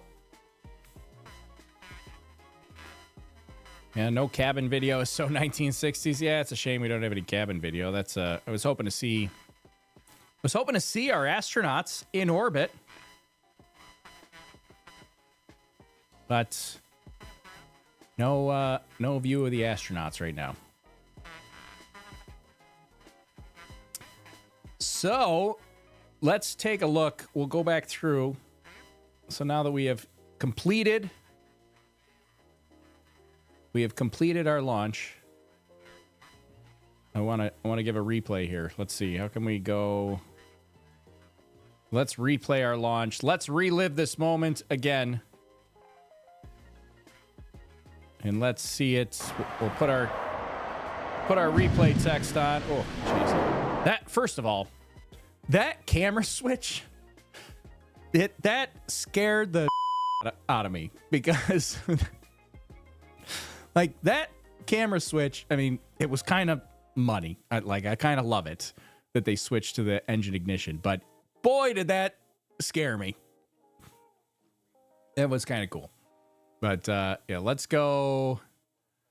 Let's see. Hold on. Let's move our. We're gonna live produce this and move our replay text like this. People are gonna get confused when they try to watch this again. And let's watch. We'll watch the replay again here. I'll turn the volume down. I don't have the count. I'm not sure. So far, so good. So here's our replay of the actual launch. Coming up on it. This was kind of awesome.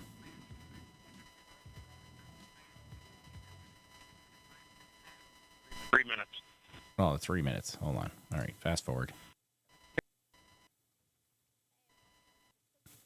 Fast forward, fast forward, fast forward. I thought we were at launch 110. All right, here we go. 30. Centaur at flight press. This was so exciting. This was kind of awesome. Status check. Go Atlas. Go Centaur. Go Starliner. Godspeed, Butch and Sonny.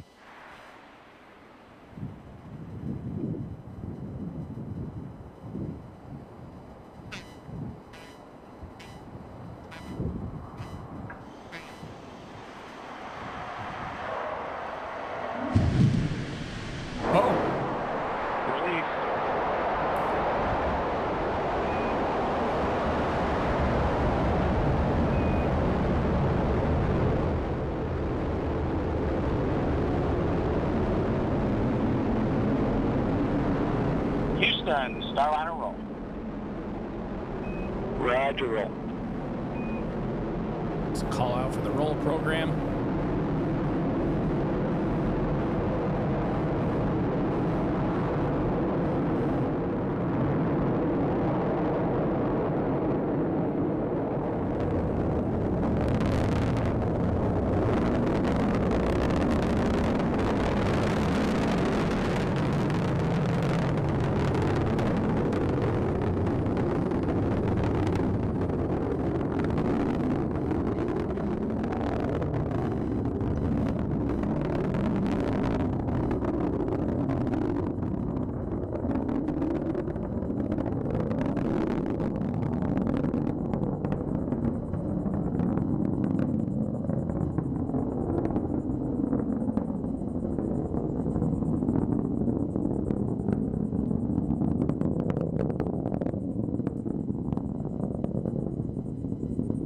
You got a good throttle up. Good throttle.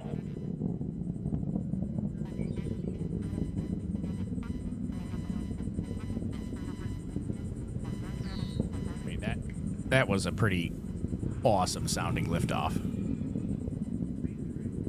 Good SRB burnout. Good SRB.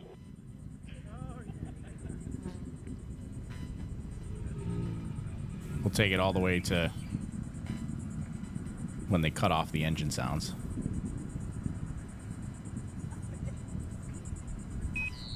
Good handle. Good handle. Some really good views from the rocket on the way up. They didn't give us any view of the crew, which is a shame, but we don't usually get a view of the crew during the actual launch itself. Even SpaceX doesn't provide that. There we go. Now they cut off the sound. So there it is. There's SRB Jettison again. There's our replay. That was CLG and yet good trajectory. That was pretty awesome. CLG. That was cool. I mean, these views are pretty cool too. Like that's crazy. And now finally, as Sevi the Time Waster says, I know it's unbelievable, but Starliner is finally in orbit. It has made it with, I mean, it's been in orbit before, but now it's in orbit with astronauts. We got it. It's in orbit with astronauts. They've made it. They've made it to orbit. I was really hoping today's the day, and turns out today's the day. They finally put it in orbit. So, all right. Well, I'm going to head out here for the day and wrap it up. We've now successfully seen Starliner make it to orbit. Don't forget, consider joining the Discord. We'll chat more about it, and consider becoming a Patreon member or a YouTube channel member if you want to support the stream. Things like getting more content here in the new studio. Also, I will be streaming Starship tomorrow morning, pretty much the exact same time as today. It's a 2-hour window beginning at 8 a.m. Eastern Time, 7 a.m. Central Time, which is, 1200 to 1400 UTC. So consider jumping on with us tomorrow to see Starship, some more excitement. Flight Test 4, that one, guaranteed excitement tomorrow. So there is a YouTube event. Go jump over there and hit the like button on that YouTube event and help us out. Hit the like button here on this event if you haven't already. And that's pretty much where I'm going to wrap up. So we've been going now for 4.5 hours we finally saw Starliner launch with astronauts. They are in orbit. They will be docking with the International Space Station tomorrow at about 12:15 p.m. Eastern Time, or 16:15. Staging. ECAL's open. You have sublimator rack. 16:15 UTC tomorrow for docking with the International Space Station. So yeah, jump on the Discord. Say hello to the other Space Lobster Nation fans. There's something for every lobster fan. There's something for every lobster fan over there in our Discord. Overlookhorizon.com/Discord. All right. Well, that's where we'll end it. Hopefully we'll see you tomorrow for Starship. My name's Tori. This is Overlook Horizon. Thanks for jumping on with us today. We'll see you next time, hopefully for Starship. Have a good day, everybody. We'll see you later. Goodbye.